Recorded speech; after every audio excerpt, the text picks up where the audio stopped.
Hello, you are welcome to the first edition of the African Government Stakeholders Engagement Forum 2022. This year's theme is Restructuring Education and Youth Development for the Africa we want. And today we have an array of speakers and panelists from different parts of Africa. My name is Just Ibe, and I am the co-founder of the African Government Stakeholders Engagement Forum. My other co-partner, which is Edith Njage, I'm sure it's somewhere in the entire broadcast. We are delighted to have every one of you join us in this year's conference. I will be moderating today's event with my moderator. Her name is Dr. Oluwayemisi Adepoju, and she's going to be joining us from Lagos, Nigeria. And so to kickstart today's event, we will start with an opening prayer, and then we'll go into the order in the events of today. So to lead us in our opening prayer, we would go ahead with our opening prayer, and then I can hand over to the moderator to give us just a sound, note of welcome and what we would expect in today's event. So if you are with me, please let's join hands and let's pray. Dear Lord, thank you for today. The African Government Stakeholders Engagement Forum is a long anticipated event. We believe that this event is going to set the tone as far as uniformity, as far as singularity of focus in Africa is concerned.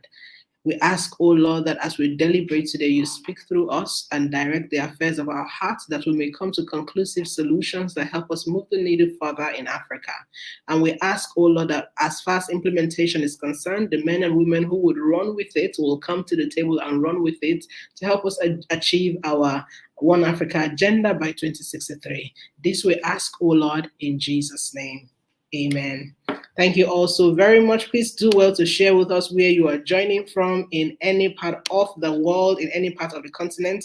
We do recognize that we have speakers from North Africa, East Africa, West Africa, and the diaspora, of course, Central Africa as well. So please do well to let us know what part of the continent you're joining from, and if you're joining from the diaspora, do well to also let us know. I'm going to quickly introduce our moderator. Just charge us and then we'll go for this of events. Dr. Oluwayemisi.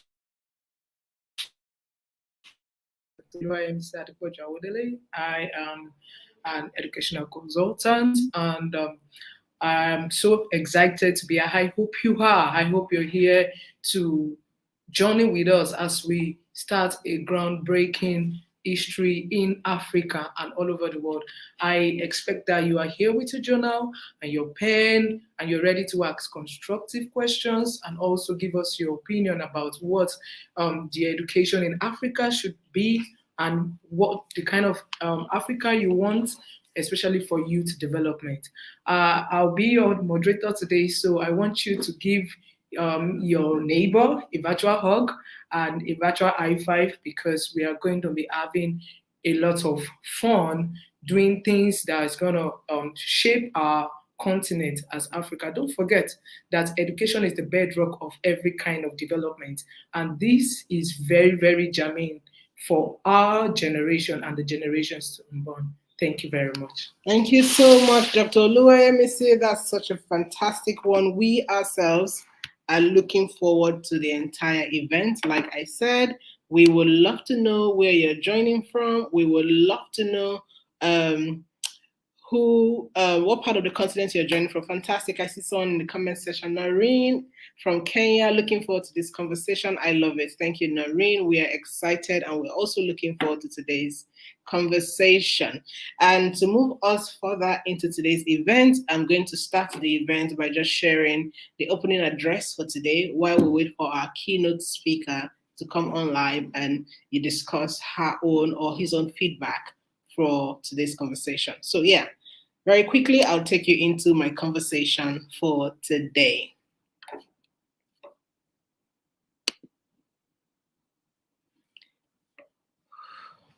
Your Excellency, the former Minister of Nigeria, Education for Nigeria, Dr. Obi Ezekwesili, who is also the founder and CEO of Human Rights Africa, distinguished ladies and gentlemen, distinguished panelists across the continent and the diaspora, It is a huge pleasure to have every single one of you here today.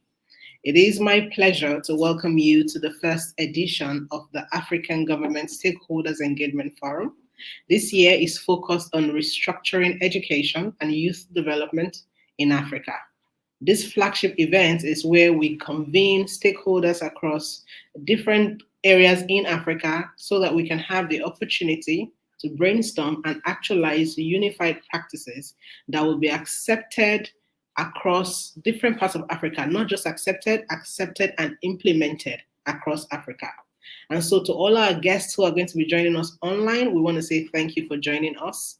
We have taken the necessary steps to deliver what we hope will be a great virtual experience for you. And so it's an honor to join all of you today as we strive to make a huge change in Africa. Today, we're talking about education and youth development. How do we restructure? But we can't talk about those without talking about why education is an important aspect for the development of Africa. All of us here are present today because of the common interest we all share, which is driving change in Africa and the future of Africa. I usually would like to call this the African dream. And for those of you who may have followed me for the longest time, you would have noticed that every Friday, every week, I share what I call the African dream. And that African dream, basically, in summary, is I look forward to an Africa where we as Africans will steward our physical, our natural, our mineral, and human resources to create immeasurable wealth stewarded by astute leaders who can deliver an Africa where every African descendant is a treasure. This is what I call the African dream in summary. I will do well to also share pictorial representation of the African dream in our subsequent communications across our social media platforms. And if you find that dream and it resonates with you, do well to consistently share it, because every nation is birthed on the foundation of dreams that they conceive for what they want to see in their continent or in their country, as the case may be. And you would see this with a lot of developing countries. For Africa, we have created the African dream, and I am pleased to be able to share that with everyone who is willing to adopt and begin to share and truly begin to internalize what this means for the African dream. So moving on very, very quickly, I strongly believe that each African, regardless of our age and background, is expected to have free access to education, most especially having an educational system that works. Over the years, our education system in Africa has been lagging behind. If we look at comparative analysis of what's going on in sub-Saharan Africa, it has shown that we have the highest rate of education exclusion. And technically, what our research has shown over the amount of years is that over 1/5 of children between the ages of 6 and 11 are out of school. And this is followed by 1/3 of youths between the ages of about 12 and 14. And according to UIIS data, almost 60% of youth between the ages of 15 and 17 are not in school at all. In 2012, globally, over 58 million children were out of school, with 38 million children being Africans. With several initiatives and efforts in place, no African country as of today is yet to achieve universal primary education. It is an underlying fact that the inconsistency and slow process of improving the education system in most African countries is due to the lack of understanding of the significance of education in the development of every and any economy. That being said, when we talk about how education plays a significant role in any economy, I'm talking about the role it plays in both public and private sectors. The provision of education has the ability to contribute to a country's output and export. What do I mean by this? It means that the openness to invest in learning and education forms a really serious circle, meaning that the education sector increases the competitiveness of a country's export sector because knowledge and accumulation influences trade performance and competitiveness, and trade in turn enhances knowledge accumulation. Let's look at some other public benefits of investing in education. Number one, higher earnings from well-educated individuals lead to an increase in tax revenues, which could aid in boosting finance investments in human capital infrastructure, and the provision of services for citizens and businesses, as well as the right incentive that is going to help the private sector grow sustainably. Education increases the productivity of workers both in rural and urban areas. If we're to look at agriculture as an example, a high inclusion of education, it leads to an increase in productivity amongst the farmers, and it aids easy adaptation of modern technology. We are all aware that the global economy has diverted towards a knowledge-based economy. It goes to show that an improvement in tertiary education can help economies keep up with more technologically advanced societies. There is also greater likelihood that graduates from higher education will be accustomed to the use of new technologies to boost every area of the economy. Aside from education adding value to our economy, it also leads to the increase in the supply of labor. It improves life expectancy, which in turn provides incentives to increase investment in education, in health, and this have direct correlation to the growth of every economy. Despite all of these benefits, the current state of education in Africa is still really challenged. How then do we move forward? But before we move forward, I would like to state very clearly what the challenges are. Number one, poor infrastructure and lack of funding. When considering an important factor that determines the quality of learning, educational infrastructure is top priority. It has become a growing concern that schools in Africa lack the basic necessities such as laboratories, library, electricity, and a conducive learning environment. In most cases, most students have had to deal with badly maintained buildings that were never really renovated, thus making them truly not be able to learn like others who are their counterparts in other developed or developing nations.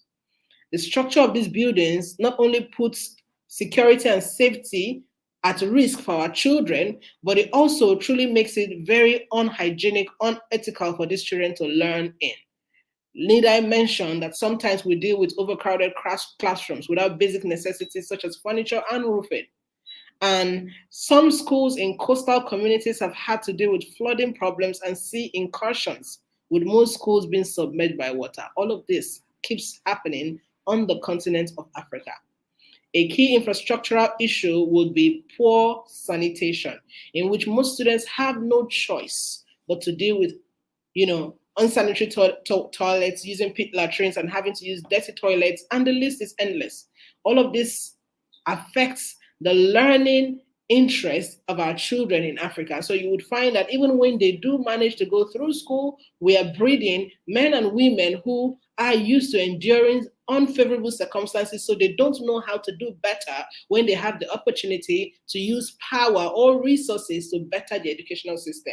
Because these guys grew up seeing an educational system that is dysfunctional, so they don't know to do better, except a few people who, by some level of intervention or some level of, you may want to call, just exploring other global areas, they could now see what the differences are and then come back and begin to implement change. Number two challenge, ill-equipped teachers. The need to raise the standard of our teachers is non-negotiable. A reduced number of qualified teachers a lot of time contributes to the dropout rate in some countries in Africa. Teachers are placeholders in instilling knowledge, and without teachers who can actually teach well, there's no chance for students to succeed. Our policymakers need to begin to enact laws that clarify standards for teachers, and it also increases, raises the standard in the areas where student performance is the lowest. We must take very seriously the policies that make sure these teachers have the right licenses that make them fit to actually be the ones who are transferring values, transferring education to our children. Number three challenge, the expense of education.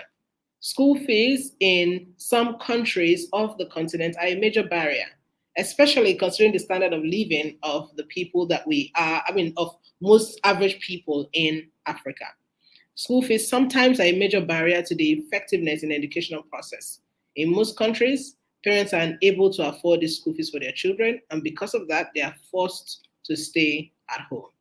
I believe that as Africans, we should begin to create policies that give a lot of scholarship grants for our children in Africa that allows them truly be able to pay their way through education irrespective of their backgrounds. And then maybe when they do join the labor market, there could not be a repayment system that allows them repay whatever grants they have gotten in school. A lot of schools across the different parts of the world practice this normally. So I think that as Africans, we must begin to think about those sort of policies that truly help us strengthen the ability of every child to have comparative education with all the other children across the continent. Number 4 challenge, weak practical background. In many schools in Africa, students are taught with little or no practical knowledge. We have schools equipping children to become people who have just obtained a certificate and may not be able to make use of that certificate physically in the labor market. So you could find that people are graduating from schools and the correlation between what they did in school by way of their certification and the reality of the labor market doesn't match. So what now begins to happen is our students or our children begin to find themselves in working conditions where they are struggling to fit in just because of the foundation of or the practicality of the certificates they have obtained in school. So it's important that we must begin to think about how to make our curriculum very practical as far as the use of these certificates in the labor market is concerned. The list is not exhaustible as far as the different challenges that exist in Africa. But you see, education is indispensable as far as economic growth and development is concerned. No economic development is possible without a good and functioning educational system. I believe when the masses are educated, most especially the youth, of course, that's even our the largest statistics we have in our economy. It promotes economic development as well as productivity, which in turn leads to high individual incomes. Its influence is noticeable at the micro level, which is at family level. It is also very noticeable at the private level, at the corporate level, and then the public level. So it's important that we truly begin to pay attention to this. Moving on very quickly to why youth development is important in the development of our continent. Like I always say, youths are the future workforce of Africa. They have so much potential to drive change in Africa. The youths can lead African economies into development if their talents are honed and their minds are properly honed and transformed. This is why I believe strongly that youth development is linked to their educational background and harnessing their skills properly. The African youths could contribute to a country's total factor productivity in a region where capital information is limited. What I mean by this is that it's important for us to truly begin to look at our youth as major contributors to the growth of our economy by looking at them as investable assets that will move the needle further in every cade of influence on the African continent. The youth population in Africa is expected to double by 2050. And currently, 60% of our population in Africa is under 25%. And this accounts for 800 million people. We are a continent of 1.4 billion people. 800 million people are youths. What does this tell us? As these youths begin to enter into the labor market, their numbers are growing. And as the numbers are growing, we are under intense pressure to keep up with their demands.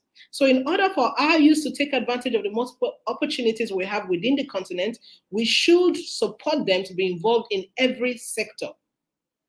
African youths are often treated as second-class citizens by most political systems, which a lot of times regulates their concerns, right? It regulates their concerns to just using the social platforms they have available to be able to share what their challenges are. But I believe that if we want to have a progressive Africa, we need to start creating systems where African youths are truly being involved in every area of the growth, of the transformation, of even the policies that shape the present, the future of this continent.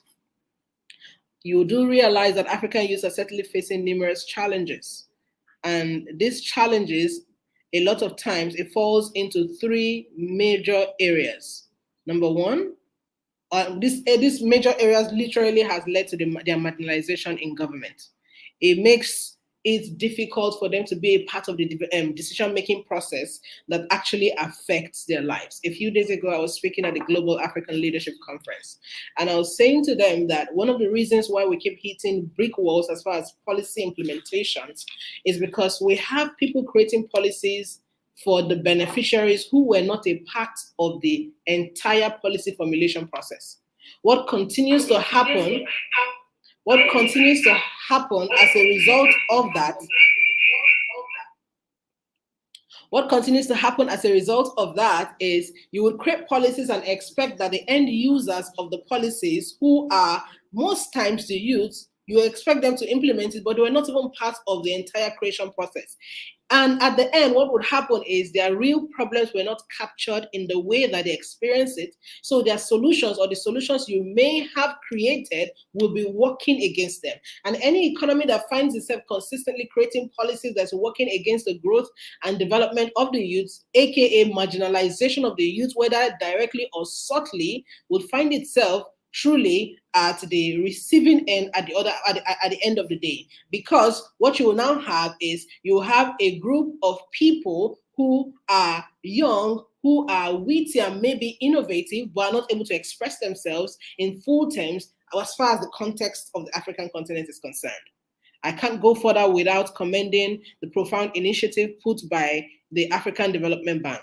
Although there's still more to be done, but this initiative put in place by the AFDB is focused on reducing the skills mismatch in the labor market. We apologize for that. This mismatch in the labor market. So in many African countries, educational outcomes are still unsatisfactory, and graduates often lack the skills and qualification needed to be employed in many industries. African youths are filled with innovation and creativity. They are diligent, as you may see, in every area that you begin to notice, whether it's in entertainment, whether it's in business, whether it's in tech, you would see that we're very innovative, we're very diligent. This is why young people are equipping themselves with skills beyond the classroom. It has continued to provide opportunities to transform the continent in catalytic ways by exposing them to new and different career paths. My commitment to providing the skills and knowledge that young entrepreneurs need to thrive in business is also the reason why I founded a sister organization called the Association of African Startups. What we do is strictly mentorship and entrepreneurship so that we can help them truly play a significant role in helping them play a huge part as far as bridging the skills gap in the African continent, and also help them directly add value to the African economy. In order for change to occur, it first starts with having conversations like this. Not just conversations, we need conversations and commitments from every stakeholder in this room.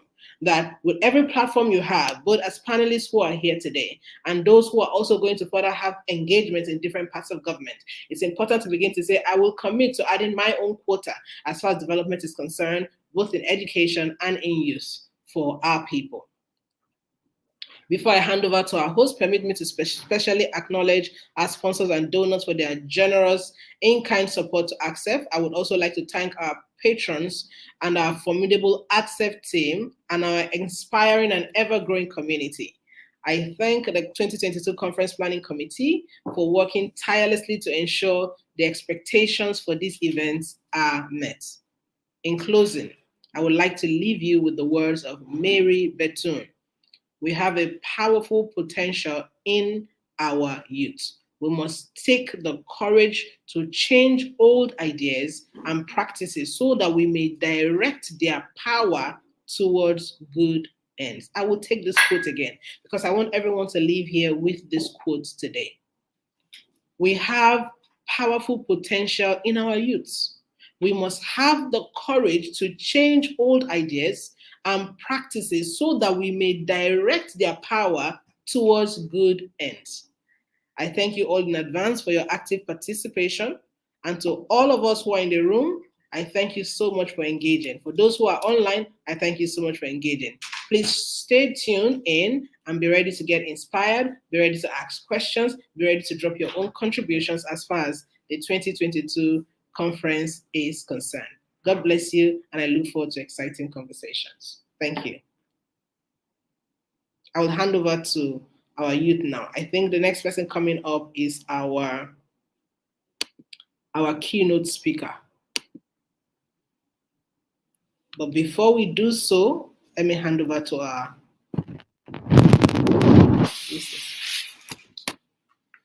Wow.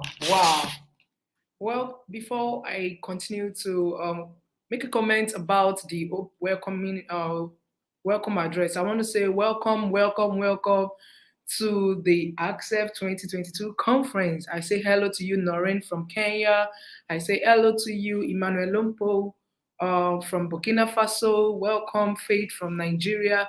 It's such a pleasure having you here, and I hope you are already getting fired up for this historical event. And I want to say thank you to the co-founder, Just Ibe, for that profound speech. And one of the take-homes of that speech for me is that to get what we want in Africa in terms of education and youth development, the change begins with us, and we must do everything within our capacity to ensure that upcoming generation and our upcoming generation and unborn generation have an Africa that is easy and is enlightening to stay in, especially in terms of education and youth development.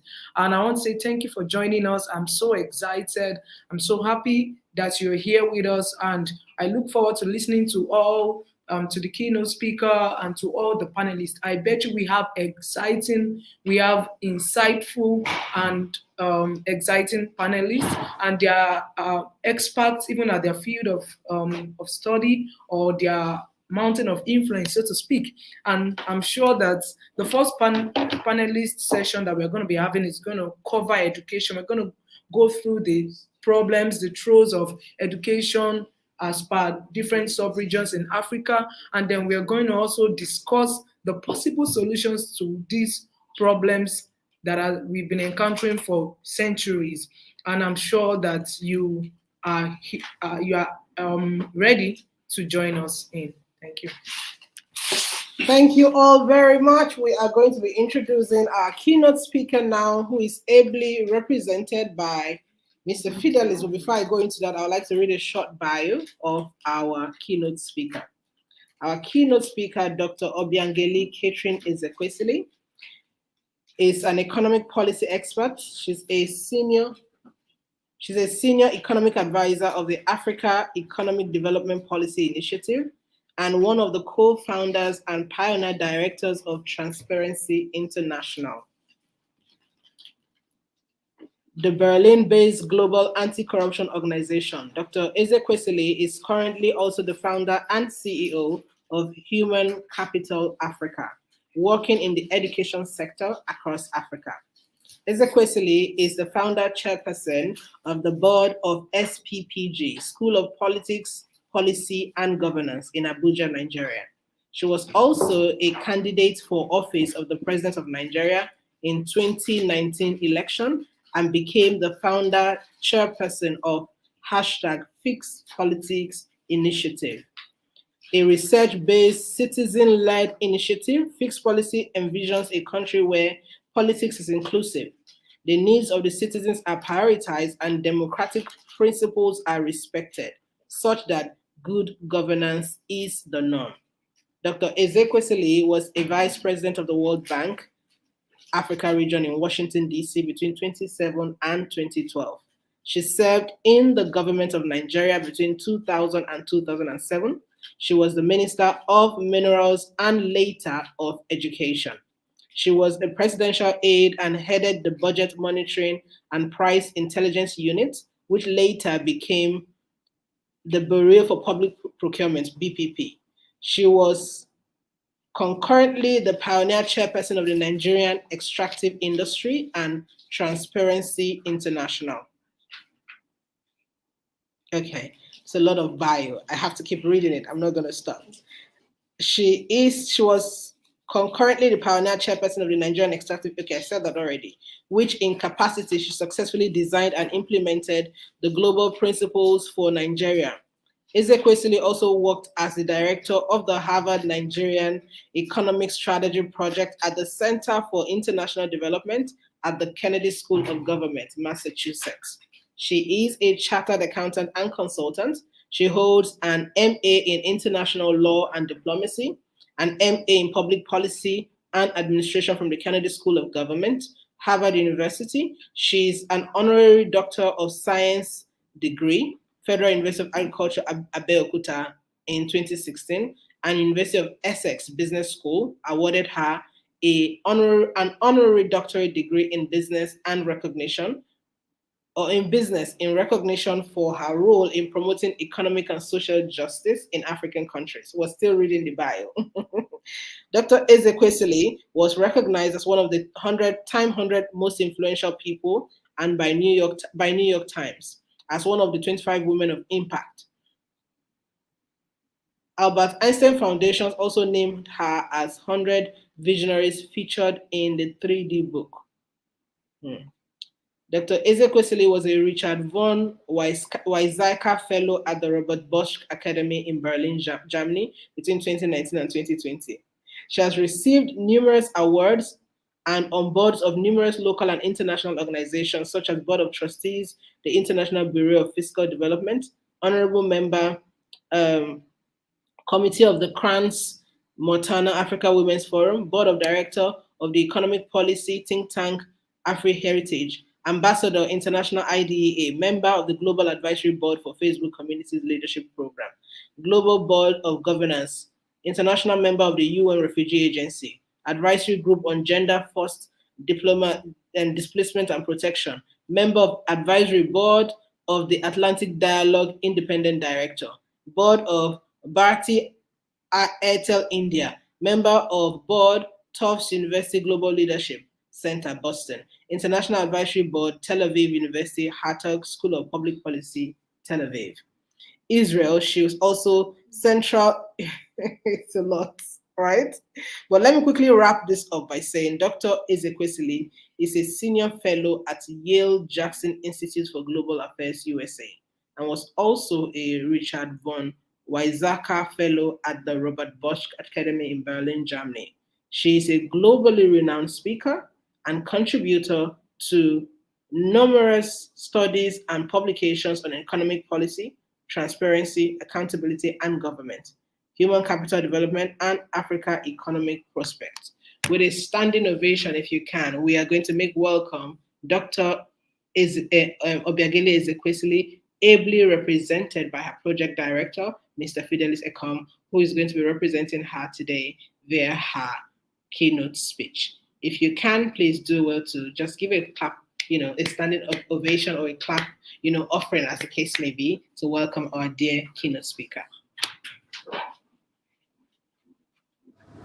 The initiator and conveners of the African Government Stakeholders Engagement Forum, ACSEF 2022, led by Just Ibe, distinguished speakers and panelists, distinguished invited guests, ladies and gentlemen. My name is Fidelis Ekom, Project Director, Human Capital Africa. Dr. Obiageli Obi Ezekwesili, former Minister of Education, Vice President of the World Bank, and founder, Human Capital Africa, has asked me to convey her gratitude and appreciation to the organizers of ACSEF 2022 for inviting her to present a keynote address at this event. She's unable to be here today because of several speaking engagement events outside Nigeria. However, Dr. Obi Ezekwesili looks forward to participating in your future events. To this extent, I will be representing Dr. Obi Ezekwesili in this all very important event, and it is with a sense of humility that I delightfully do. In accepting this invitation, and ahead of this keynote presentation, conversations were held by the organizers to understand their work, target beneficiary, and what they intend to achieve through the ACSEF 2022. In the process, we found out that their target beneficiary is the tertiary level, while for us at Human Capital Africa, our work is focusing at the foundational primary level. Therefore, the big alignment between Human Capital Africa and what your organization is doing is the fact that you may not be able to achieve expected impact at the tertiary level when the foundation is not right. The foundation must be right. The organizers of ACSEF 2022 have asked my principal, Dr. Obi Ezekwesili, to speak on restructuring education and youth development for the Africa we want. Dr. Obi is particularly pleased with the choice of this forum's theme because it aligns with the vision and mission of Human Capital Africa and the collective global community of policymakers, government ministers, and young people efforts at harnessing evolving discussions to generate greater momentum and shared understanding on key elements of transforming education, particularly in sub-Saharan Africa. The question remains, where lays the problem? What are the possible solutions? And what are the possible policy suggestions to be made to strengthen actions and decisions? A World Bank data reports 9 out of 10 children in sub-Saharan Africa cannot read properly. Education is foundational for countries' growth, productivity, and development. This certainly has levels of impact on individual and family incomes and welfare, health outcomes, participation in civics and political life, social cohesion, active participation of individuals and societies in the global economy. The implication, therefore, is for any country to make any level of wholesome development, it must first of all erect efficient education structures. In simple terms, a country is as good as the quality of humans it produces. As already pointed out, only 9 out of 10 children in this region can read properly. Surely this means our children are not in school. Enrollment rates in the past 2 decades have only soured in Africa and actually only declined for the first time in a while due to the COVID-19 crisis. So the first problem is our education not educating. If 9 out of 10 children at the age of 10 are not reading at the levels that they should be able to, it is then evident where the source of the problem lie. If the quality of education at the foundational level falls below acceptable standards, every other level of education will follow suit. This reflects on the quality of human capital you develop in a nation. Research indicates that failure to read by 9 years of age portends a lifetime illiteracy for at least 70% of struggling readers. Clearly, what this means is if you get it wrong at a young age, chances are higher that you will never get it right any longer. There is also the notion that children who do not acquire foundational learning skills struggle in school and consequently do not stay in school. A study from Rice finds that a child with a 1 standard deviation lower test score has 50% higher odds of dropping out in the next 4 years than his higher scoring pair. This is also dangerous because African children who do not remain in the school often fall victim to social evils like child labor and early marriages. Struggling students who do not drop out find it hard to progress in school. They also find it hard to benefit from other vocational or technical training. This also potentially reduces how much value they can offer to your society. Studies show that a lack of foundational learning and numeracy skills can have even wider far-reaching effects. Among children whose mothers have the same level of formal schooling, children whose mothers can read have a 28% lower risk of mortality compared to their peers whose mothers lack reading skills. The ability to read thus has an impact on child mortality. Failure to acquire foundational learning and numeracy skills consequently has disastrous impacts for entire countries' economies and GDPs. Despite these obvious realities, there is silver lining that prescribes solutions and actions that must take place now. Step 1. Data-driven solutions.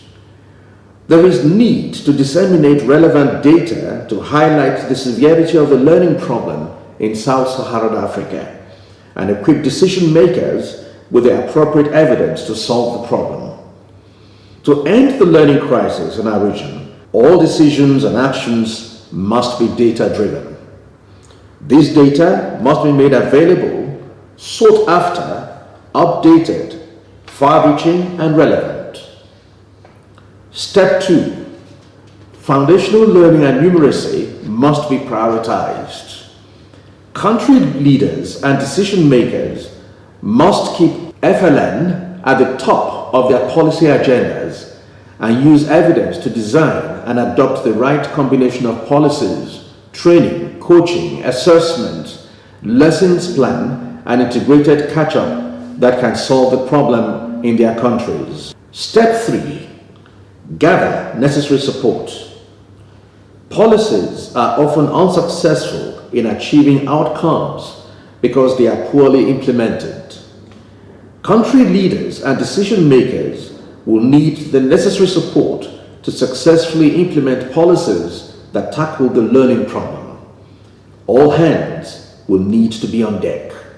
Step 4. Allocate sufficient resources. Policies and efforts will need to be supplemented with not only sufficient but also appropriately allocated resources, funds, technology, human resources, and technical capacity to be successfully implemented. We must spend on education enough but also intelligently. The Dakar Agreement proposed that every country spends between 15 to 20% of their yearly budget on education. But at the moment, more than half of the countries in sub-Saharan Africa do less than that. There is clearly a spending problem. We are in an education crisis that threatens our long-term survival as a people, and we need to treat it as such. Our approach must be on short-term fronts and long-term fronts, a multi-pronged approach that seeks to offer shock therapy to our dying education standards in the short term, but also has a long-term template to keep the standards healthy and global. These approaches will be wholesome and require active participation of every stakeholder in the life of African children. From parents to siblings to teachers, the community and the government. Only then we will realize the Africa of our dream. On behalf of Dr. Obi Ezekwesili, I thank you all and wish you a successful forum. Thank you.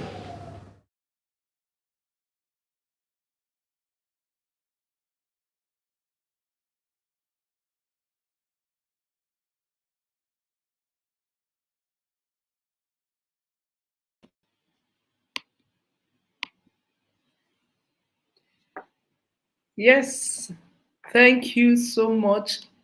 Wow. Yes, welcome again. My name is Dr. Yemisi Adepoju Awodele, and I am your moderator for today. And I want to say a wonderful thank you to Dr. Obi Ezekwesili, and I hope you took notes of the steps that were highlighted for us to have the education that we want in Africa. And right about now, we're going into the panelist session, and with me, I have Mitrini Sivaya, and I'm going to be reading out a short bio before we ask her to take the floor for about 20 minutes. Just a minute. Sylvia Mitwini is a Kenyan entrepreneur with an extensive background in customer service, marketing, commercial law, forensic science, criminology, legal writing drafting, and ICT law. Sylvia co-founded Foundis in 2016, which is a mobile and web app that enables users find and hire competent, vetted, and certified artisans in Kenya. She co-founded two other startups. She is currently excited to be leading work that is aimed at transforming how work gets done within the African informal sector using technology enablers as the founder and CEO of Chooser. Sylvia is the chief of operations of Bigways Group, a sourcing and logistics company between China and Kenya, with a key role being exporting of fresh produce to China. With, will I say, a virtual standing ovation and a round of applause, please welcome with me Sylvia Mitsuni for about 20 minutes. She doesn't seem to be backing. Keep going. Let me try and get her. Just try to. Okay. So while we wait for Sylvia, I hope that you took notes while we had the keynote speaker address us. And for someone that has for some okay, well, I schooled in Nigeria and I've had opportunity to go to attend both the private and the federal universities. And we notice that we observe that most of our curricula they are obsolete. We have obsolete curricula. We have teachers that are being stopped in the old modeling of teaching. And of course, we know that technology is, transcending. The world is changing. The world is now global, and we need to move with the globalization that has upset the whole world. And of course, we observed that there was a lapse in the educational system of African countries when the COVID-19 pandemic hit us. A lot of schools, a lot of institutions, they struggled to meet up, to continue lectures as usual. I mean, virtually, it was a struggle, and a lot of students lost years, time, and resources waiting for the normal face-to-face school. You see that there's a lot of work to be done in the educational sector in Nigeria. And I don't know if our guest is ready, our panelist guest is ready, but I want you to ensure that you have your questions. I'll be reading from you in the chat box to take down your questions. I'll be reading from you in the chat box to take down your questions so that I can help you post it to the moderator. Thank you so much.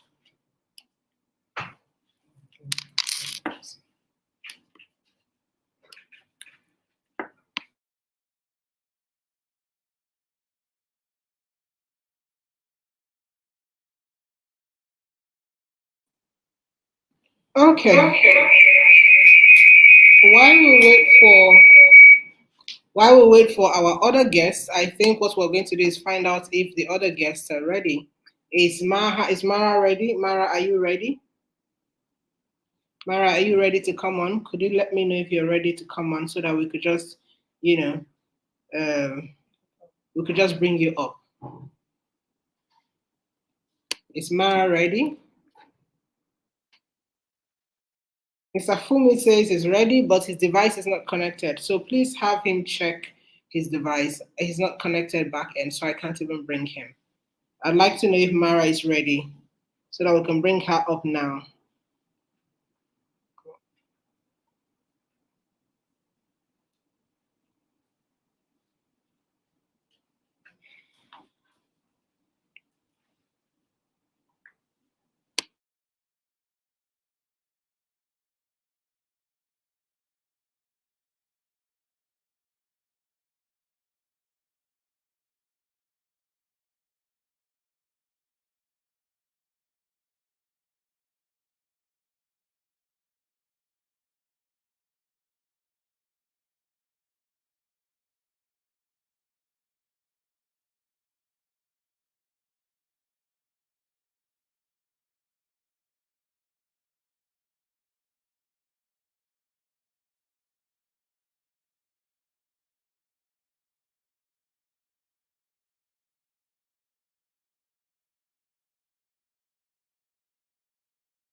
think I'm muted.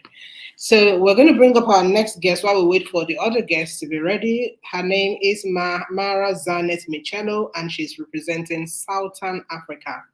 Mara is a social entrepreneur. She's a project manager and business development expert. She's a business coach and mentor.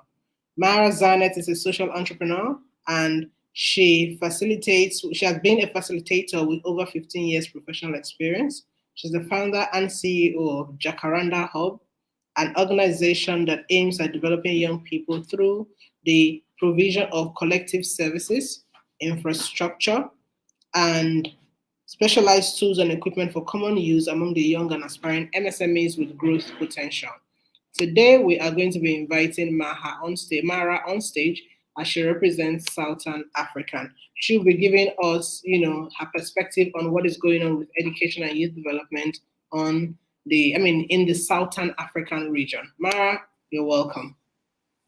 Thank you so much, Just Ibe. Thank you so much to all the participants. Mara, I can't hear you. You're muted.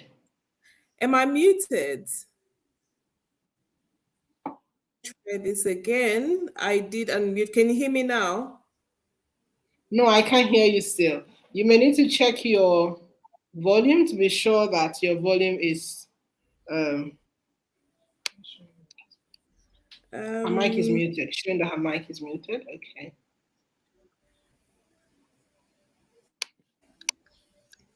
How's the sound now?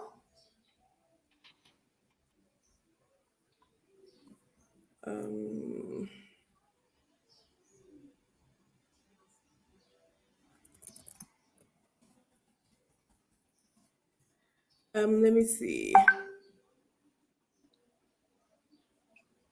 I think the participants can hear me. Just check. Okay, you can hear her. Yeah. Others say they can hear her. Is it me? Yeah. Okay, I apologize. I think that was me. I'm so sorry, Mara.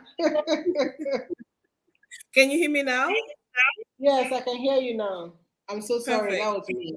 Yes. Not a Thank problem. you so much, Mara. It's great to have you today, and I like that you're going to be representing Southern Africa in our conversation today.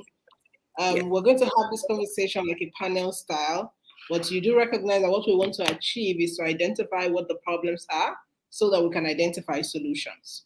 And our key focus in today's conference is the tertiary education. That's our key focus. Yeah. By tertiary education, I mean that this is just the period before people move from educational system into the labor market. So we need to be able to make sure that we are sending young men and women who are able to truly add value into our diverse economies. And that's why we're having conversations like this to identify what the issues are, both on the educational part and the youth development part. So moving on very quickly to our conversation for today. Mara, first and foremost, I think I would like for you to share with us some of the things that you have done in this area so that we can move into today's conversations. Fantastic. Thank you so much, Just Ibe, and thank you so much to your team for putting this together. Education and youth are very cardinal as a conversation, but also just as a key driver to development. Jacaranda Hub, which is an organization, a social entrepreneurship organization that has been in the space for 5 years, has been working with youth. We predominantly work with a youthful demographic. We work with young people in and out of school, and that is tertiary education. We work with young people even at primary and secondary school level, because we very quickly identified as we were establishing our program that some of the challenges that young people face right now are alluding to the fact that our education system is not fostering an entrepreneurial mindset. Our education system is not fostering a creative and an enabling environment where young people can tap into the opportunities that are being created for them to become key contributors to socio-economic development.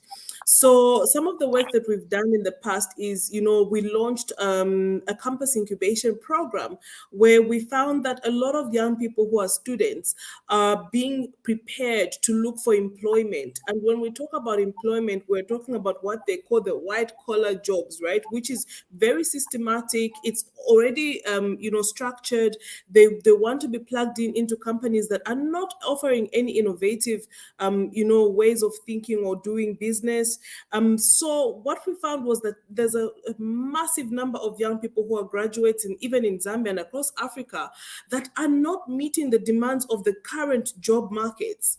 The job markets are evolving. There's a lot of technology uptake now. So a lot of our students are not being prepared to think, have that mindset, the business IQ, to have the emotional intelligence to survive in a very, very fast-paced work environment these days. So we found that there was a complete mismatch between the industry and the academia, and that is a massive challenge for unemployment, across Africa. So I remember about 4 years ago, I asked a few delegates who were at the African Union Summit, and I said, does Africa really have an unemployment issue? Or is it that we have a skills issue?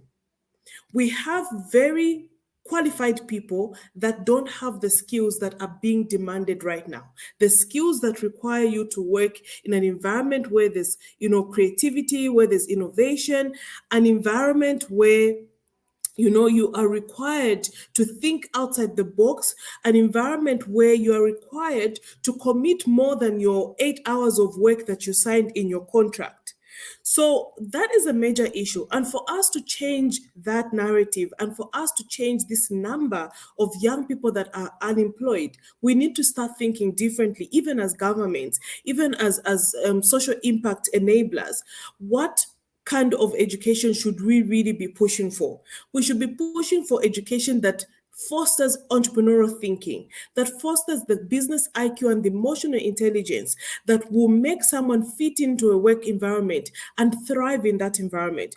But also, we should be creating an environment where not every graduate should be an employee, but become an employer directly from university, even while at university. Institutions like Silicon Valley, you'll find that majority of the people that are ideating in those spaces are actually students. If you go to Europe, the kind of ideas that come out of universities are the ones that go on to create businesses and companies. Why is Africa not creating businesses and companies at university level? But also, let's look at policy, right? If you look at the number of research papers that students create, projects that they're meant to go and develop, where do those end up? On the shelf. Meaning that the universities themselves have to create an environment within the university that can foster economic emancipation, that can think like a business and say, all these papers that were being developed, all these research papers, all these projects that are being created here, they should end up on a shelf somewhere and be used as products and services. Therefore, we're giving opportunities for more students to graduate with their ideas and go to market and be able to create their businesses. So it really starts with changing the entire education ecosystem. And also, when you talk about IP protection, when a student develops a project, they go and spend hours. Yes, they've got the campus support, they've got the lecturer support, but the question is, who owns the IP when they develop a product or a new innovation? We need to create favorable policies and regulation that will help students understand that I own this product. I can actually push it beyond university and run a business. It can even be a situation where it's core IP, where the university itself can also generate a income, and it creates credits for the universities. What makes that university tick on the global platform? It's the kind of projects that the university produces, the kind of students that are creating businesses out of university that will give the university credibility. So it's really a 360 transformation for me. It's not just looking at the students or looking at the university. It's a whole transformation that needs to take place, and it has to take place fast because unemployment is a time bomb. We have the solutions. The challenge is how to meet those solutions. Mara, this is the future. I mean, your conversation is the future. Thank you for bringing these facts to the table. This is truly the future. I like that you're hitting the nail on the head. We not just only need to graduate people with skills, but we need to graduate business owners. I mean, Edith, if my co-founder is here, I'm sure she'll be screaming at the top of her lungs where she's at because we had this conversation early 2022 or 2021, late 2021, early 22, discussing about this exact thing you said, and we turned it into a framework. A framework and a curriculum that would enable us to really graduate people who are employers of labor, not just potential employees, because this is truly the future for Africa and the Africa we want to see that is economically emancipated. I love how you said that. I also love when you said that we create students who are business owners and then the university gets credits. Right? I love when you said strengthen policies that allow people know that the IPO of their ideas, of their businesses belong to them so that they are free to actually innovate within the confines of the school environment. And even when they do live there, once it becomes products and services, they know that the rights are theirs, but they could have, credits given to maybe part of their university and all of that. This is so beautiful. Thank you for bringing such progressive parts to this conversation. Dr. Yemisi, do you want to share something? Yes, thank you so much. And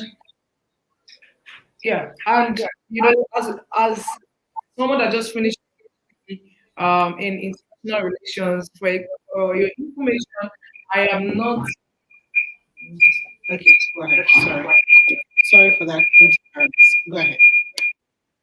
Okay, so for someone that just finished PhD in international relations, gender studies, and you would expect that I'll be in the academia teaching peace and conflict resolution and stuff, but I started my social enterprise, titled on Pursuit of Excellence Educational Hub to help reduce the level of illiteracy among the girl children in Nigeria. And I started that about 10 years ago, even though I had not properly structured it, but I was, working alongside with NGOs, and I didn't learn a lot of stuff in the school. Nobody taught me how to reach out to the less privileged. Nobody taught me how to think, innovate, use, attend to the problems in my environment and create solutions for them. I'm so happy that the educational system that we want in Africa is the one that will separate the employees from the employers, meaning that there are students that are just meant to be employees, and there's some students that are employers. Even from year one, they're already thinking of doing stuff. And where we have some schools in Nigeria that are already thinking towards that direction, but we would expect that this goes around Africa. Thank you so much. Fantastic. Thank you so much, Mara. Can you hear me, please?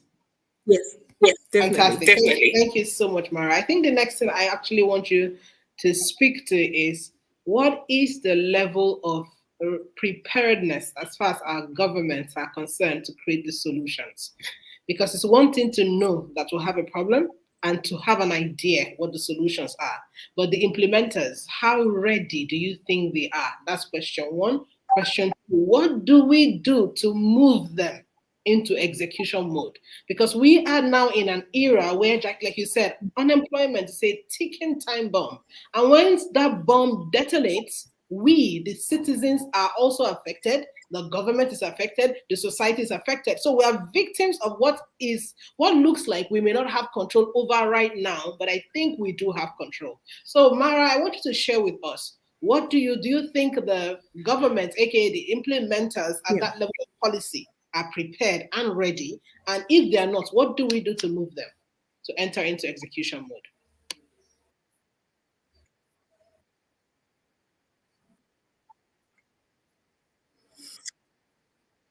Okay. I think that transformation is already starting to happen, and I'll give side examples of Zambia.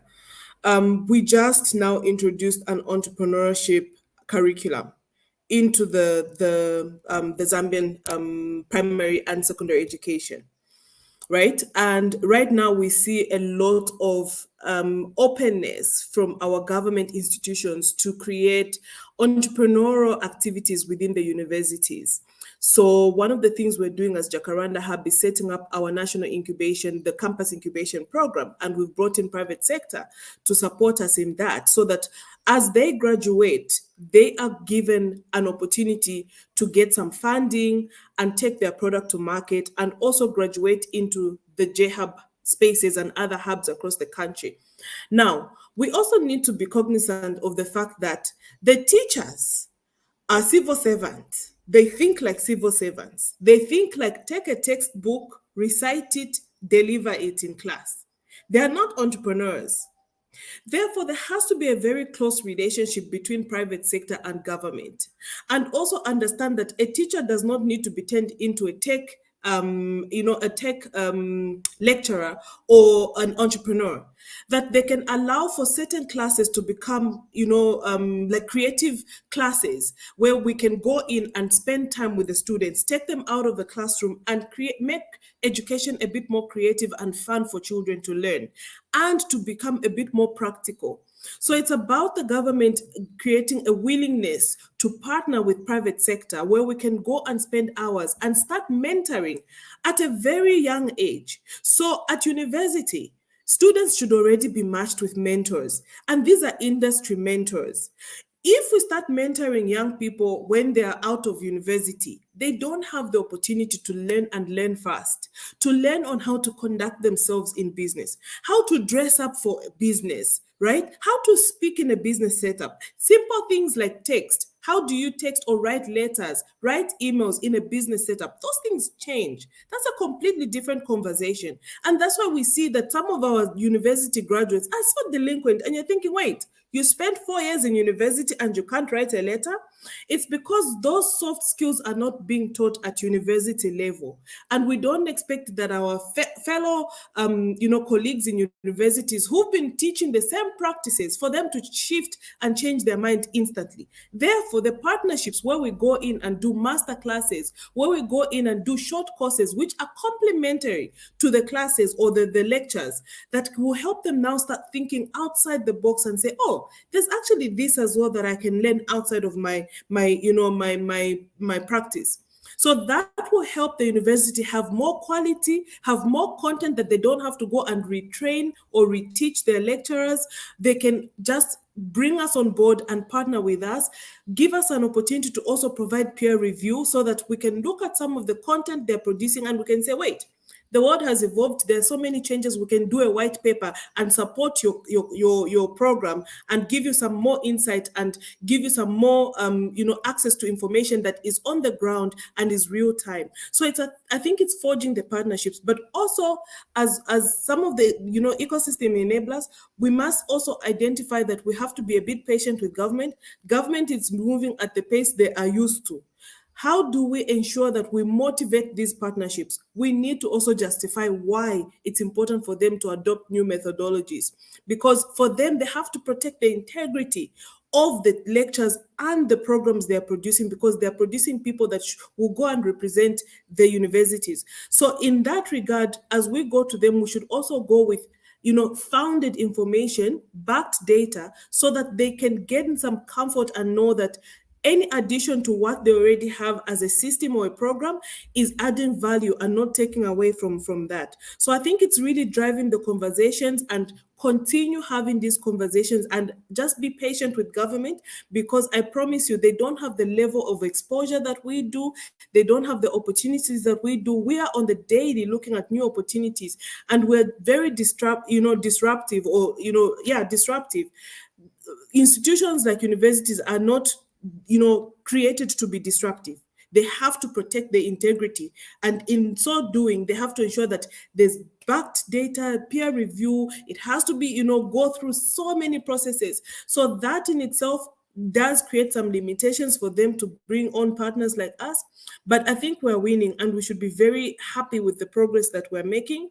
And we are definitely providing the kind of support that the government needs, and we just have to continue doing it.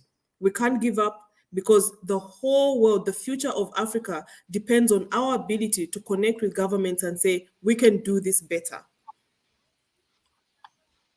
Thank you so much, Mara. Thank you so much. Starting this conversation on this note gives me so much joy, so much hope. Thank you. She mentioned partnerships and collaborations with the existing stakeholders in the universities for peer reviews, for soft skills training, those things that they may not be able to put their hands on. And that's because most universities are wired to go a certain direction. So if you're going to get them to change, because they are institutions, it's difficult to change them overnight. So while we are attempting to change them at the foundation level, we partner. In partnering, we have to come correct. What are we bringing to the table? What do they lack? What do they need to prepare them for the labor market? Let's back it up with facts, with statistics, with numbers, so that we can encourage our existing universities to partner with us to bring the other part where they may be lacking to the table. Also, I love when you talk about peer review, bringing the things that they have and then helping them review to see what additions can be made, what subtraction should be taken away. Overall, we are all stakeholders trying to raise men and women who would add better value to our societies. And the minute we continue to look at ourselves through those lenses, it will be easy for us to truly partner to achieve an education and youth development system that serves the average young African. Thank you, Mara, for the work that you do with Jacaranda Hub. We are proud of you. And I love what you mentioned about Zambia. Zambia adopting entrepreneurship curriculum at their university and secondary level. That's so impressive. I love your president, President Ichalema. He's such a progressive leader. He's such a progressive leader. When he entered into power in Zambia, I truly understood that Zambia was in for a shift. So thank you so much for sharing so much of your stories. Dr. Yemisi, do you have questions for her? Thank you so much, Mara. And wow, I'm blown. And my notes are filled. And I just want to also thank you for the aspect of mentorship. And that is the aspect that I am also looking at venturing into as an individual and as a social enterprise.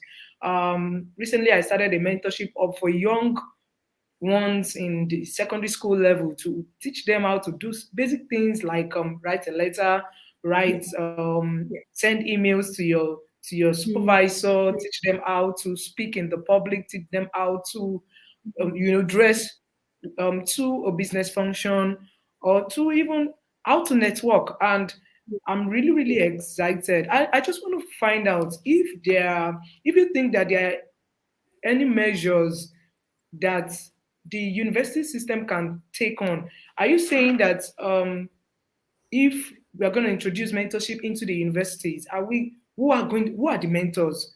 Who are going to be the mentors? Yeah. Who should be the mentors? Are they business owners or industrialists, manufacturers?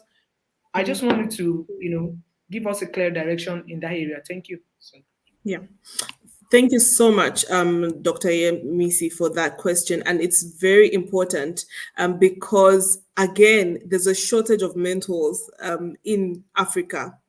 That is a fact because everyone walks up and says, I'm a mentor.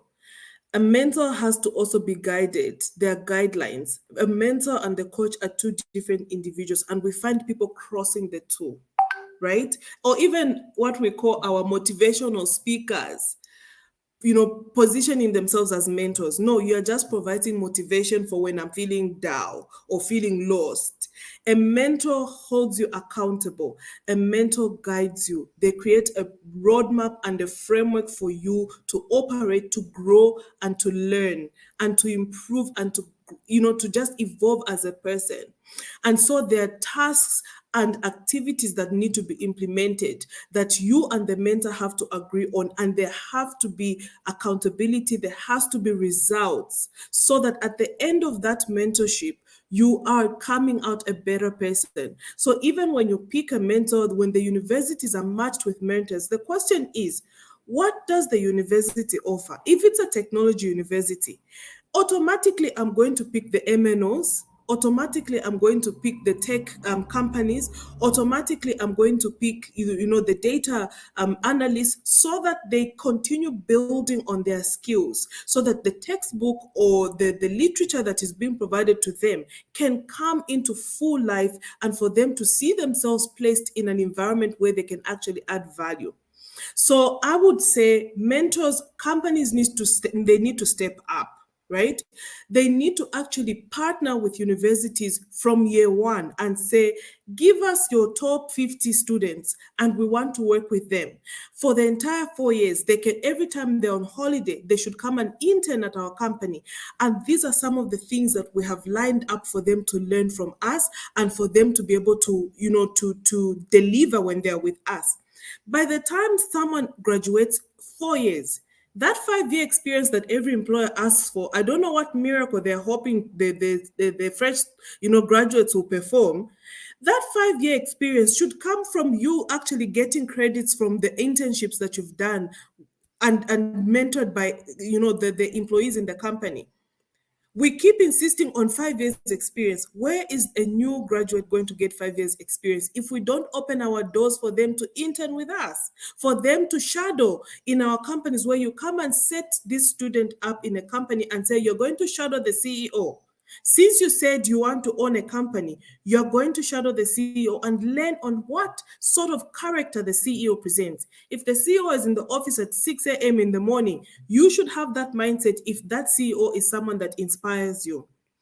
Zambia, Africa does not have a lot of, I know Nigeria and South Africa have got large numbers. Population matters. I keep telling my Zambian people, let's have children. 19 million is not enough to change the world, right? But until we get to that, we don't have a lot of role models.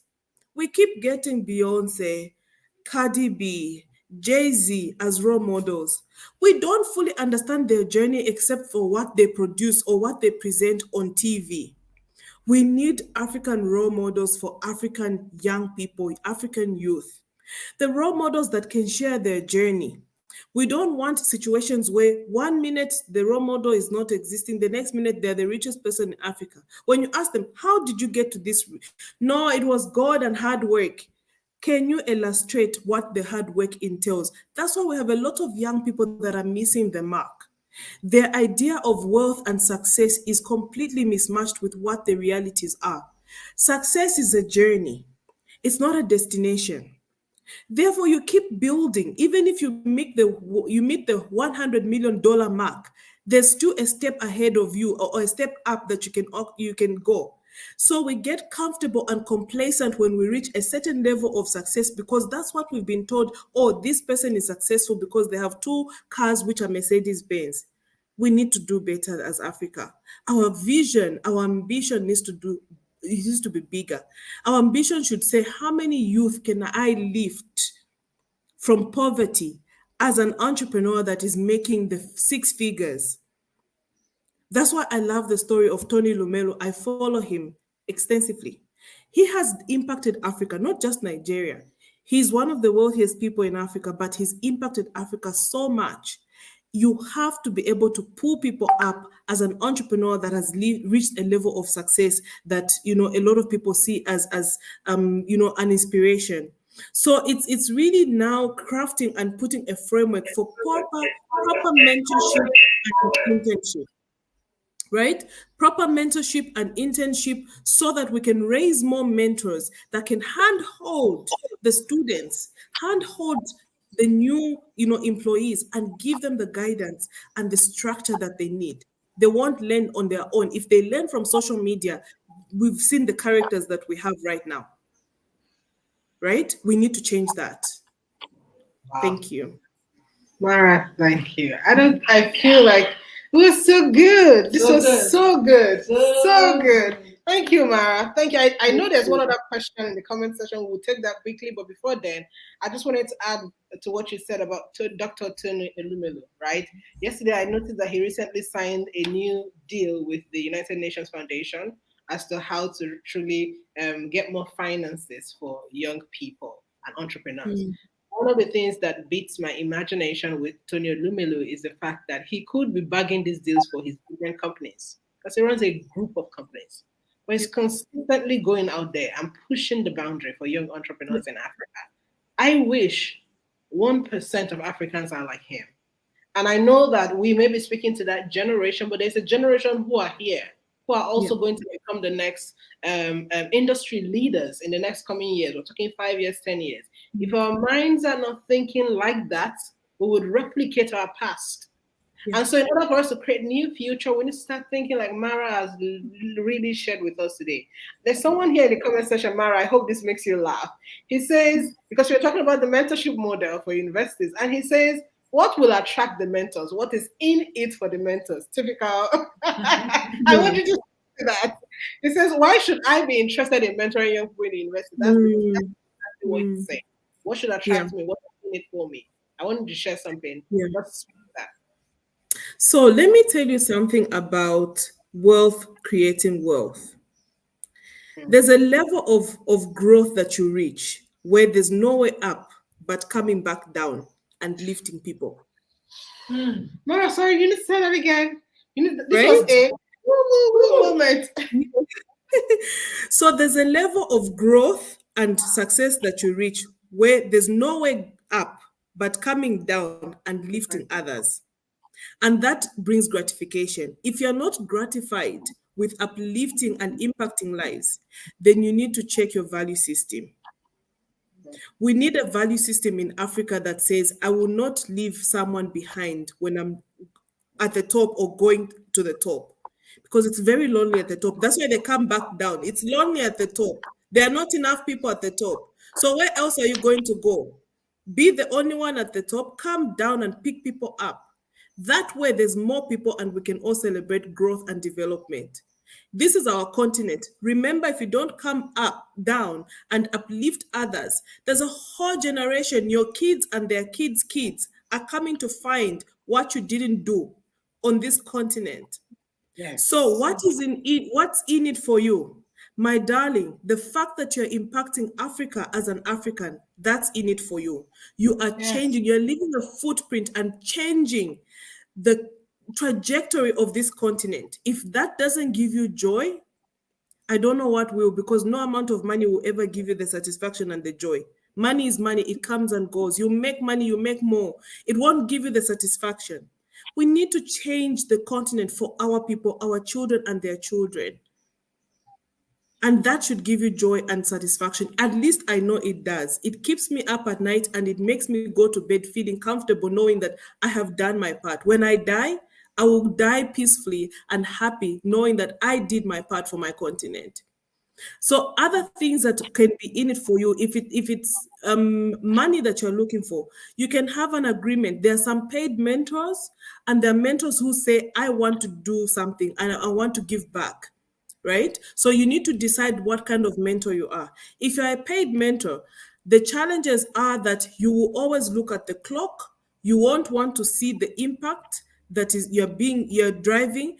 You will always look at it as a job. So you will never really reach the level of gratification that some of us get to experience.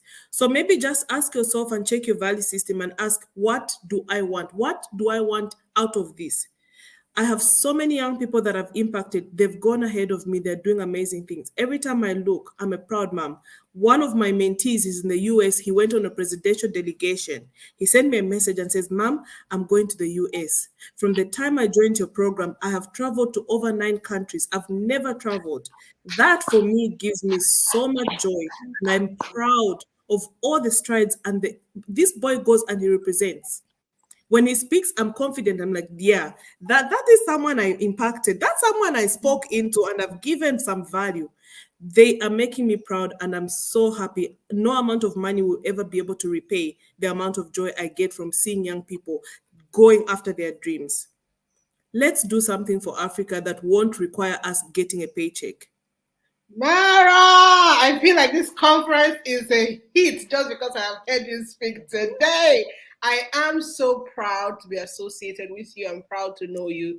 She's one of those trailblazers in Africa that when it's time to speak to growth, development, and all-around transformation of Africa, her name is one of the first that comes to mind because she has tested and proven that truly pouring into others and raising the next generation works. Thank you, Mara, for your contribution towards this year's ACCEPT conference. Thank you so much for your contribution towards the African continent. Thank you so much for truly believing in our shared vision as a continent to see an Africa that thrives, that truly thrives. And I know that even when we're 60, when we're 70, when we're 100, if God keeps us in our walking sticks on our islands in different parts of the world, we will beat our chest and say we did a good job. So thank you so Indeed. much, Mara. Thank you so Thank you very much. so much. Have words to Thank say you. to us at Accept 2022. Is there something you want to say to us? Is there something you want to say to the participants as we let you go? Yeah. I think to you, Just Ibe, thank you so much for always creating these platforms. It's so important that we create platforms for each other to promote our work, to talk about what we want to change, what we want to do different. So it's so important that you've continuously taken this initiative. And thank you so much for honoring me with an invitation all the time. I will always honor it because for me, any door, any opportunity to speak about my work is a great opportunity for me to share the journey of success, the journey of transforming Africa. So thank you so much to you and the team for such a great job that you continue doing. And I wish you nothing but the best. To my fellow Africans, it's our time. It's been our time for a long time, but now it really is our time. There's so much happening in Africa, happening in so many areas, not just one region, but in all regions across Africa. Let's shake things up. We are ready. We've been ready for a long time, but now we're taking center stage. Let's make Africa the continent that the whole world will look to, not just to take our resources, but to come and partner with us and form valuable relationships. So let's keep charging those, energies, and let's keep pushing. Let's keep inspiring and motivating, and let's make Africa the continent that is going to be the richest continent, not just by its, resources or its minerals, but the people as well. So thank you and thank you and thank you. Thank you so much. With a standing ovation, every single one. Let's bow Mara out of today's conversation with a huge clap. Like literally, this was a great beginning for Accept 2022 theme: restructuring education and youth development for the Africa we want.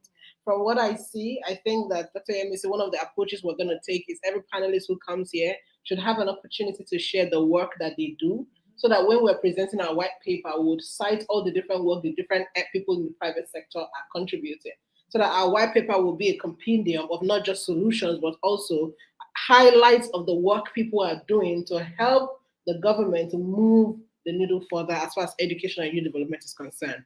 Yes, I see in the comment section, people are saying, wash hands, wash hands, wash hands. Like literally, Mara came to tell us we're done. Wash your hands and go. So thank you so much, Mara. We're going to be bringing our next guest, Mr. Rotimi Eyitayo, up. I apologize, sir. I apologize. Mr. Rotimi Eyitayo, we're going to be bringing him up. My dear moderator will read his profile and then we'll bring him up. Okay. Rotimi Eyitayo is a seasoned management consultant with core expertise in business development, process improvement, and management. He's popularly known as a rare content development strategist. He's a highly skilled trainer and learning facilitator with extensive knowledge and depth in research, analysis, training program designs, and development. He has a strong understanding of best practices with good presentation and communication abilities. His combination of talent, skill, and strategy is rare and has positioned him with a high level of uniqueness. With a vision to influence people, organizations, and institutions, and using various avenues to motivate and inspire them into maximizing productivity, Rotimi has distinguished himself as a passionate catalyst for change. This can also be verified with the huge testimonial that cuts across startups, high-end organizations, and notable individuals. With over 10 years experience within the training industry and consulting space, Rotimi Eyitayo has equally earned himself a pedigree and reputation of exceptional delivery in presentations and facilitations of training retreats, conferences, and brainstorming sessions. With a clap ovation and a standing ovation, we bring up Rotimi Eyitayo. Welcome. You're welcome. You're welcome. The next point is because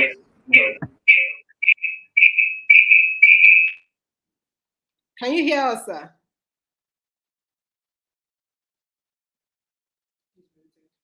Your mic is muted, sir. Can you hear me? Yes, loud and clear. You're welcome to today's conference. Thank you very much. Please go ahead. The floor is yours, sir. Sorry, you said? I said, please go ahead, sir. The floor is yours. Thank you. Once again, I would like to appreciate the work you're doing, and it's been an interesting one. I actually followed the session before now, and I think that it's high time that we all get to understand what exactly we have, as to face, when we talk about comparing the quality of education across the continent. Excuse me.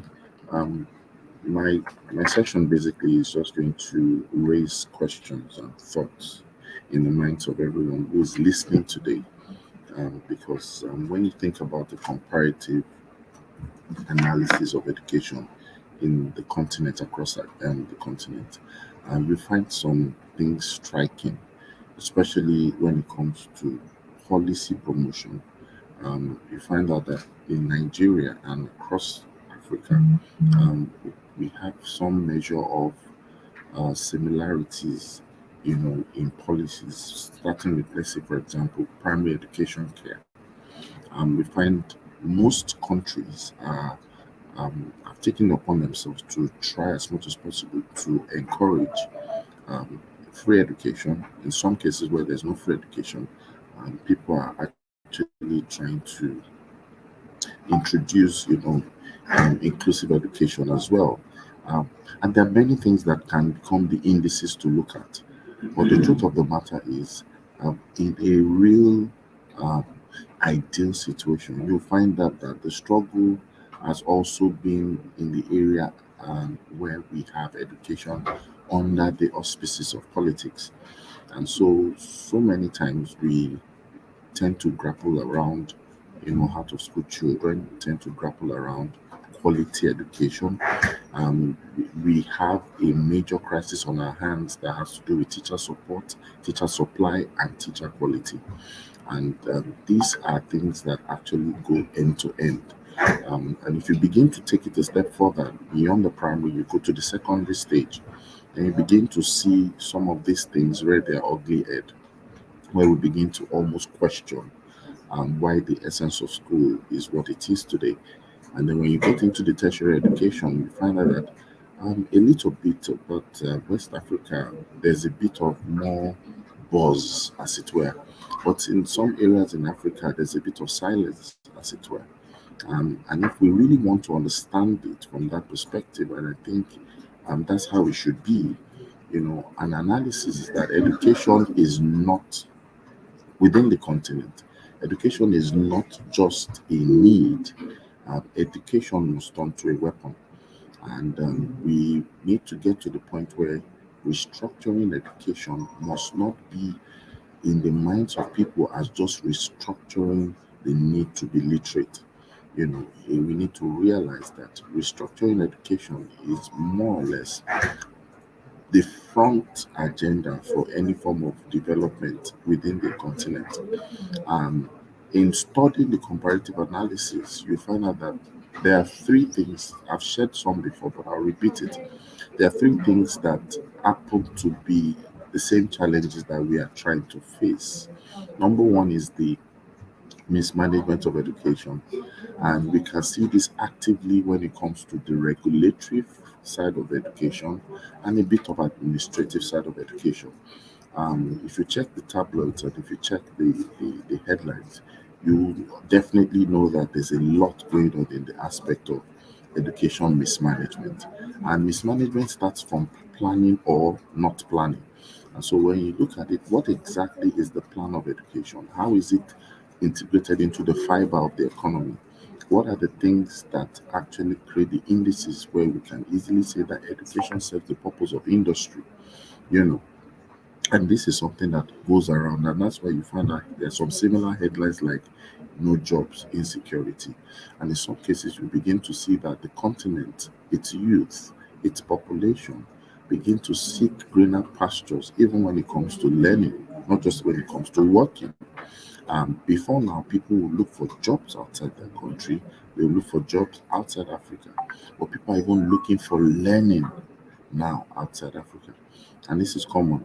In Nigeria, it's a massive case story of exodus where we do not even feel validated as human beings, aside the fact that it has to come from outside of us.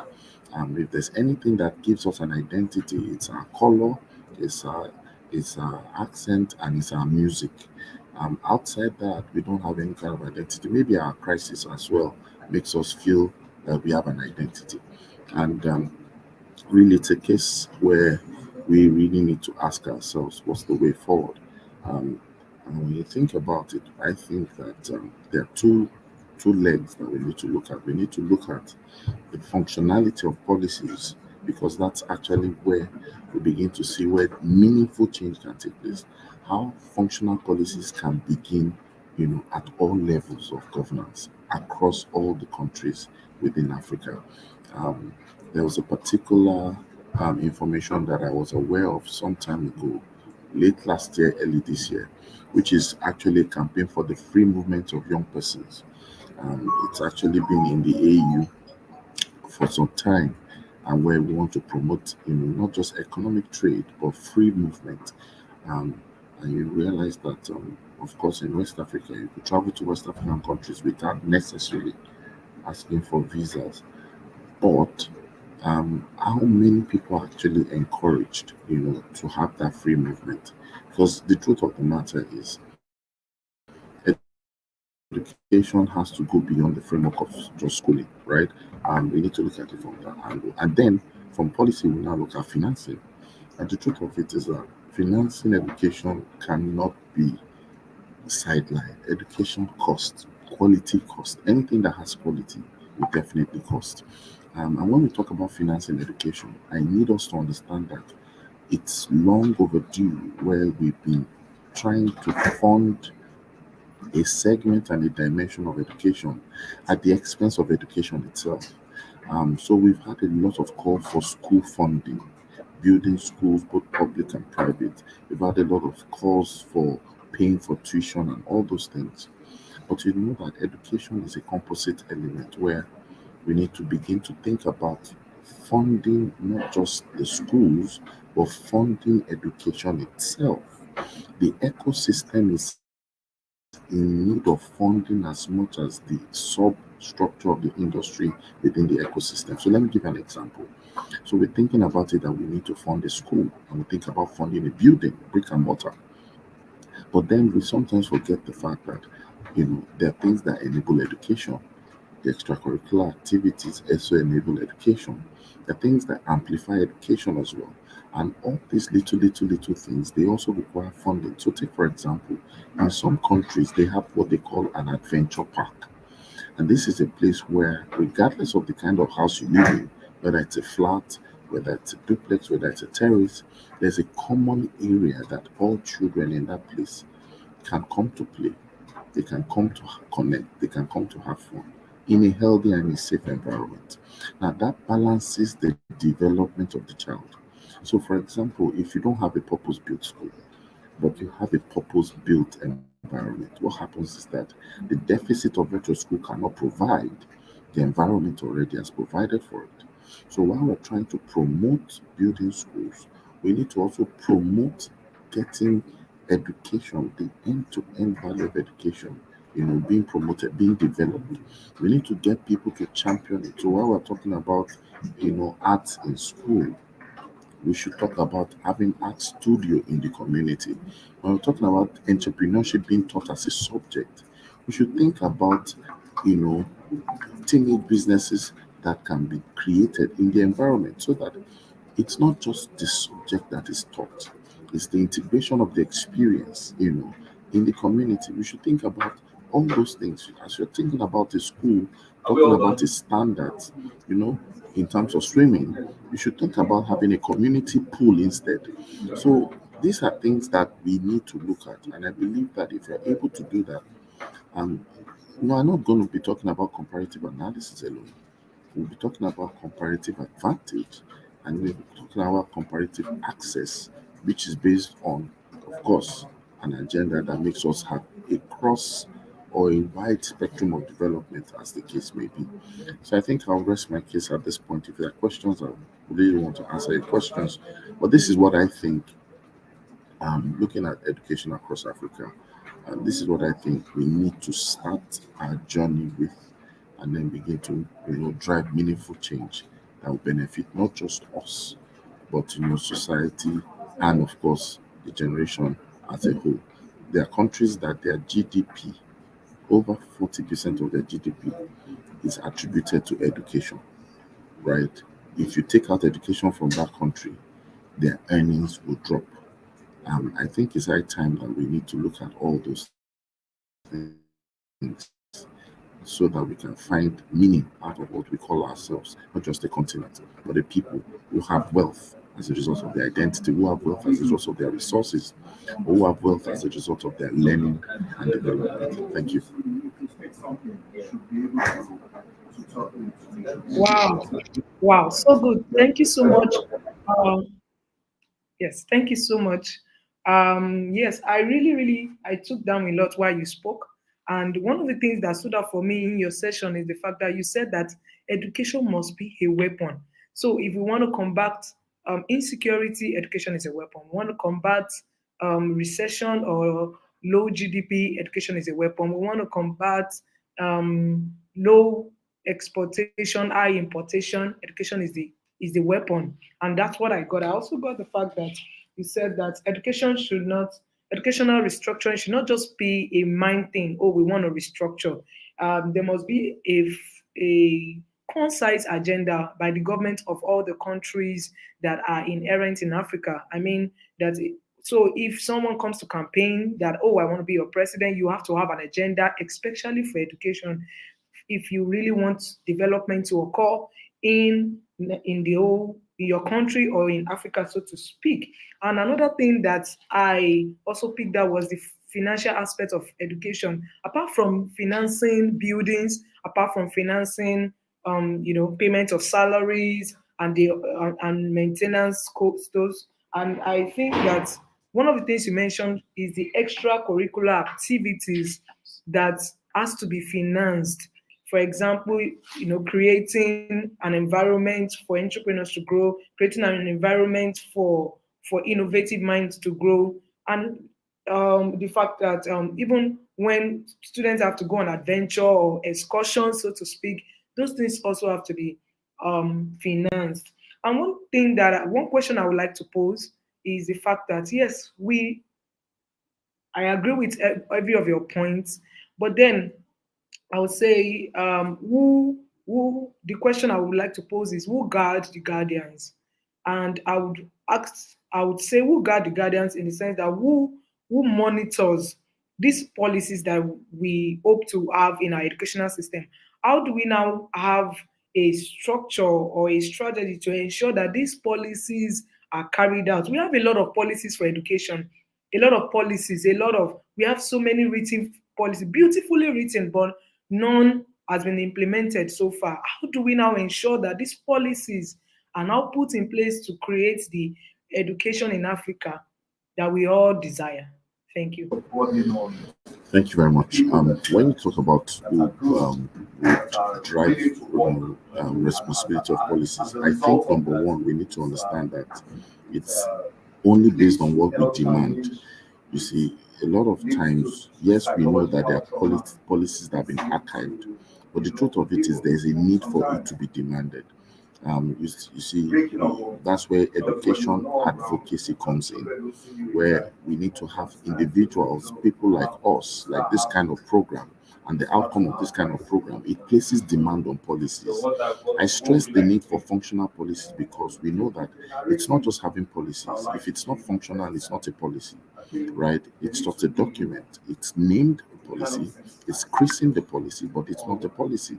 If a policy does not enable, it's not a policy, it's a document. And so we need to look at the things that are not functional in our policies and begin to make demands of it. In some other cases, we need to do benchmark apart from making demands. Benchmarks. That's why you see, for example, consistently people make reference to UNICEF in terms of the percentage of the budget of his nation in terms of the preparation of their budget. So UNICEF has a proposition that you have to spend 26%. That is benchmarking. So you look at the state budget, you look at the nation's budget across the countries, and you begin to ask yourself, what exactly are we benchmarking our budget on? So it's not enough to change it from billion to trillion. If you take the sum total of our budget, is it up to 26%? Sometimes we oscillate between 7 to 12, and we pride ourselves in it. If you radar that 7 to 12, you will be shocked at what goes into it. You find out that in the 7 to 12%, the current expenditure takes about 82%, which means that you are funding bills, you are not funding development. So even when people say they should increase that budget, I would stand and say no. Because if you increase the budget, but the matrix of the budget is not functional, then you are increasing expenses on non-essentials. What we need in today's education is an education that enables, not an education that is historical, not an education that is a monument. And once we're able to understand that, it gives us direct value. Do you understand? So that's how we make the demands. And then I think sometimes we need to also take it to a point where we also need to begin to go to the regulators and share with them data. Sometimes I think one of the things we do is that we don't have functional data, as it were, data that will help us get to be able to interpret things so that people who are planning things will not do things for their selfish interest. That's what I think. Thank you so much, sir, Mr. Rotimi. Thank you so much, sir. That has been such a beautiful one. I think that the final thing we want you to, share with us before you go is tell us what it is you're doing so far as education and youth development within the continent of Africa. We know you do so many things, but at least something you would want for us to put in our citation of the white paper that would come out of this engagement for this year. So yeah. Thank you very much. In the world of education, I've done a lot, and I'm doing a lot. One of the things I've dedicated my time to do is to ensure that I contribute to the development itself of education, and I do this through growth structured programs targeted at developing regulators, administrators, and leaders at all levels. I've created some special interventions and programs within the school space that are based on extracurricular interventions. I've done conferences, I've hosted conferences. We've anchored school competitions like the National Spelling Bee that we do. For the past 13 years, we've been doing that. I've been able to travel to over 29 states in the country. Teaching, training, mentoring, and coaching educators across. So that has helped me in a great way to be able to advance the course of development of education. So, thank you. Thank you so much, Mr. Rotimi. Thank you, everyone who's listened. God bless you. We are going to allow Mr. Rotimi bow out by a clapping ovation. Thank you so very much, sir. We are very grateful that you graced our stage this year at the 2022 African Government Stakeholders Engagement Forum. We are going to now bring in our next guest, who is going to be Mr. Fumi Gabriel. I'm going to have our moderator read out his bio, and then he can take the stage.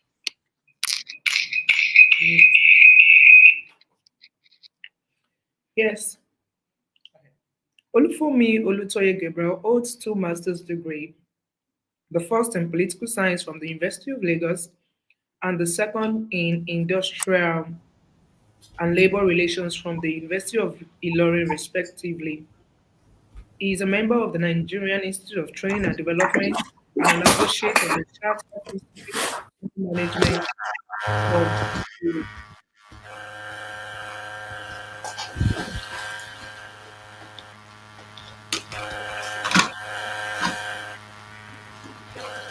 Hello, can you hear me? Hello? Yes, I can.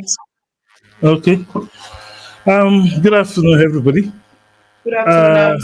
I'm currently reading out your citation. Okay. So when I'm done, I'll bring you in. Oh, okay, thanks. Yes. Yes. As I was saying, he's a development enthusiast with experience spanning over a decade and a half, providing technical and administrative support on social sector issues with an emphasis on education and health for implementing partners funded by USAID, FCDO, and the likes. He currently works with the Education Partnership Center, Lagos, popularly known as TED Center, and the organization is saddled with improving the overall design, implementation, and evaluation of education initiatives through effective, enduring, and scalable partnerships in Nigeria. He leads on operations, science, and project management. Welcome with me, Mr. Olufemi Olutoyedebo. Welcome.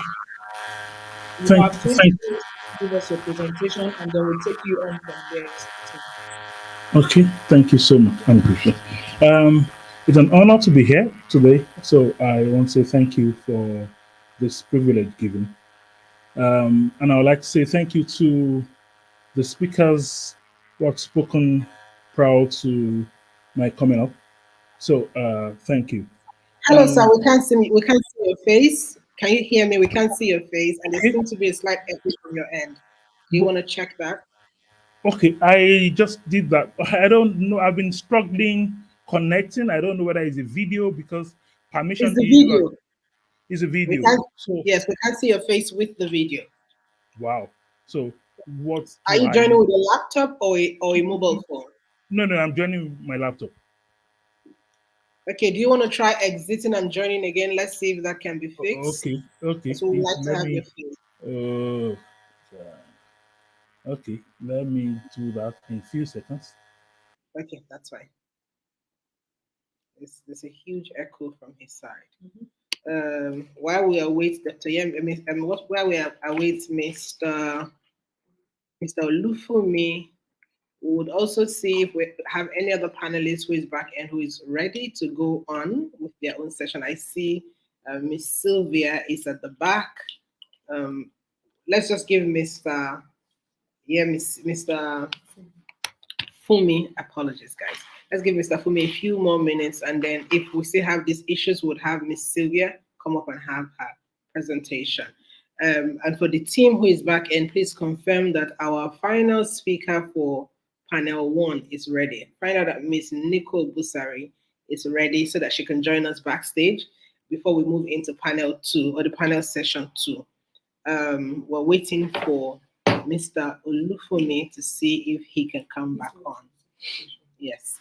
Miss Sylvia, are you ready to come up? If you're ready to come up, please can I see like a chat in the private chat, Miss Sylvia, so that we can bring you right up.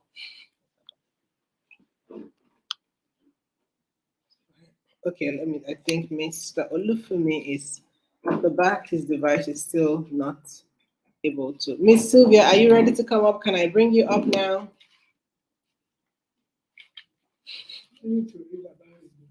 No, we have read her bio before.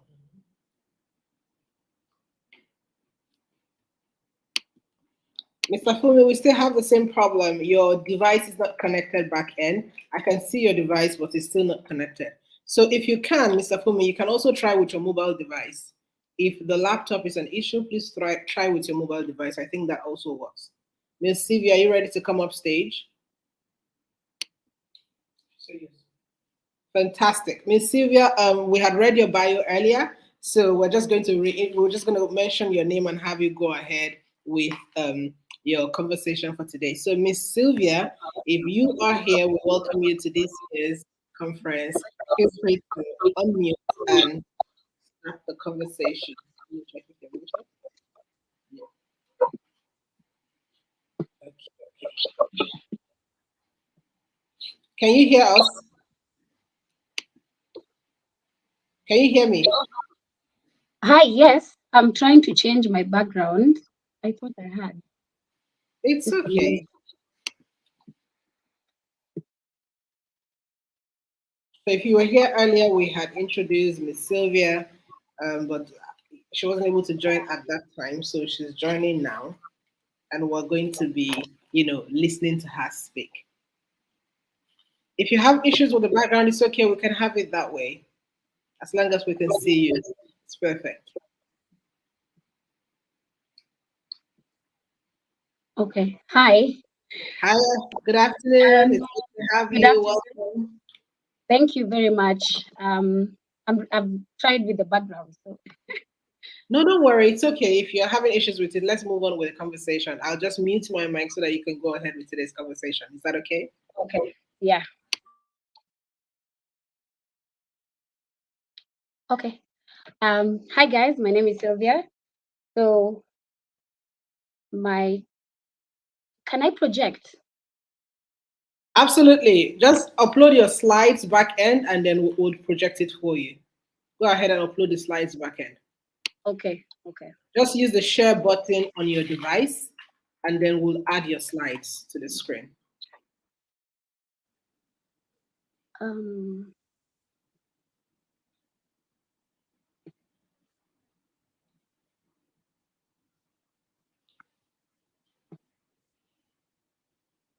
Can everyone see that? No, you have to add it back end. Add it back end. We have to add it to this stream. So I need to see your slides back end at the StreamYard back end, and then I'll add it to the Yes. screen. Yes. Mm, Just use the share button. You see share slides, add the slides. I'll see it here, and then I'll add it to the screen.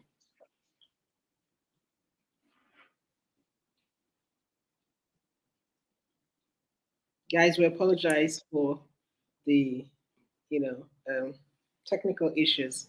A few days ago, I was speaking at a Digital Transformation Strategy Summit hosted by African Leadership Council, and we talked specifically about data infrastructure or internet infrastructure for Africa. And every time we have events like this, we continue to see this data infrastructure as one of the major challenges that we experience as African people. Miss Sylvia, please let us know if the slides are sorted. If you can also forward it to me, Miss Sylvia. You can send it to my email.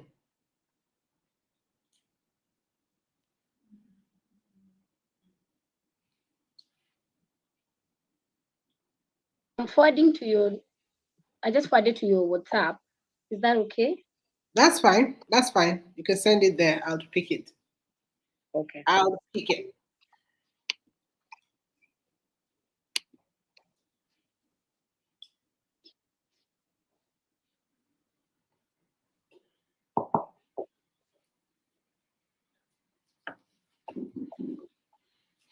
I think I just shared.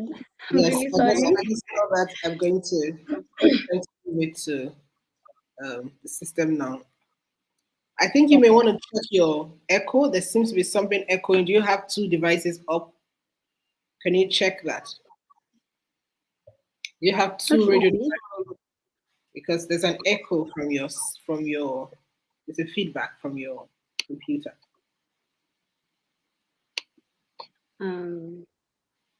Still, there's still an echo even now. No, this is better now. Okay. It's better now. Okay. I'm ready when you're ready. Are you Yes, gonna? I'm just trying to get your slides. Okay. For And some, we apologize to the rest of the people who are listening in and watching.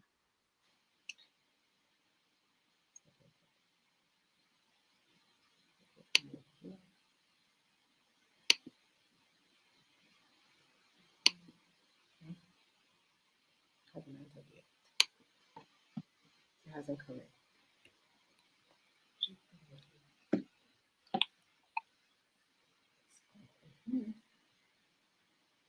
Your email. What's your email? Your email's not there. Yeah. Okay, it's coming. So I'll just quickly download Miss Sylvia's presentation and see how we can quickly share it. We apologize, everyone, for this it's a very slight delay, but I promise you, when you're done listening to Miss Sylvia, it will be worth the wait. While we are waiting for Miss Sylvia's slide to be completely downloaded and uploaded on the stream today, I want us to please drop our greatest learning points from all the sessions we have had so far. do well to drop it on the comment section or in the comment section. What has been your greatest learning from today's conversation? What are the things you are picking from here to begin to see how you can incorporate into whether the advocacy work that you do, or even if you're in any form of government, how can you begin to take this conversation to that level? And even if you haven't started anything, what have you learned from today's conversations that would impact the way you are thinking transformation as far as Africa is concerned? Please do well to share that in the comment section so that we'll see the many things that so many of you are learning or are picking from just being here. Remember, today's conversation may be amongst different speakers and panelists across the different regions of the continent, but what we want to achieve today is for everyone to truly begin to see the importance of subject matters like education and youth development and see how we can begin to incorporate our various learnings in different areas of the work that we do, whether at private level, whether at public level, or even at enterprise level. It's what I think we want to be able to achieve with today's conversation. So I would love for you to truly begin to share, what have you learned today? What have you learned today that would make a difference? What have you learned today that will make a difference? Please do well to share.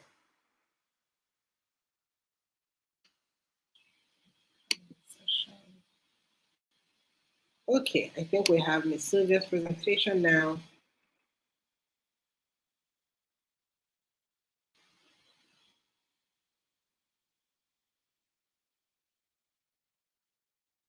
And for all our distinguished guests who are back, and thank you so much for joining. Thank you for being on time, real time. We will have you join us very shortly.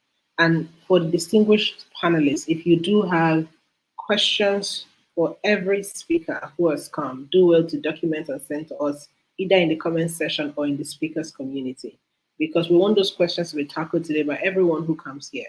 So even if you are not on the front stage asking questions to the different panelists, please do well to just drop your questions so that we can pick them. Miss Sylvia, your slides are ready. Okay. Are you seeing? Yes, I can see it. So okay. I'm the one who's going to tell you to go to the next slide. Yes? That's fine. No problem. Okay. So, yeah, we start at the beginning. So hi guys, my name is Sylvia Mutumi. I really, really wanted to be a lawyer. So I did exactly that. I went to school and became a lawyer. And this is where I met my co-founder, by the way, who we started Fundis with. When I got out, there were no jobs. So what did I do again? I thought that having more qualifications will get me a better job, a better pay, sorry. So I went back to school again. But this time I knew that there were no jobs out there in Kenya. And I had already formed a company called Fundis. And I just went back to see what is out there. I became a criminologist. I know, it's funny, right? And on graduating, my partner and I decided that what we had learned from my second degree can be incorporated into entrepreneurship. And that's how I became an entrepreneur. That is, starting Fundis really gave me perspective on how you can vet people and get to know people as you put them out there in the market. My point is that there were no jobs. And if you look at the African setting, it is projected that by the year 2050, we are going, the population in Africa is going to be around 830 million or above. Are we ready to have or give jobs to all these youth? Where are these jobs going to come from? Go to the next slide, please. Next slide. Okay. Yeah. So Africa is increasingly taking its place in the global stage, and opportunities, yet critical challenges remain. Like, how are we going to get all these jobs to give to all these to this blooming education? To this blooming population that is coming around. While 95% of all these informal sectors are done by the youth, there are no jobs to be done. And also, as we are trying to create trade for global markets, or making our businesses open to the global markets and generate jobs, wealth, and capture the growth opportunities. Next slide, please. I am happy to report that East African countries like Ethiopia, Rwanda, and Kenya are the fastest growing economies in the world. With Kenya having a GPD of 5.7 projected to in 2022. Across Africa, necessity is the mother of invention. Reusing and recombining in a way of life in many cases. Infrastructure gives us a clean slate for new solutions. Africa's entrepreneur and contributing a host of cut-edge products and services, enabling them to help forward in fields such as mobile, IT, and develop innovations in agriculture, transport, health, and other industries. Go to the next slide, please.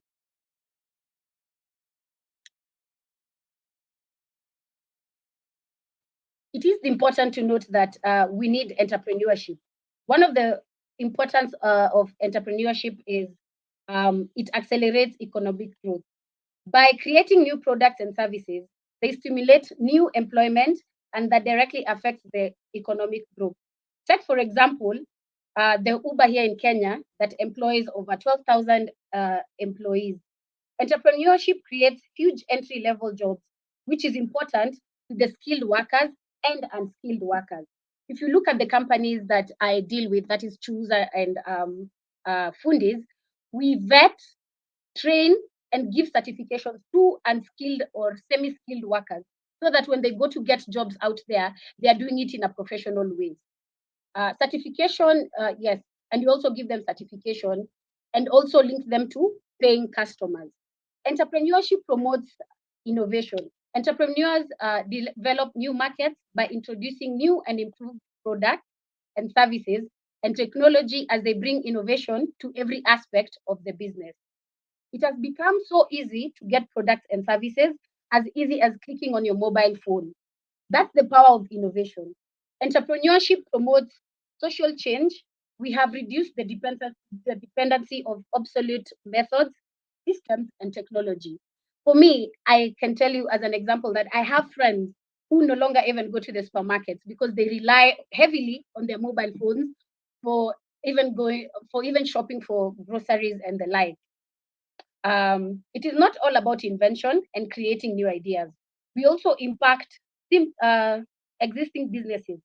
Some entrepreneurs simply turn their old businesses, and by using technology, their businesses are expanded and or developed. For example, in Chuza, I bring about the informal sector after training and giving them certification, and then I link them to the customers they need for jobs. These are in areas such as beauty, cleaning, and the like. Go to the next slide, please. Let's quickly look at challenges facing entrepreneurs in Africa. Number one, this is lack of access to capital. This has been a huge challenge, but my question today is, do we have or do we understand the ecosystem and the life of an entrepreneur? These are the words of Busi that he said on TED Talk, because we will continue as Africans to say that white-led up startups come to Africa, open up their startups, and then they're funded. But do we have businesses that can grow for us to ask for capital or investment from the funders or the investors? We need to have scalable businesses that investors can be able to invest in us. This is one of the biggest reasons why startups fail. And as he also said on TikTok, this is the time to get the whole ecosystem. There's no way that you can only sell, let's say you're selling fruits on the side of the road. This is the time for you to go to the farmers and control that of farming. This is the time to control how the goods are moved or the supply chain of the fruits, and also control the retail space, and as well control the financial institutions that support all these ecosystems. And that's how we will scale to grow and also get investments. The other challenge is there's minimal innovation. And by this, I mean that we need to look at more ways of doing business. It doesn't have only to be a new invention, but can we, what do you call it? Can we reinvent our businesses into the technology that we want? And by that, we will have innovated a business that was traditional and put it into a fast business growing in the 21st century that uses technology. Another barrier that I saw was inter-Africa trade, also known as cross-border trade, which is often very difficult to do. It is expensive and inefficient. This is due to the local laws and regulations governing cross-border payments and domestic bank systems in various African countries. Also, we need more women in entrepreneurship. A study was done in South Africa where they said that about 27% of the workforce was female entrepreneurs, and only 15% of them were not self-sufficient. So we need policies and regulations to push such agendas to put women in such positions. Here in Kenya, though on a different line in the political sector or in the government sector, it is mandatory to have 2/3 of females representing the people in the government of Kenya. Go to the next slide, please. When we talk about technical education and how it shapes the entrepreneurship and the growth and development of Africa, it is important to note that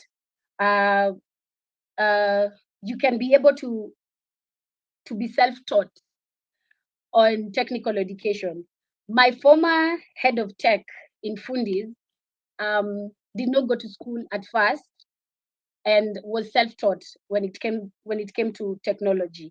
And after that, now he got into the bootstrap camps of the likes of Google, and he got more professional. But at the start, he did it by himself.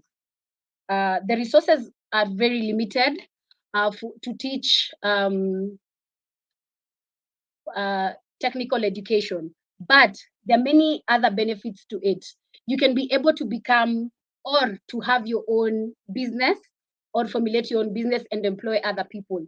This means that if you have the technical education, you can be able to create jobs, give other people jobs, and this contributes to the economy and the development of your country or as Africa as at a large scale.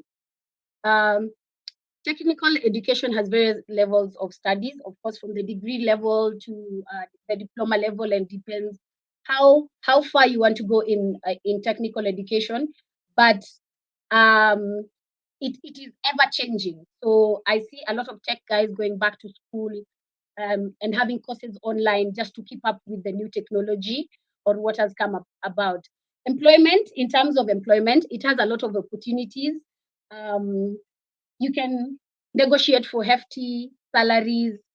You can negotiate even for equity in a company. So I feel like having technical education has so many advantages for us. Go to the next slide, please.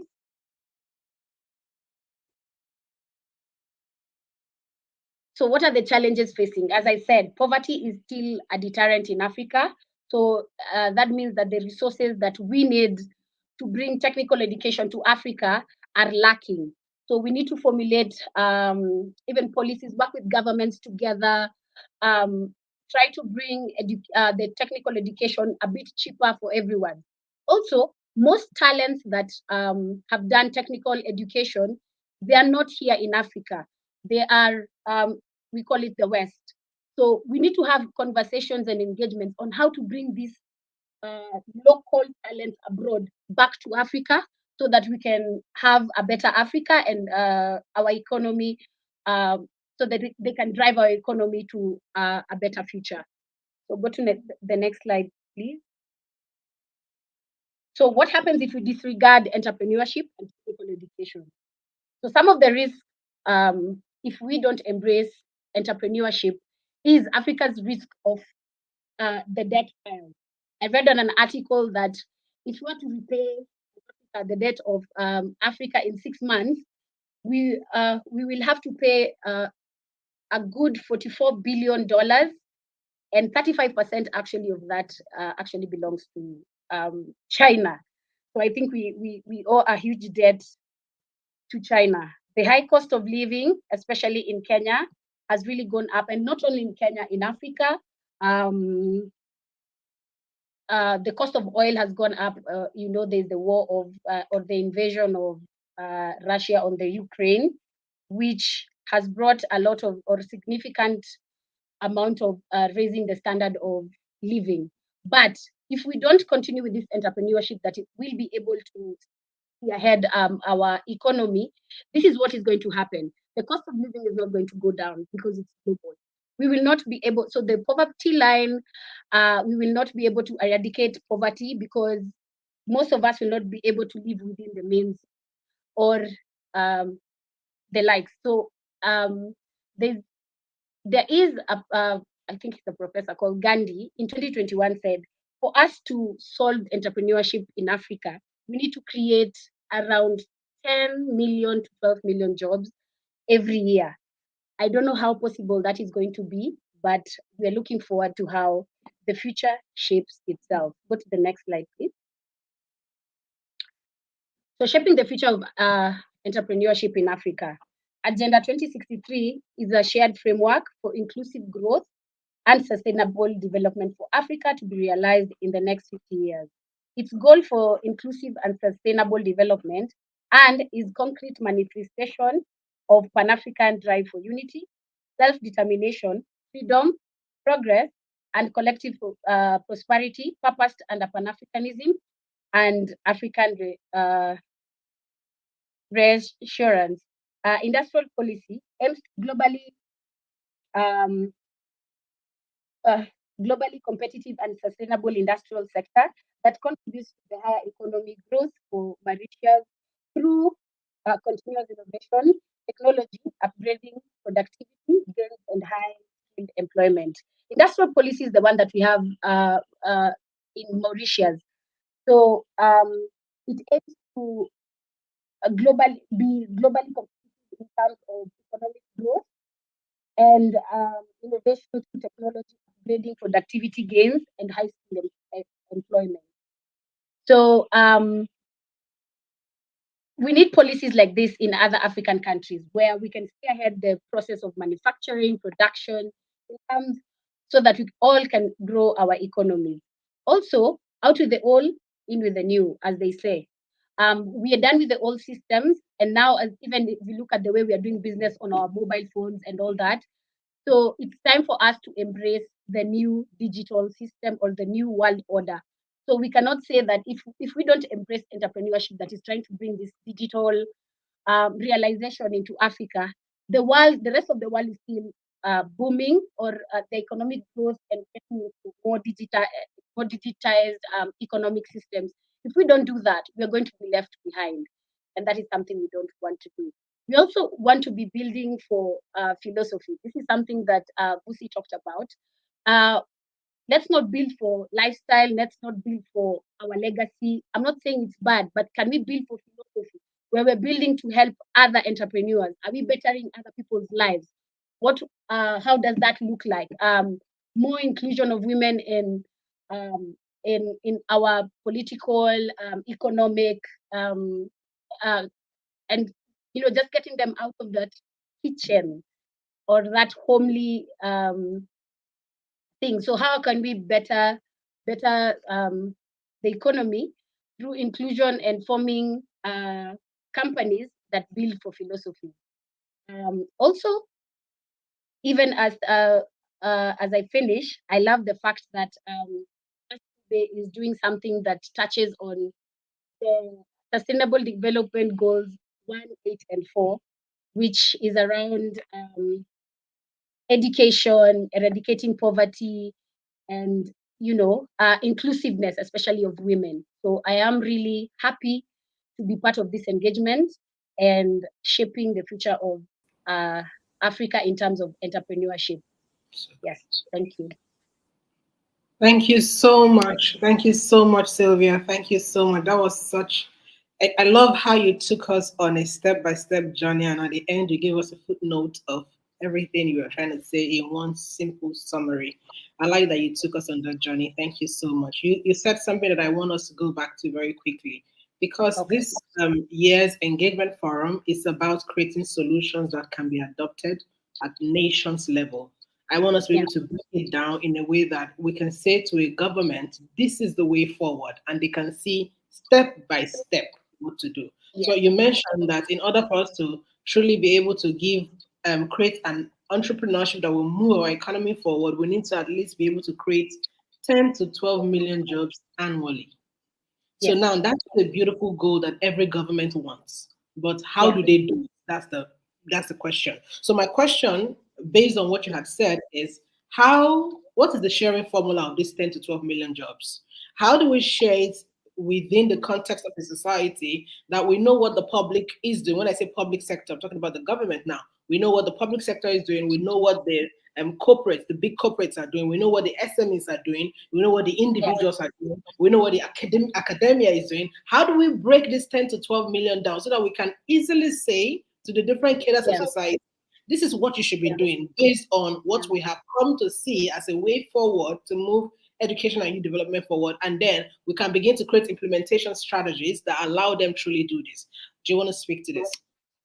Yes. Yes, I will.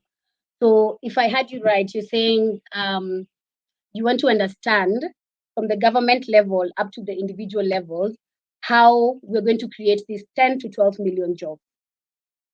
So from the government levels, policies have to be put in place, obviously. And one of them, I think I skipped that, and I should have mentioned it, is growing home. Yeah, I said it. They are growing a crade for homegrown um, businesses so that we can open up to global markets. So how does that come into play with the government? Can we form policies that will adapt, that will protect local businesses? I'm calling them local in the context of Africa. How can the government be able to do that? In Kenya, actually, my member of county assembly, his name is Mugambi, just passed. We have a new government. Just is trying to pass a law where um, the local companies will be protected through government policies and bills, and it can even be in the constitution, because we really need to be protected. So that is from the government side. When we go to big companies, and I want to really touch on investors, we need to open up an African investment. I know there are very few, but still most of the Africans are not have not really gotten into the space where they feel they can invest in businesses. We need to tell them that they're investing in a future, and that most of these, they need to be patient. But most of these companies, in time, tend to give good profit. So we need to cultivate a culture of African venture capitalists and investors, and this will make a pool for um, Africans getting or formulating companies for the betterment of the economy. When you go to the individual level, we need the education, and we need the government to put in place. Is it the resources that we feel that are very expensive? How can the government help us to maybe get them cheaper to the normal African out there, so that they can study the technical education and come out here and create new jobs? To the individual level, in as much as we're saying the resources are very expensive, can you go to do we have bootstrap camps? Do we have courses online that you can study this technical education, and in turn we can they can come out here and get new jobs? And also a point that I've forgotten, to the maybe you call them big corporates, some of them, if not all, are still doing business the old way. So can we do business in a different way? Can they be more innovative? Can they give entrepreneurship a chance? And can they give technology a chance? I think that's how I'd answer it. Is that clear? Thank you Just so much. Yes, yes. Thank you so very much. Thank you so very much for sharing. I think that one of the other things I would love for you to speak to, like we mentioned earlier, is we would like for all the speakers to share with us some of the work that they are doing in advancing education and youth development in their different countries. So that when we're creating together a white paper, we can make mention of the work that you do, just in case one of our stakeholders may be interested in the specific work that you do. That way we can foster better collaborations that move the needle further as far as transformation of our continent is concerned. So please, Ms. Sylvia, do well to share with us the work that you may have been doing in, advancing either youth development or education on the continent. okay. So for two of my the businesses that I run, that is Fundis and Chuza. So I'm a co-founder in Chuza, and I'm also the founder and the CEO of Chuza, and a co-founder at Fundis. Sorry. So for the both companies, their main aim is to train vets and give certification to the informal sector, and then link them to clients, to paying clients, and what you just called jobs. So what I'm doing, or what my the two companies are doing, is we're trying to get engagements with government stakeholders, other private sectors that are willing to give us the training that we need for this informal sectors, getting them certification, especially in my country, for the informal sector. Then for the informal sector, I'm talking about the beauty industry. Here we call it the Juakali industry. So your normal carpenters, your normal plumbers. So there has not been any formal education to be given to them, So and good. the certification, So the, good. the certification has not been, from one place. So what we're going to do is having discussions with the government to give these people one, a certificate that is coming from one channel from the government and other stakeholders. So that is what I am doing to revolutionize or change how we view entrepreneurship and how we view technology. Thank you so much, Miss Sylvia. What she has rightly captured is she's adding value to technical skills within the continent. That's what she's doing. She's adding value to technical skills. And let me explain the chain of adding value to technical skills. If you were to hire a normal artisan, maybe a plumber or a carpenter to come to your house, because they are not under a structured platform or there's no structured way to hire them professionally, you get to pay them menially. And when you pay them menially, it has its own ripple effect on our GDP because, of course, it begins to determine their outputs. So if somebody like Sylvia adds value to the profession of plumbing or carpentry, what begins to happen is they are now professionally certified or qualified and can be employed professionally at that level where they can command greater income, whether at a personal level, a corporate level, or even at a global level. Because, of course, there are organizations who come into the country to do heavy projects and they need to hire artisans or hire technical skills to do major work. If there are professional certifying bodies that actually add value to these skills, it increases the amount of income these guys can earn, and then it has ripple effect on our GDP. So simply put, what Miss Sylvia is doing is revolutionizing the technical skills economy in a way that itself can rapidly boost the GDP that we can generate within the context of the African continent. Miss Sylvia, I am beyond excited to see the work that you do because I don't see a lot of people do this. I think this is the first time I'm hearing anyone do anything like this that you're doing. I just want to say well done and thank you. And I think that progressively we at ACCEP will be looking at some level of partnerships with organizations like yours so that we are sure that we're capturing every level of education so that we can have an inclusive system that truly serves every cadre of society as far as education and youth development is concerned. So from all of us at ACCEP, we say a very huge thank you to you today for coming here. And we say a very huge welcome on the work that you do for Africa. God my bless honor you. and my pleasure. Thank you. God bless. Thank you. So we are going to be having our next guest, which is Nicole Busari. Nicole, are you ready? We're going to bring our moderator up to read your profile, and then we'll have you come up stage.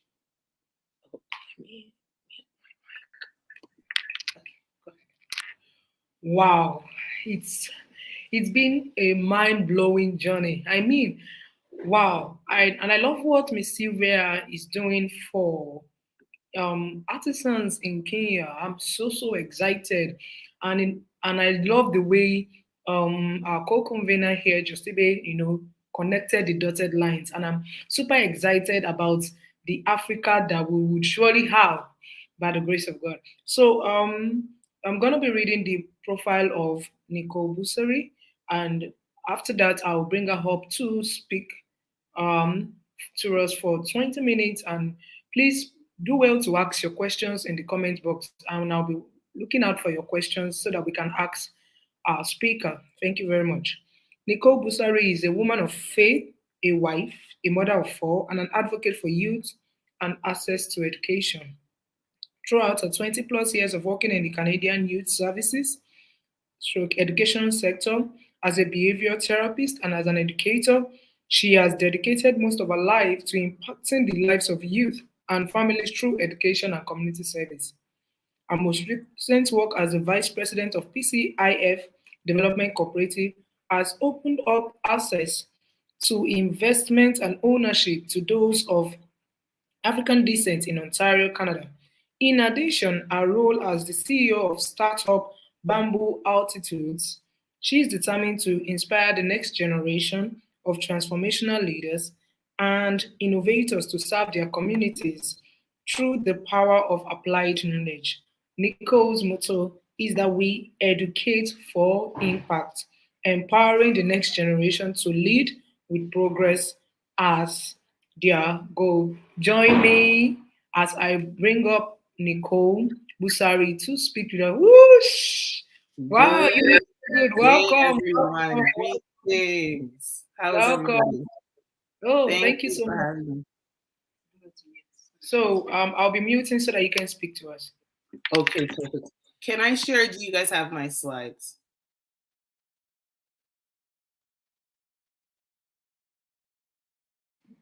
No, Nico, you may have to forward it to me there, or you can upload. Can you upload it back end so I could just add it to the screen? Okay. You want to upload? If you can upload, you can just send to me and I'll be able to. Okay, so let me try and send it to you.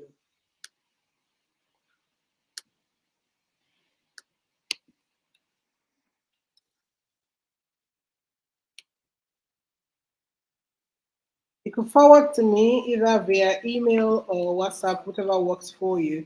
I could also quickly drop another email for you to use, Nicole.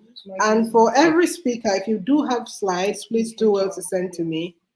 Please, I'll just drop an email in the speaker group so that all of us can send our slides ahead of time if you want to project it. I think you guys should have a copy of mine. Nicole, I can't hear you. I think you guys should have a copy of mine. But let me. Nicole, we can't hear you. Oh, you can't hear? Okay, yes, we can hear you now. Apologies. Have you sent the slides? I'm just going to send it to the email. Can you drop the email in the chat for me? Okay. I'll just share it with you direct off of Canva. Yes. Gmail. It's we dropped it via private chat. Do you want to check the private chat? Okay. Got it.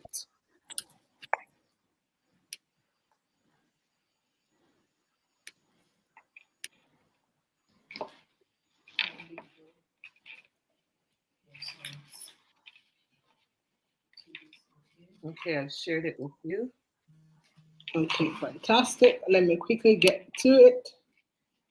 For other speakers, please do well to share your slides so that we can have them ready before you come up stage.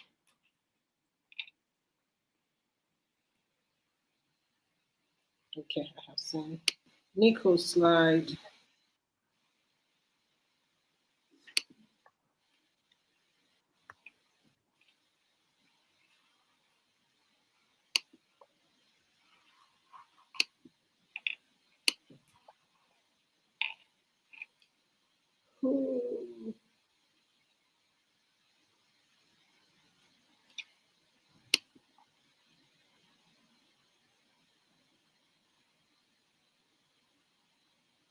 Okay. She created with Canva, so I have to download it. I'm not sure I have a Canva account. Or I could, do you, I could always, I think I can share.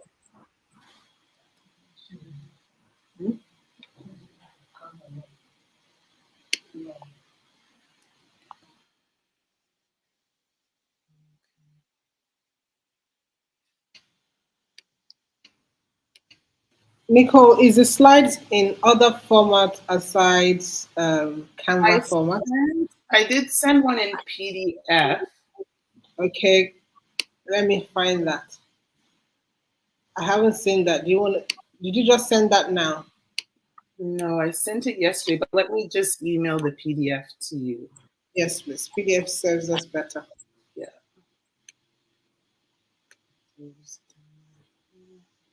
then I'm just going to preview it up.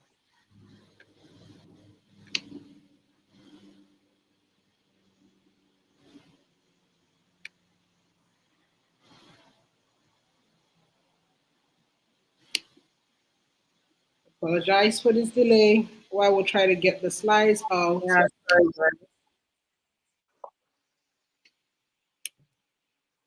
Earlier on, we're asking for everyone to share point out from what they have learned from the session so far. And I like that Dr. Promise Adenega says there is a level of growth and success that you reach where there is no way up but to come down and lift others up. I love that. He's saying that's his takeaway, and that's what he's going to be taking into every area of his life. Please do well to share what your feedbacks, your comments, your key takeaways, your action points are from today's conversation from any of the speakers that have come here to share with us today. Remember, education and youth development concerns every single one of us. It may seem like a government problem, but it's all of us. It's all our collective problems.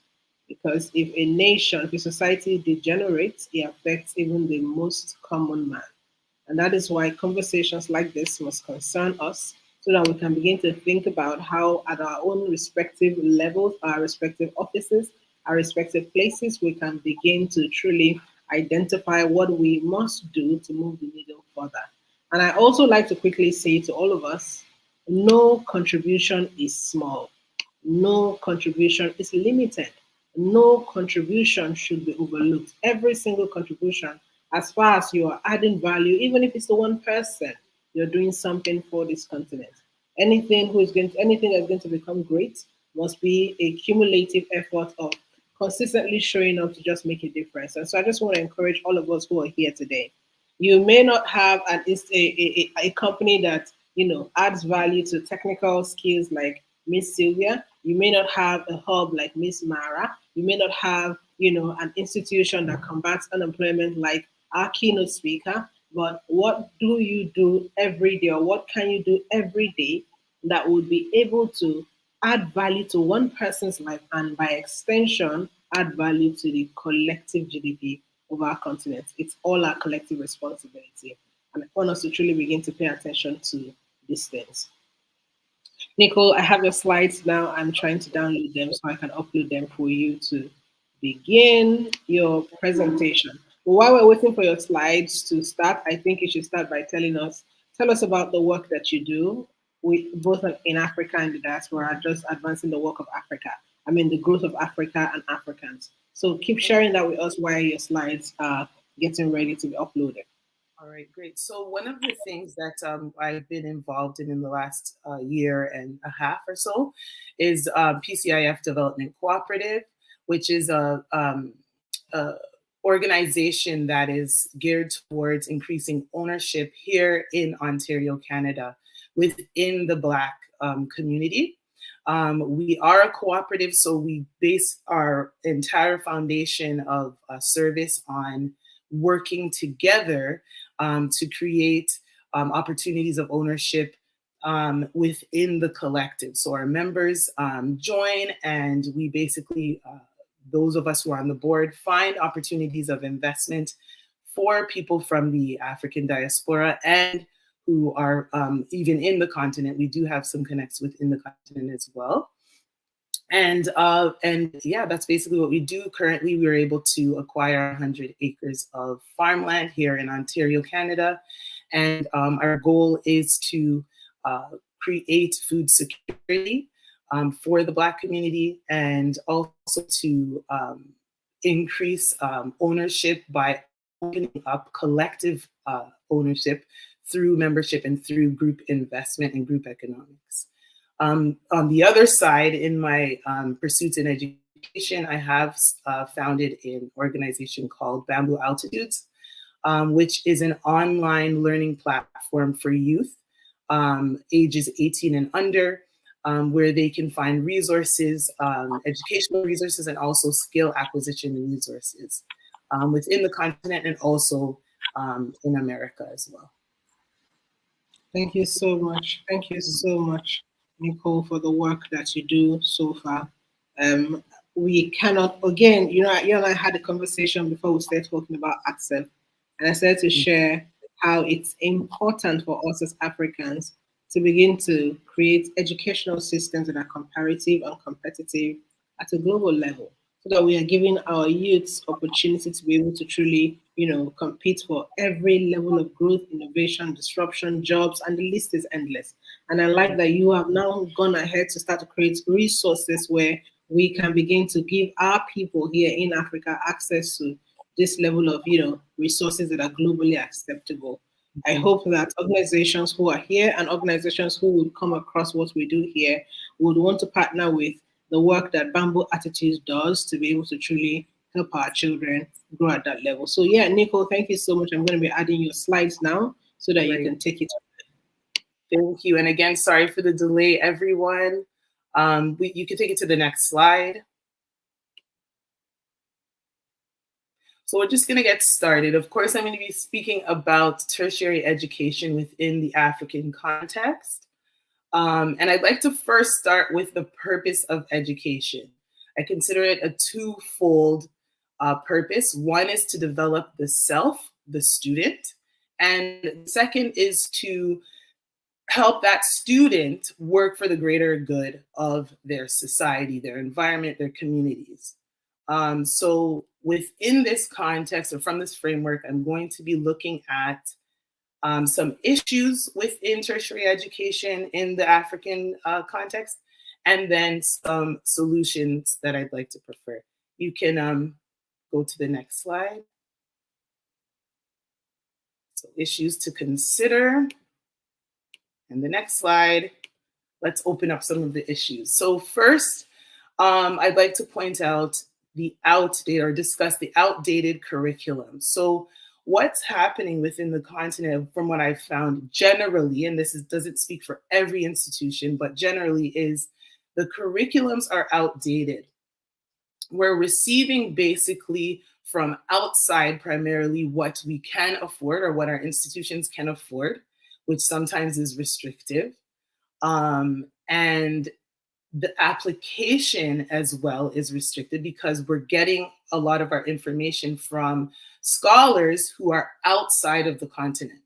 So the solutions that they might have from within their country's context, we are now trying to fit that into our country's context.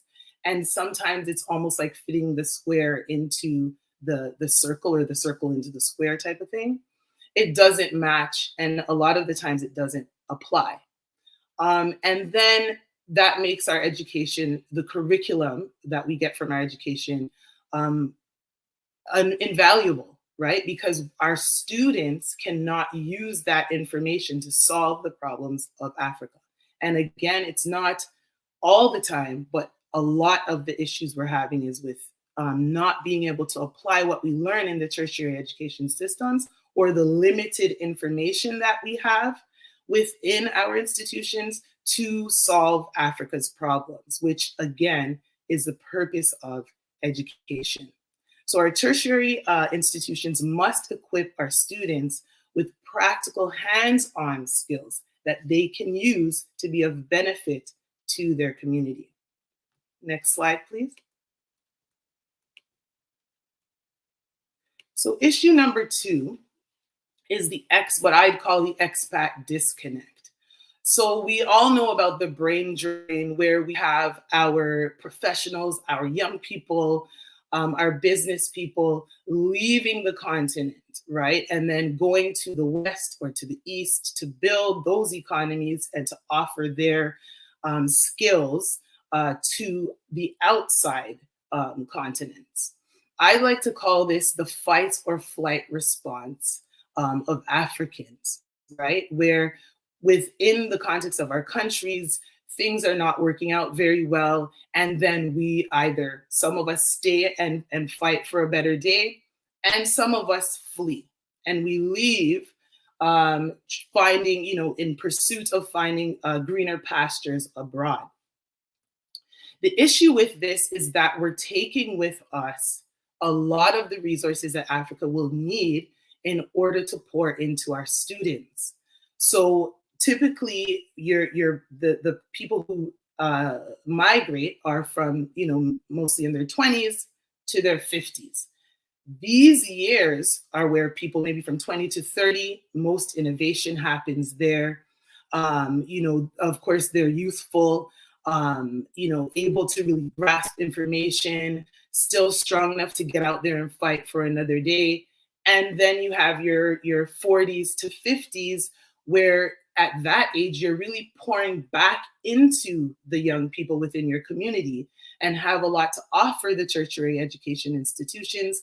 But unfortunately, you've now left and disconnected from the continent and from the students. And the end result of that is we are left wanting and in lack, the lack of backflow even for those who have left, the lack of contribution, I should say, of their resources and their intellectual power is also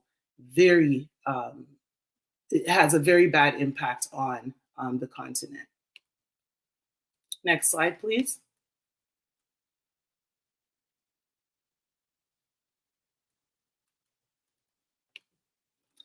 And my third issue that I'd like to discuss is the lack of financing and investment. Since the 1980s, we've seen a great decline in African governments investing in tertiary education.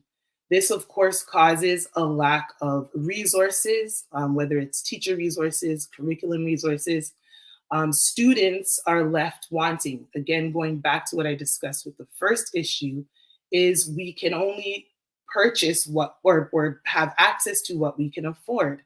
And in this, with governments not investing and with there being even a lack of private sector investment in the tertiary education systems, we are again left lacking, right? We don't have enough investment, thus we cannot pay our teachers, we cannot build more schools. Our students are continually, grasping and looking for opportunities to learn, but the institutions are not there, the resources are not there, and even many of the resources that we do have are again outdated.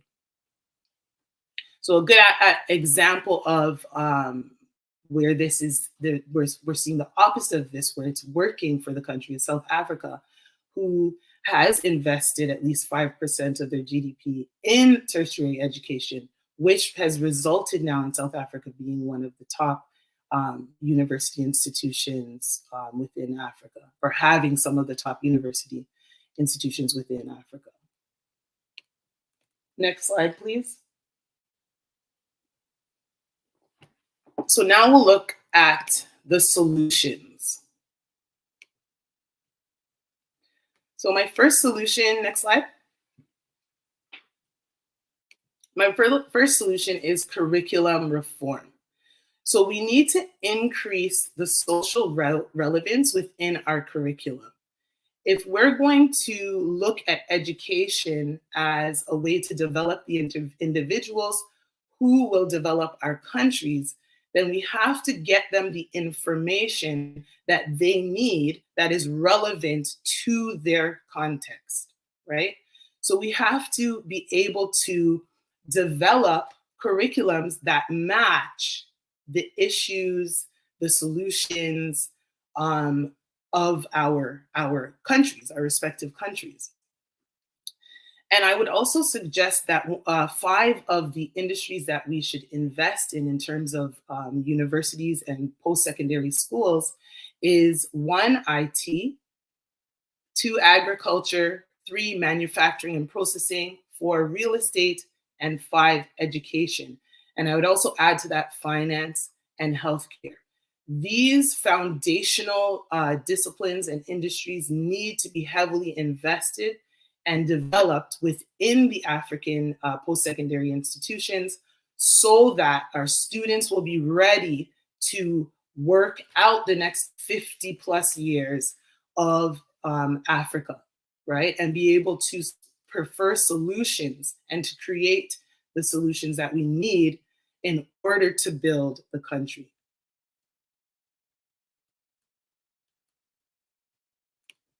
Next slide, please. The second solution that I'd like to point out is a diaspora expat coalition. We need to connect, our institutions need to connect with those who have left and are making grounds within the other continents, within the West or the East, wherever they have gone. Many of our professionals have left the continent and gone on to do great feats within their current countries. And what we need to do as institutions is pull on their resources, connect with them, creating alumni programs, building curriculum with the help of those who have grown their experience and understanding of how the world works. We do live in a global economy and a global system, and globalization is real, of course. And so that leaves us with the need for us to connect to professionals from the outside who can now help us make progress in the development of the curriculums that we need to teach the next generation of Africans. It's important for us to build a bridge for the pouring in of information from those who have left the continent to those who are still in the continent. So that's why I call it a coalition, working together of those who are from outside to build what we need to develop inside, right? A good example of this is Europe, right? When Europe was, struggling within their within their continental context, they went out to look for greener pastures without forgetting that they also needed to pour back into their continent and develop their continent. So it's very important for us for the institutions to connect, to make that connection and reach out to those who have left, who can provide resources for those who are still in the continent. And even in the context of financial development, right? Investing in the tertiary education systems, the schools, buildings, curriculum, etc. It's very important. Teachers training, all of that. It's critical for us to really garner those resources that we have from outside. Next slide, please.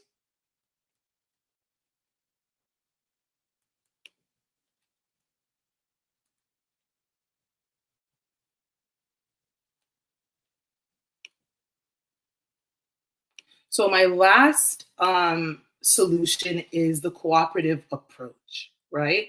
So really building on and connecting with all aspects of society. So going from the schools, developing the schools and creating better schools, who will create stronger students who will go out to impact their community. So it has to be, instead of the pyramid approach, we need to take a more circular approach, going from the institutions and developing those very well, who will then develop the students, and lastly, the community, right? So keeping that circular motion, right? That reciprocal relationship between the three groups. And once we do that, we will definitely see a transformation, not only in education, but of course, for the purpose of education, which is to transform society. And last slide.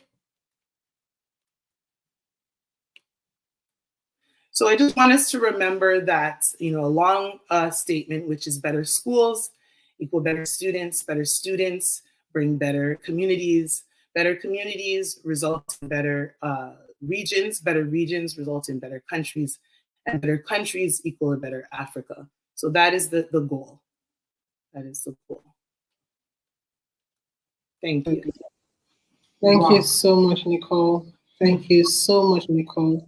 Remember, better schools give us better students give us better communities, better better regions, better countries, and better countries, better Africa. I love this. This is such a straight line to show us how our daily efforts give us our overall objective. Thank you, Nicole. I find your class very solution oriented. I was just saying to my moderator that Nicole is a think tank person. Like from just listening to her conversation, I see the person who's come with, let's do it this way, let's do it this way, let's do it this way. Thank you so very much. One of the questions that's at the top of my mind I want to ask is, what would be a practical approach to create a synergy between how we as Africans are educated and how the children or the students in the West are educated? What would be practical? And I say this because I'm not saying that the Africans are very beautiful, very well educated, very intelligent, very result oriented, very innovative, and all the different things we have. But there's still a gap as far as the way we are educated in the both continents, in Africa and maybe, let's just say Africa versus the West. What would be a practical way to be able to synergize what goes on there and what goes on here? Well, one of the things that I learned about was Kenya creating the competency-based curriculums. I know that there's been arguments that it hasn't really been implemented that well, but the idea is for you to be able to create curriculums that are solution-based. And I think in the West, most of the thinking, most of the teaching is to create solutions for the economy of the country, for the social aspect of the country, the tech industry. It's all based on how can we, the education system, I should say, is all out here, is all based on how do we curate students who will have an impact in our environment. So I think that is something that within the African context that our universities and colleges have to adapt. How can we formulate education systems that are specifically geared towards solving the problems, creating solutions, and building industry within the continent, versus what we have now, which is a lot of times our students, take off even before university and then they go to abroad, right? So they need to leave the country in order to get a strong post-secondary education. And the end result of that is that they now learn the ways to solve the problems of the West, not necessarily how to solve the problems of the continent. Wow. Nicole, thank you. This is so expository. I like that you're bringing these things to, I love that you're pointing them out and saying exactly what they are. One of the other things I truly want to talk about or ask is, do you think that the poverty rate in Africa has an effect on the way people think? Let me break this down. It's easy to think solutions when you're okay, so to speak. That's the average word on the street. It's easy for me to think about solving a problem when I'm okay. Do you think that mindset is as a result of the poverty level on the continent, or you think there's something that we are doing to enable it? For me, I want to get down to the roots, because I interact with a lot of young people, and every time I feel like my heart keeps sinking when I see that a lot of young people are driven by themselves, what they need, what they want. And as much as I want to change that radically on a continental scale, we need to go to the root. Why? What is making that mindset prevalent? Is it the poverty? Is it the communities? Is it the systems? What do we do to, from that very early stage, begin to re-engineer the minds of young Africans to truly begin to highlight that their contributions are required, so that as they're going through school, that's the highlight of why they're doing what they're doing. I think there's something with Nicole's network. We're going to have to bring her back, right? I'll hold my thoughts while Nicole is trying to join back. While we're trying to join back, I'll take some comments from the comment section.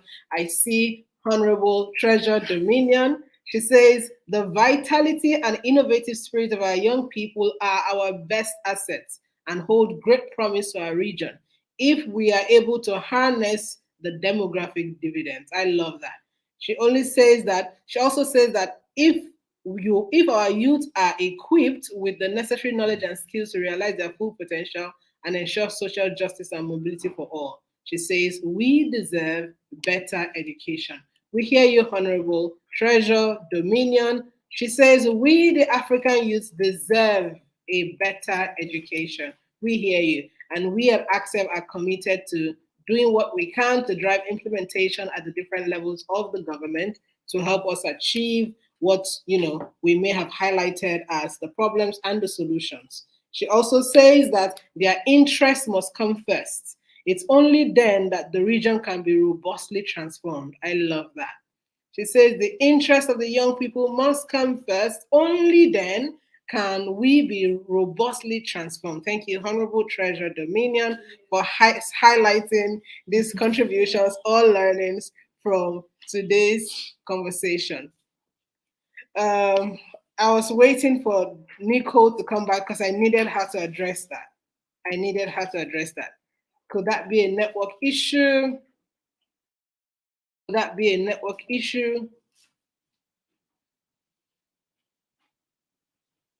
It says check connections for Nicole. Nicole is not back end. Okay, fantastic. Let me pick that. Due to poverty being the default mindset for our youth and those here in Africa, until we change that mindset, no matter the conditions. Wow, I love that. Dr. John. I love that.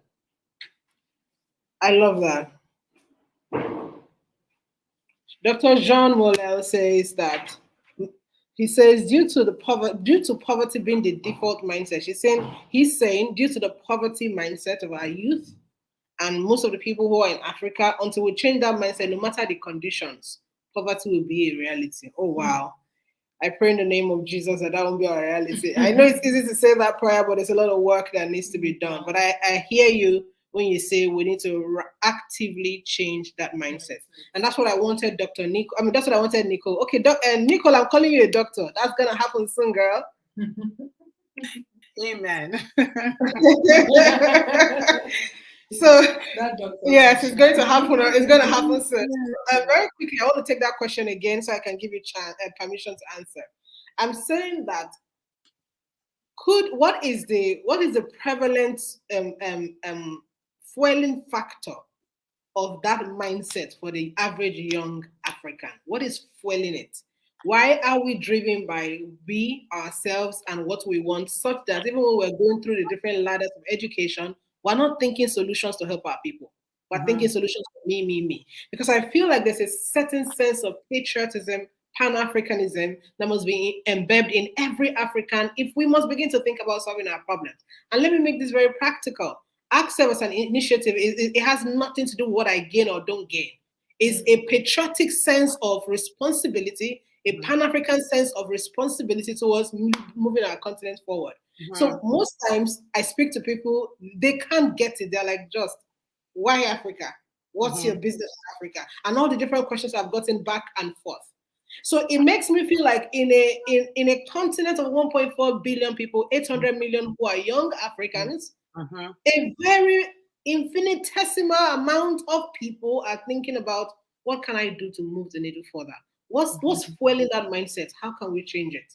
These are my contemplations, Nicole. Yeah, I think the main, and that's a awesome question. I think the main issue is a lack of national identity and pride. And not only national, but continental identity and pride. I look at China, for example, right? That is very successful at harvesting, passing down traditions and pride in country and all of that. America is another good example of that. Very, if you're in America, you're an American, and they have that national pride. Whereas in the continent, I feel like because we see problems that we're ill-equipped to solve, the frustration sets in, or back to that fight or flight. So our mind now is just, I got to get out of here. I have to get out of here, running off to greener pastures. Whereas I feel like if from a very young age, even from the primary school ages, which is why I created Bamboo Altitudes, to create this mentality. If from that age, children are learning that you can solve, even if it's one of them, the problems that you see within your environment, children will be empowered. Then the teens will be empowered. When they become young adults, they'll be empowered to change what they see in their country. And it really only takes you doing one thing. I'll do one thing. Somebody else might do 2 or 3, etc.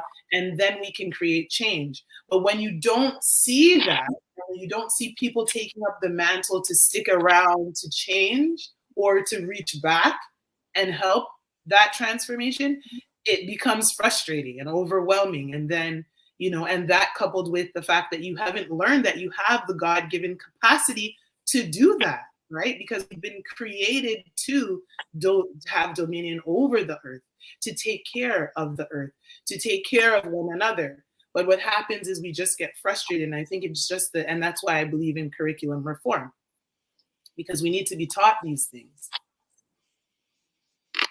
Wow. Thank you. Thank you so much, Nicole. Thank you. I'm not sure I'm done with asking you questions, but I want what you have just said to truly sink in the minds of everyone who is here. It's in the minds of everyone who is here. She has said so much. She said, when we see those problems, the first thing that happens to us is, nah, I gotta run. I gotta run. And I like that she mentioned that that's why the work that they do at Bamboo Altitudes is about informing even the youngest person in primary school that you can solve one problem. Yes, I love that. Because a lot of times, even if you ask a 9-year-old in, let's say, Nigeria, if you ask a 9-year-old in Nigeria, she will tell you, or he will tell you clearly, this country is bad, I want to go. It's really funny. It's funny, but it's painful. Yes. Because I'm not sure they have experienced what it means to be bad, but it's transferred culture, transferred belief, transferred understanding. When we transfer those sort of thinking, those sort of culture, you rob them of the ability to think creatively to create solutions. So you see, both as parents, as teachers, as even ordinary people, in our conversations, we're daily eroding the ability of young Africans to create solutions. To create solutions. I love that.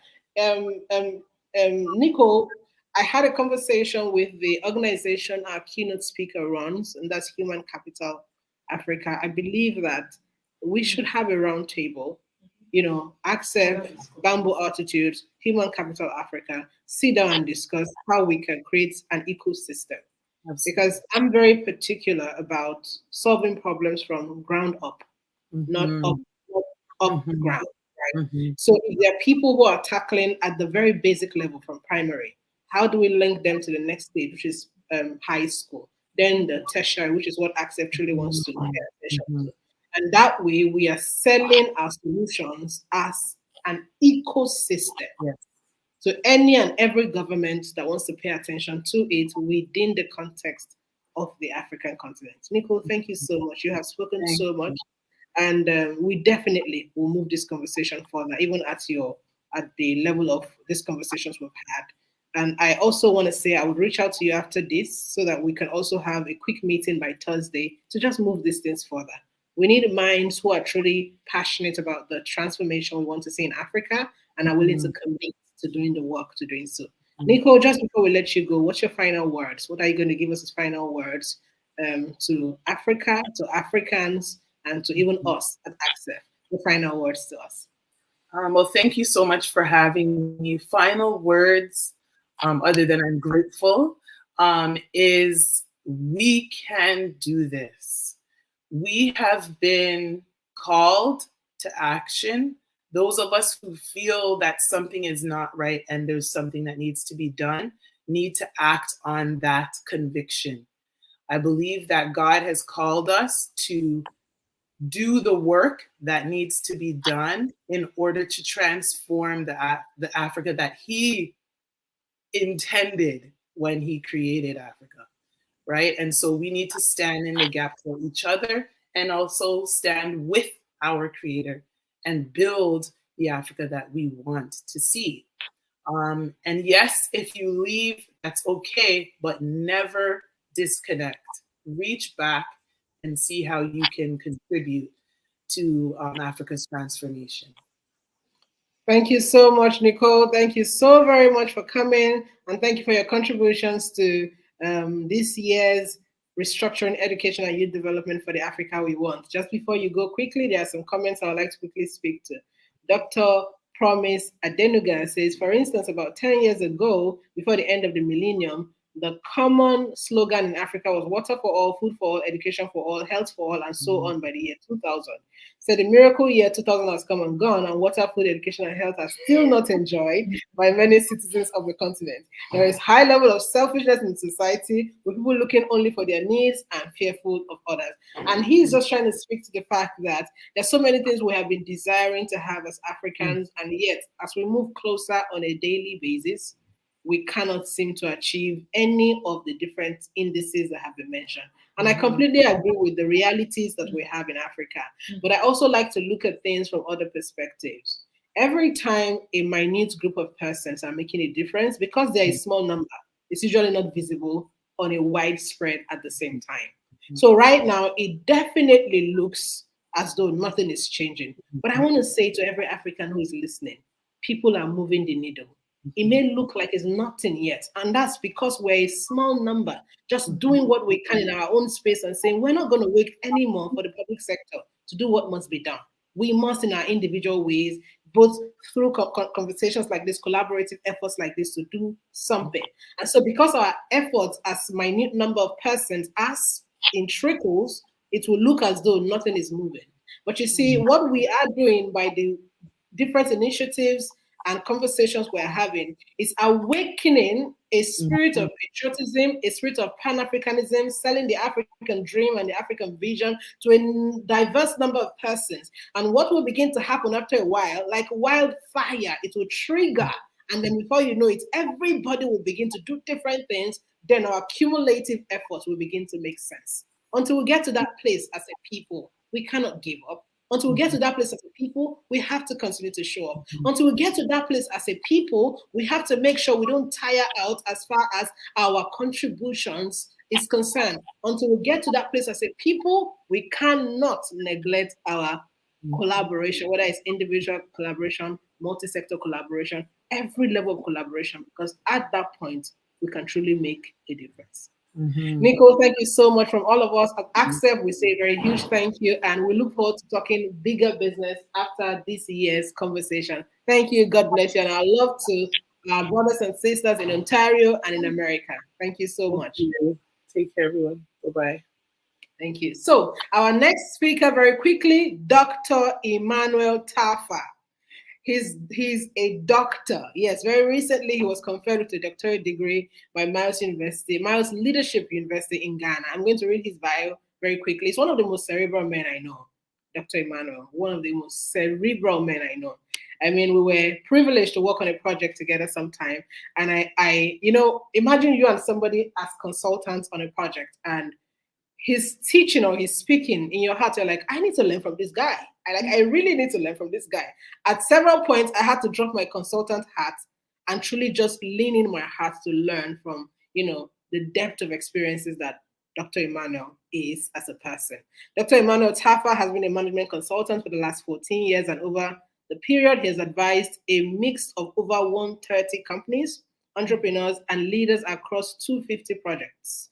His consulting, his functional expertise cover corporate strategy, corporate strategy, organizational strategy, interim management, business transformation, internally generated revenue, optimization, public policy development, and market due diligence. Dr. Emmanuel's industry advisory experience spans from financial service, including fintech, healthcare, agriculture, logistics, education, energy, oil and gas, media and entertainment, telecoms, not-for-profit, public sector, hospitality, business services, retail and development. Dr. Emmanuel has been part of and led various strategic planning and facilitation sessions for several leading organizations, including the Central Bank of Nigeria, Lagos State Government through Ministry of Education, Ogun State, Plateau State, Kaduna State, to name a few. Dr. Emmanuel Tafa, with great pleasure, we welcome you to this year's edition of the African Government Stakeholders Engagement Forum conference themed Restructuring Education and Youth Development for the Africa We Want. Please take it away. All right, thank you very much. I'm sure you can hear me. Hear you. Do you have slides you'd like to project? No. I'll just speak to the conversation. Unfortunately, I actually thought I was on a panel, so and the panel asking questions because the word is panelist. So maybe I don't even know the word panelist. I have to quickly check what that means. But don't worry, I'll be fine and able to explain what I need to communicate. So thank you very much. Now I had a clear agenda. I mean, I was given a particular topic to discuss. First and foremost, I would like to thank all the organizers, starting with Just Ibe, the founder of AGSEF, and then of course the distinguished panelists that have already spoken. Thank you for having me on this conversation. Now, please confirm again. I know that my time was supposed to be at 1:30. Number one, just a quick house check. How much time do I have to speak? That's number one. Then number two, so that I have enough time for Q&A if there are any. I like to connect with the audience. Don't worry, I built a million PowerPoint slides, but let me just speak to us on it. And then if there are notes, I can refer us to further notes. But is it okay to confirm time first so that I work with that? Yes, you have 20 minutes for your session. You have 20 minutes for your session, and then we'll take Q&A from there. All right, fantastic. So I was given an interesting topic, which is some sort of comparative analysis of education on the continent. Now, while that is fine, I would tell you something. So this is me now, and that's me just being honest. And now when I'm given a topic and I feel like what I have and what I want to share will benefit is different from what I've been told to discuss and will benefit the broader audience, I usually just prefer to just talk about what I think is important, especially when I understand the theme of restructuring education and youth development. So allow me. Okay, great. Thank you for that permission. Don't worry, the distinguished speakers have said the most amazing things on that. Now, let me begin. First and foremost, I'm an employer of labor, and having worked with about 140 companies in Africa, also in Nigeria, well, a few African countries. Now, it's not really to impress you. That's not my objective, try and tell you. But I didn't know, and I wasn't counting until recently when I started to pay attention to the numbers. So, I mean, let's start from Central Bank, which is the other extreme publicly quoted companies, to mom and pop shops, people selling Zobo and all that. I've been able to sit down to listen and understand. And the problem of human capital is quite bad. Now, let me describe it like this. There is something called income inequality. And there's also something called enterprise inequality. This is my own theory. So I write a lot of theories. Bear with me. Now, what is enterprise inequality? Enterprise inequality is a situation where you have extremely busy executives who have more than extremely busy executives. Sorry, I'm also recording this session so that I can have a record. I know it's recorded, but just have. Yes, so I was talking about enterprise inequality. Enterprise inequality is when you have extremely busy executives who literally don't have a life and are very busy. Most executives that I know, and I can give you names, from former petroleum ministers to former executive directors of banks, a lot of clients that we have these conversations with, most of the time, they're lone rangers. They don't have executive assistants, personal assistants. There's a particular one, very distinguished woman. She's probably among the top 5 most notable women in this country. I know her very. So one time we looked at her schedule, we're like, Madam, you're so busy working on the project. How do we help you? I mean, you need an executive. And you know those religious statements we make, oh, you need this, you need that. And she was like, She just kept quiet looking at all of us. She now picked up her phone and said, she did like this. She said, can you see I have 10,000 unread messages that all the executive assistants I've tried to hire, I am the one that manages them. They don't manage me, I manage them. So, and I'm going somewhere with this. They're all busy. Even when I worked with federal government officials, which I thought, and state government officials, which I thought, against politicians, and especially the disciplined ones, most of them leave the office late. And if you really check it, they even leave after their younger so-called subordinates. So there is this gap of people who are extremely busy on one end, and then we now have another set of people who are doing nothing, who are sitting down on the couch saying they're waiting for opportunities or jobs to come.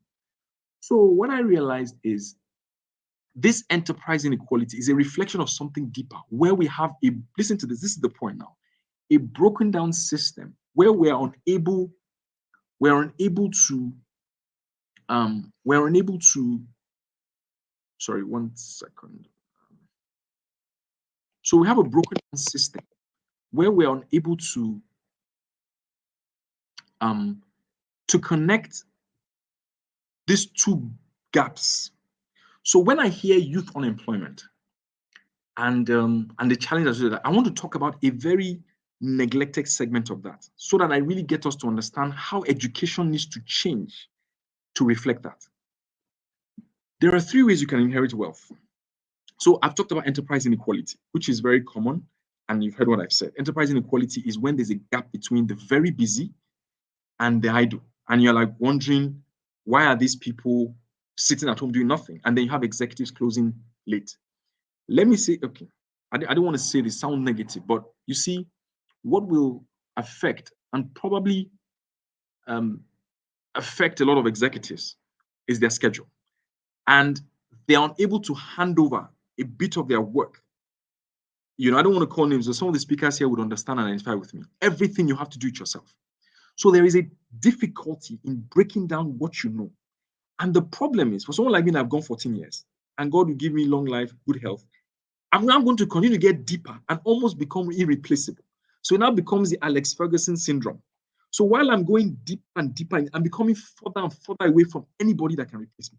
So, and I don't want to get to a point where you're 60s and 70s and there's nobody around that can do what you're doing. And I'm going somewhere with this conversation. So let's take my example, the one I was talking about. So I was saying, or rather my second issue. So the first part is the enterprise inequality that I've just explained.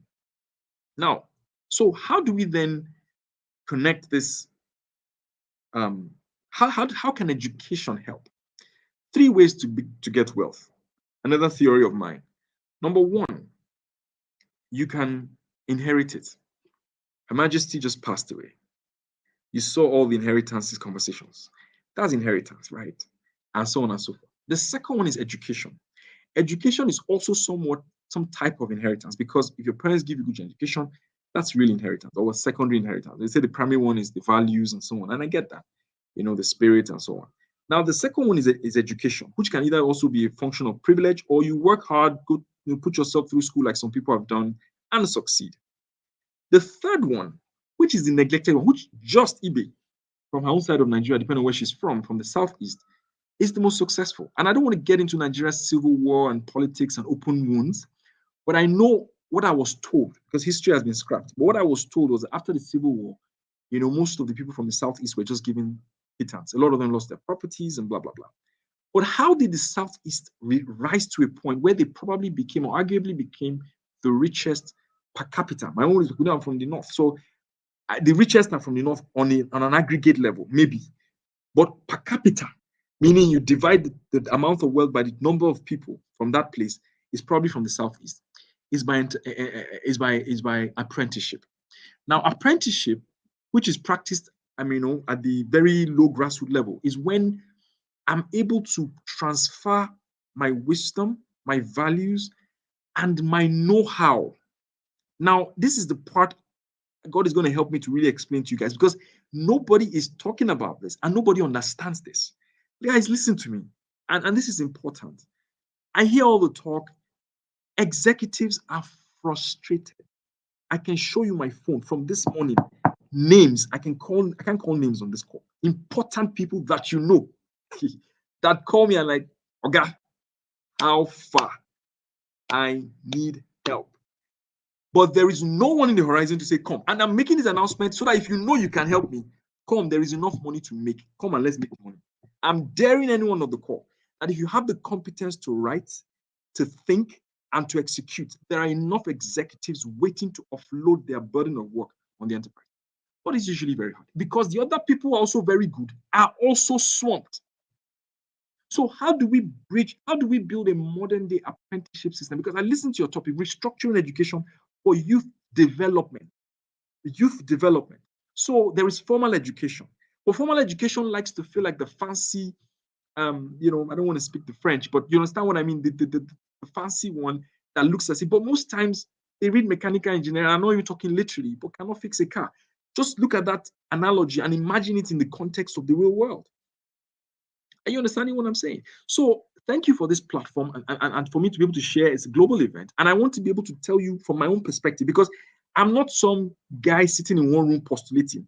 I'm in Abuja now. What am I doing? I'm sitting down with government. We're having conversations. I'm going back to Lagos this evening if the students open the airports. But I'm saying that I'm not telling you, I'm telling you the reality. And what bothers me is nobody's talking about it.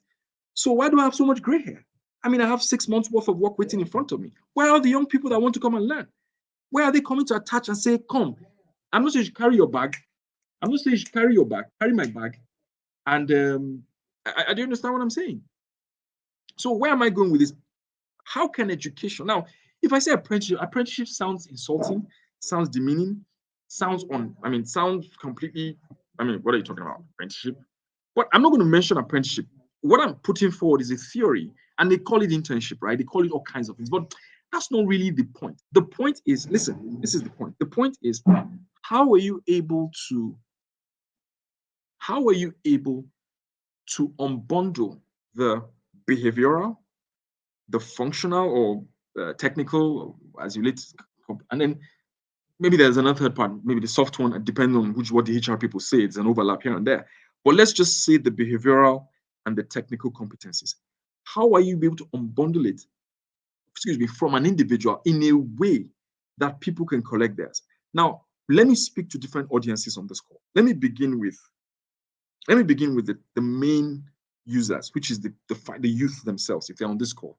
And wherever this gospel is preached, this message can go. Whatever this fantastic conversation this program has put together, wherever that goes, we can have that. But let me just speak to them, right? There's a principle of servanthood where, and I'm going somewhere where there's an element of humility that is required to learn. Now, I don't know how the educationists coined that, because in an environment like Africa, we have to try a completely different approach. We have to respect our cultural heritage, right? We're all watching CNN and BBC. We're seeing all the cultural things that are going into the. Now, we're not asking questions like, why does this look so? There are tunes, the music, the military, the blowing of the, the lowering of all of that, all the things. That's culture, right? And those things have contributed to building their values and sustaining their society. Now, I'm not saying we should go back to our diverse cultures, because we have so many we can't even track. But I'm saying that at the heart of ours, we respect and understand service, where the younger serves the older in a way that the older transfers certain things to the younger. The mechanics, the plumbers, at least up until recently, because now I heard they're also complaining that people don't want to work again and want to learn work. They want to do other things. So, but let's assume that we're able to appreciate that, and you're a young person here. Your ticket, if you miss the if you miss the inheritance path, your parents are not wealthy, they're not going to hand over billions of dollars to you like the Queen did to Prince Charles and Charles to William, or whatever, out of that. Number two, and even if they did and you don't have the education, you probably mismanage that and you can't transfer the wealth. If you miss the education opportunity, i.e. you did not go to Ivy League, or you're unlucky, your university does not record anything on the radar, you still have to go and apply for jobs and put up your CV and beg to apply and all the things that you go through to get a job. Sorry. Your third ticket to success is apprenticeship. And they call it internship, but I would like to use the word apprenticeship, not in the sense of, but I want to look at it that there are no entitlements. Yes, you heard my word. There are no entitlements. They have to be, you have to almost be like a servant. And I'm not missing words. Now, what is the problem? The problem is this: the patience and endurance to work with difficult people entrepreneurs and horrible, well, no, sorry, not horrible, difficult bosses, I beg your pardon, is usually the work. And the pressure of the environment, the forex, the exchange rates, inflation, and all the things that usually burden an entrepreneur is what you have, and I'm picking my words carefully, what you have to see through to respect, admire, and appreciate what that entrepreneur has that you can collect. And in that process, you can acquire your own and be given. So here you are working for a very distinguished and respected fashion designer. I'm just giving an example. And the fashion designer has great clients, some of the most wealthy, and yeah, she's not a nice person. He's not a nice person. You're having a difficult time. Nobody has been that. I get that, right? But at the end of the day, this person has accomplished something and has something to offer. Am I able to see through and go straight to collect that ability from that person so that I have my own? Okay, what about the intellectual work like ours? I mean, consulting, where I don't want to talk about the difficulty in training, that we have to go through. Actually, it's not only us. Everybody goes through that problem. But where I'm going is this: the ability between 6 to 12 months, minimum 6 if you're an extreme brilliant learner. But why it is that long is simple. Number one, you have to see at least 2 to 3 variations. I repeat, 2 to 3 of various scenarios concerning your business. So if, for instance, let's look at consulting now. You want to learn, you just say you can't learn consulting in a year. Let's forget that. But let's say you want to learn to be a business analyst, which is like the base. How much work do you have to do as a business analyst to understand the work and add value? 6 to 12 months. So let's say meeting notes, basic stuff. Meeting notes, so Just Ibe, meeting notes, as simple as that. You can't get it out of any graduate. You can't. So you guys can go for a meeting, high-powered Africa meeting. Everybody's excited. We finished the notes as CARAP. CARAP. Forgive my French. You can't work with it. And we read English language. We did comprehension. But we don't want that. We want to go and pick complicated books like From Good to Great, from How the Third World Became. Why? What's the graduate's business with that book? You don't even know how to write simple action notes, and you want to go and read From Good to Great. Are you next president of the country? So there is this mismatch. And you guys, my opinions are pretty unpopular, and it's simple. Because there's so many distinguished guests, I'd better carve out my own niche, deliver my own speech, and get out of your face. Right? All the nice things you know, you will hear it from the panel, and they will tell you. So let me focus on my niche, where it's biting me, and the cause of all my gray hair, to explain to you how people must focus on what is important. Now let's come back to the point. So 6 to 12 months. So you meeting notes from there. Okay, feasibility study, business planning. How many business plans do you have to write and see to even know how to write a business plan? Okay, you did one for a restaurant. All right, that's just restaurant. That's just one scenario. What about a factory? That's a different scenario. What about for a financial institution? That's a different scenario. It typically takes what? A month, 6 weeks, 8 weeks, plus client back and forth. How many can you do in 6 months? So how much can you learn? We're working with the central bank to see how we can make the garment factory a major employer of labor. We have a problem, by the way. We all know over 30 million Africans are Nigerians, I beg your pardon, out of work. According to the Gate Notes, 700 million young people, less than age of 35, 700 million over the next 5 to 7 years, 700 million. That is what we're expecting in this country. And you have drivers' house helps. They're giving birth to 4, 5, 6 children. They have more children than us that we're even taking care of them. And just piling up, the average church you go to, they're all expanding their children's church. Just pay attention. They're all calling for funds to expand it. Everybody is bloating. And so what are we saying? We're saying that we're expanding. How are we going to be able to create these jobs for these people? And that's what I'm talking about. So let me say 6. So I'm talking about central bank, right? We're working with them for garment. Bangladesh, Vietnam, Sri Lanka. Those guys have done a lot with garment, created jobs for millions of people. And some of the guys, experts we brought, when they sat down there, most of them on average were talking about 25, 30 years. That's what they were saying. That have been in this garment sector for the. If you see their bills, 30K, 40K, 50K, $1,000 consulting. How many years? 25 years. How do you want to explain to a Gen Z? Well, Gen Z self, with all due respect to Gen Zs, with all due respect, I love I love what you guys are doing, and I really respect your guts. It's the kind of guts we need to change Nigeria and to challenge the old guard.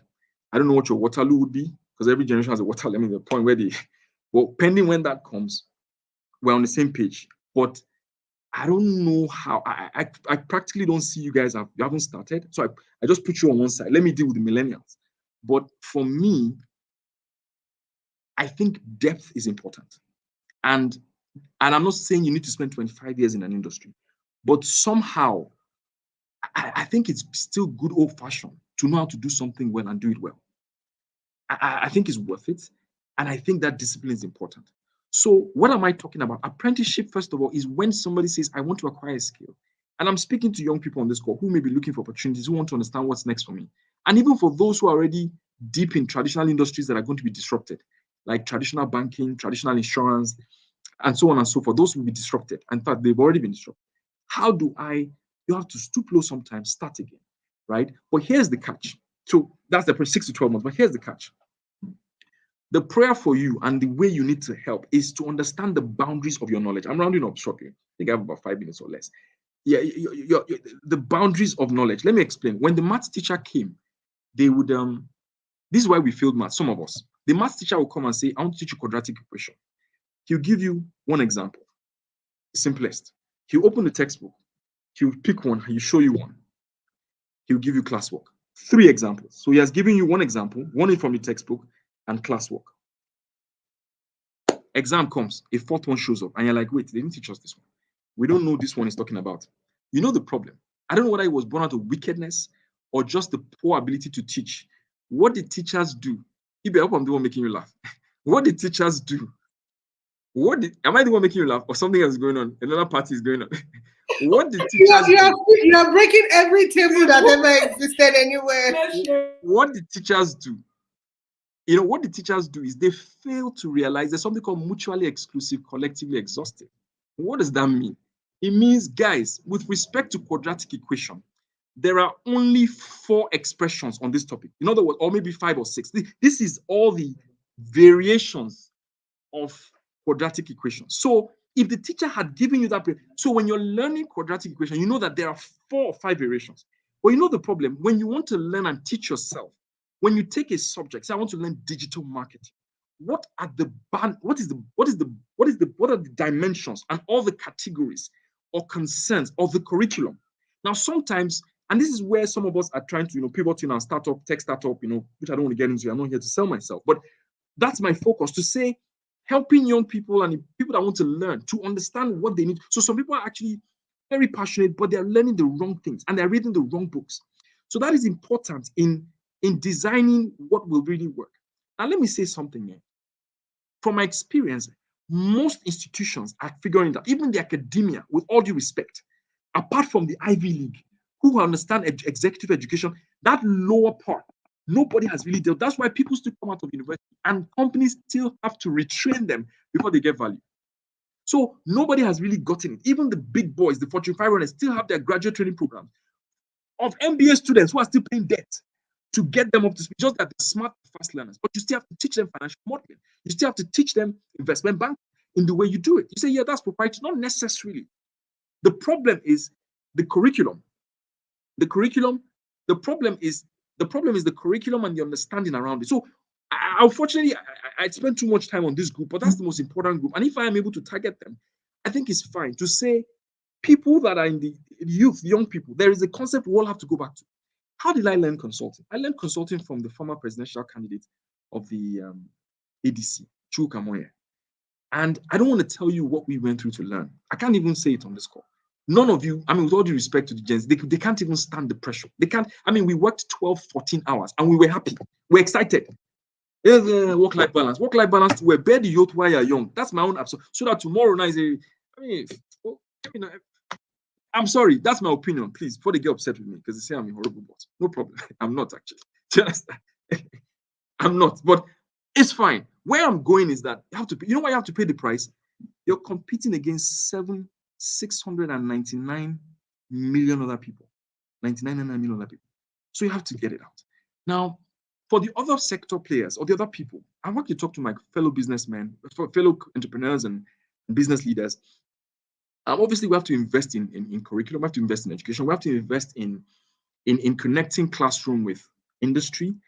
And really, how to do that is to rewire, if you know how to wire a house electrically, rewire the processes of a business into the fabric of learning at the curriculum level. So what do I always say to close? Stuff that is very unpopular. You see, where we missed it was in basic education, primary and secondary.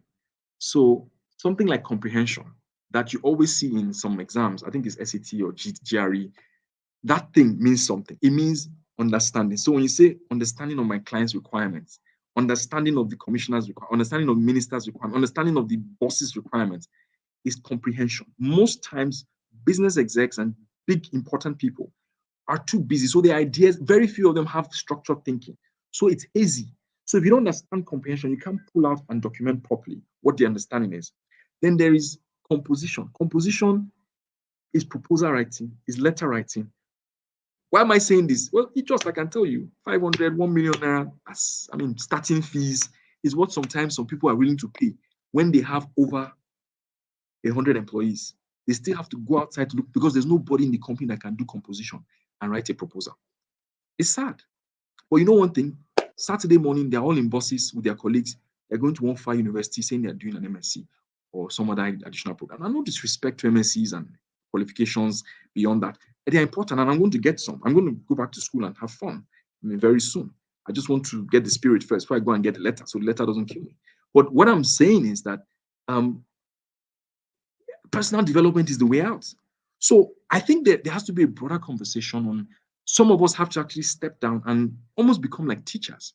The worry is that we teach them and we train them for the market and they come and snap them away from us. And I understand that constraint and that complaint. Well, maybe you can come and invest in our platform that we're trying to aggregate so that we'll just pack all of you and you only have to teach once. But beyond that, where I'm really going is all of us have to become teachers. And we literally, just like people do, like women are the homeschooling now, you have to literally retrain our people. Sorry, I said a lot, rambled here and there, but that really for me is the summary of my argument. Thank you for listening. You see, I can't do this with PowerPoint slides. I just have to speak my mind. Thank you. We needed to hear your perspective, Dr. Emmanuel Tafa. We really, really, really needed to hear your perspective. One of the you said so many things, but I just want to try to dissect one after the other. Can you hear me, sir? Can you confirm you can hear me? Very well, I can hear you. Okay. You mentioned the fact that a lot of young people don't want to, there's a level of humility and servanthood required to truly learn and become approved for the work. But I have found that even us employers and bosses, and I'm trying to model this from what happens in the average home, whether it's a Nigerian home or African home. As parents, when we're raising our children, I noticed that we raise them under sheltered circumstances where you don't even give the children opportunity to learn, opportunity to express themselves, opportunity to be able to see what it is you do and then follow suit. You want to control, do like this, do like this. So micromanaging, like you may call it. And I find that as we move that attitude into the labor force or into the workforce, you hire somebody and you're not giving them room to express what they know, what they can do, their ability to think. You want to show them all the different ways to do what needs to be done. And after a while, what I notice begins to happen with them is they become wired to doing what you want, not what can be done by them, even if it's limited. So I'm trying to bring out the perspective that I want you to speak to say, do you think that there is a, what's the word now? There is a dichotomy between what it is you said now about the so-called Gen Zs and those who are coming up, not wanting to go all the way to learn and become, certified at the different things they want to become, and we, the employers of labor, not giving them enough room to actually make these mistakes, learn, express their inner creativity so that we can become guidance / teachers / mentors as against bosses and dictators. Do you see what I'm saying? Dr. Yes. Emmanuel, do you understand what I'm trying to say here? Very well, very well. So thank you very much, Ibe. And I think that's a very intelligent question. And not to flatter you, it is important. And it's a part that if I had more time, I would have spoken about. You see something just. Most entrepreneurs were never trained to do what they do. Most of them are accidental entrepreneurs. So the ability to manage people, nobody taught them. And that is also part of the problem, which I agree. So what happens is this. Young people are incompetent. And on one side, and then the business leaders lack the ability to manage their incompetence and do not react or follow up. So there is a development process that people have to go through before so that has caused some sort of civil war that almost any organization you go to, most business leaders cannot, they're frustrated. And they're frustrated because there's a management style. So I agree with you that we have to also start another conversation where business leaders today have to almost be taught how to manage incompetent people. I think that's my answer to you. So it's difficult. And you may not find those in your typical leadership books because the dynamics are slightly different. So sometimes it may begin with the profiling of who you want to hire, to the values of the person, and then eventually to how you manage that person and all the intricacies around managing such people. It's not something that I've fully overcome, but I clearly understand and I agree. And I think it's a conversation we need to have. Thank you. Thank you so much, Dr. Emmanuel, for sharing that. One of the things that I have, learned to do again and again, and this always causes some level of, I don't know if it's disagreement between my husband and myself. I'm a very, liberal is not the word because I'm not liberal, I'm strict. How be it? With raising children, I like to use children as an example. Of course, I'll dovetail that into how, I work with employees and co-laborers. I allow them think. I allow them do it. I give them room to express themselves without wanting to box them. Some people find it counterproductive, but that's how you know if a person can actually think and produce. So let them make their mistakes to the level where you think, I'm sorry, didn't you go to school? Didn't you learn this? Allow them. And when they get to that place where you see that their limitations are coming out expressly and they have a heart that is willing to learn, you begin to layer on that to help them truly build and become better. It has worked for me again and again and again, and I think that I have seen it work with even employees. So I'm always I don't want to tell you exactly what needs to be done. I'll be following you step by step. I give you a manual. This is what you need to do. This is your KPI, and this is the outcome we expect. And I expect that you will even try out to see what can be done. Then if you try out and you don't achieve at a reasonable conclusion, we then have a round table. Let's discuss this. How did you arrive at this thinking process? What were the steps you took? This outcome, does it look like what we have discussed? How can we move it further? That way, people are inclusive. They feel like they're included in the entire result process for the organization, and then they want to put in their best. I feel like this has really worked for me, and I feel like as entrepreneurs, we can begin to see the relationship between employees, employers as a mentoring relationship. It always works. I know that most of us don't have the threshold because we're under pressure, and I understand. So we may need to open up another level of conversation to say that one of the ways to actually improve the skill set, or one of the ways to transform our human capital, is to incorporate mentoring into employer-employee relationships. That's correct. That way, it allows them to see their position in the organization. It allows them to really buy the vision. I want to travel the journey with you. Mistakes will happen, sometimes casualties, sometimes things will be lost. And you have to be prepared as an entrepreneur to say, I'm investing in my co-laborers, people who, when I'm done, when I'm 90, Dr. Tafa said something earlier. He said, I don't want to get to 90 years old and I cannot find somebody who will do what I'm doing today. That's the greatest disaster for any entrepreneur. And if we're talking about restructuring education and youth development, we have to be thinking legacy, right? And legacy starts with what we do wherever it is we are as entrepreneurs. Thank you so much, Dr. Emmanuel. I would like to bring on the moderator. She wants to ask some questions.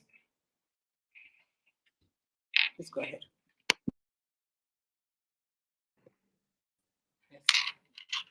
Thank you so much, Dr. Emmanuel.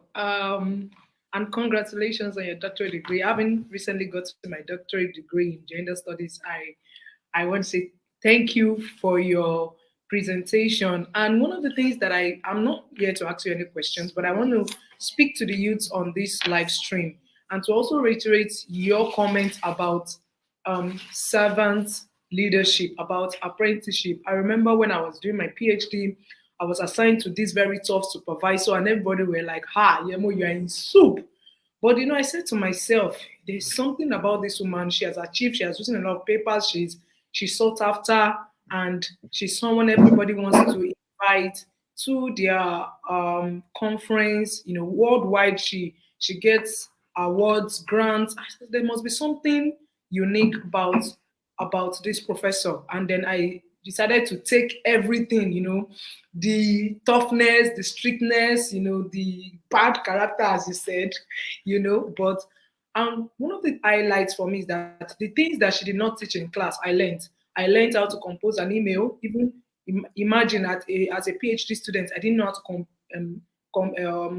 to compose a formal email. She taught me how to compose an email. She taught me how to speak in a corporate gathering. She taught me comportment. It's not in our curriculum. She taught Yes, me. that's correct. So, yes, she taught me so many. She taught me poise, even in the academia. She taught me how to write papers, how to respond to peer review comments.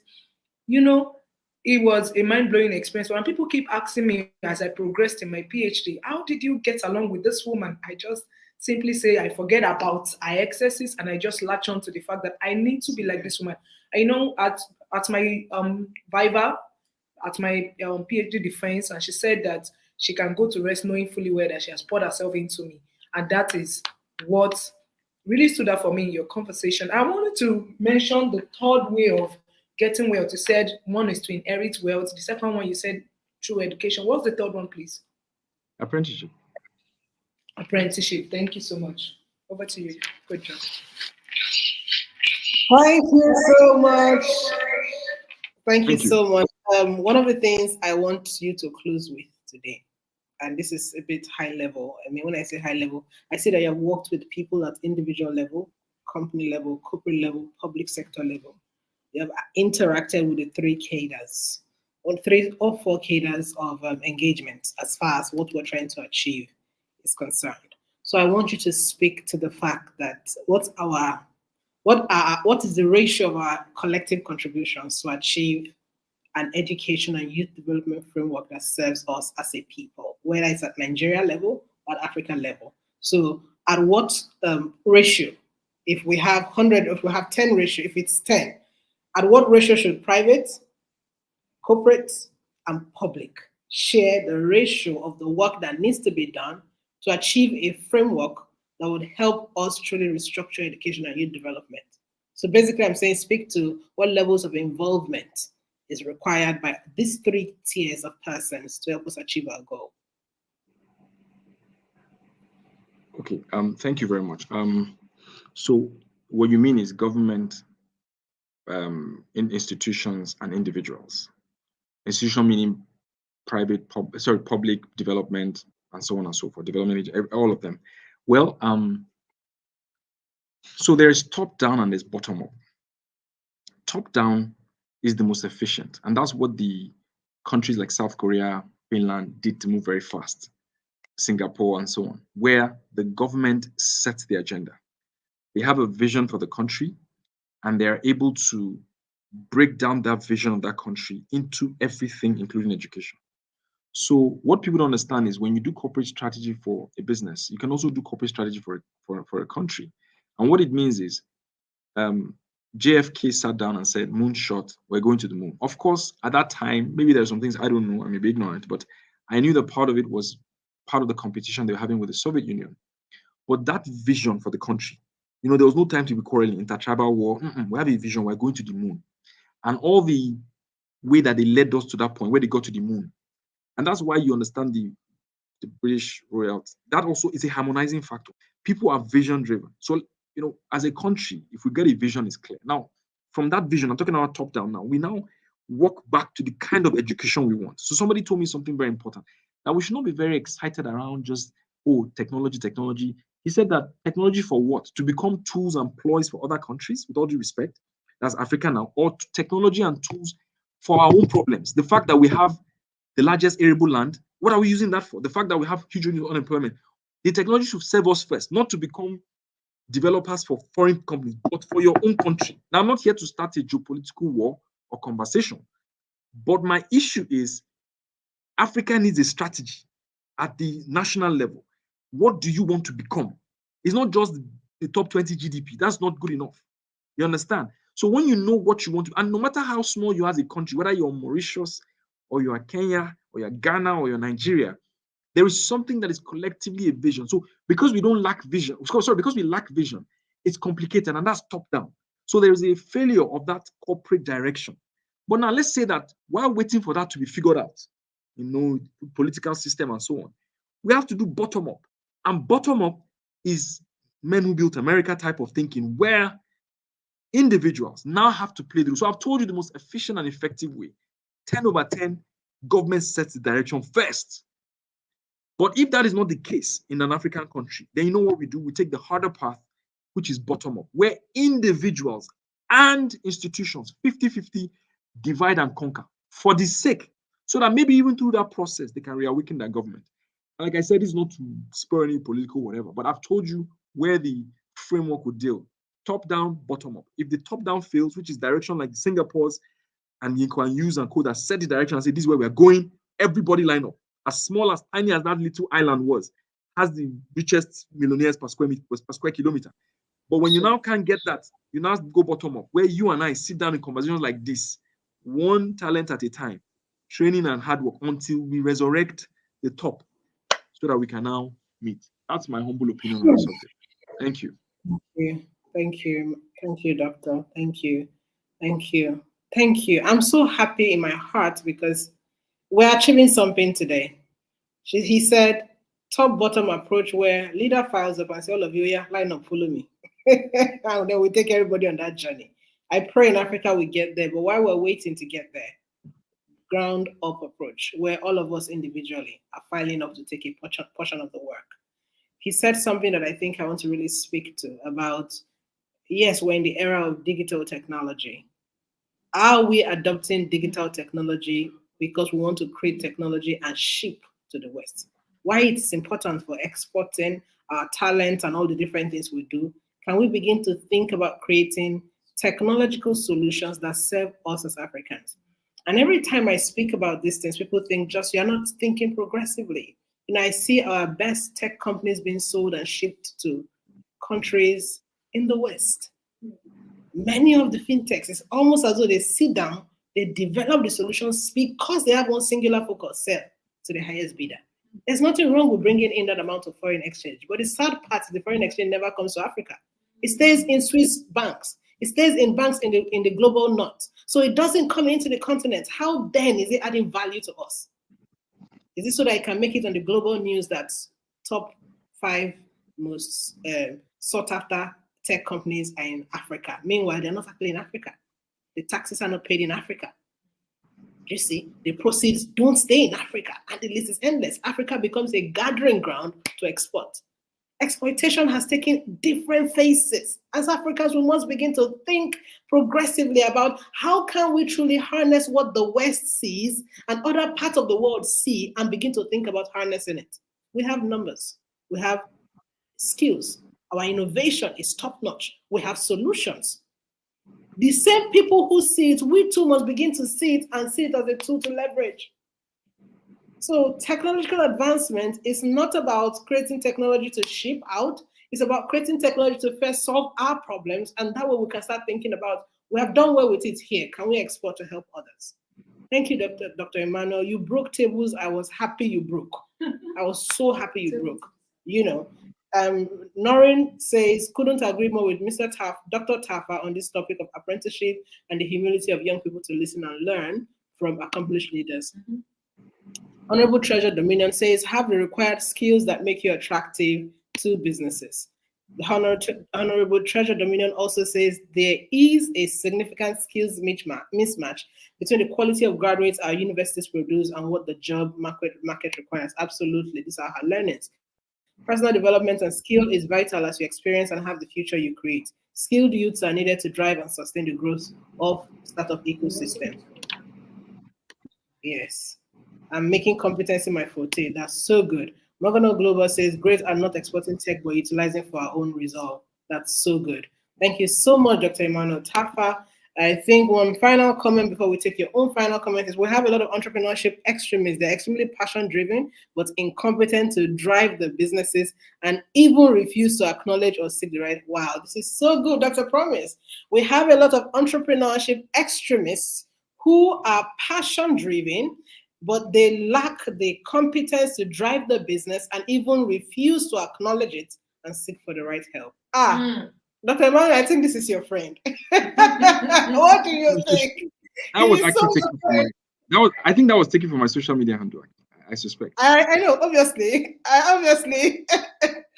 No, I'm actually Obviously. serious. So that's a quote. I call it intervention extremism. There's religious extremism and there's intervention extremism. So that's the religious extremism.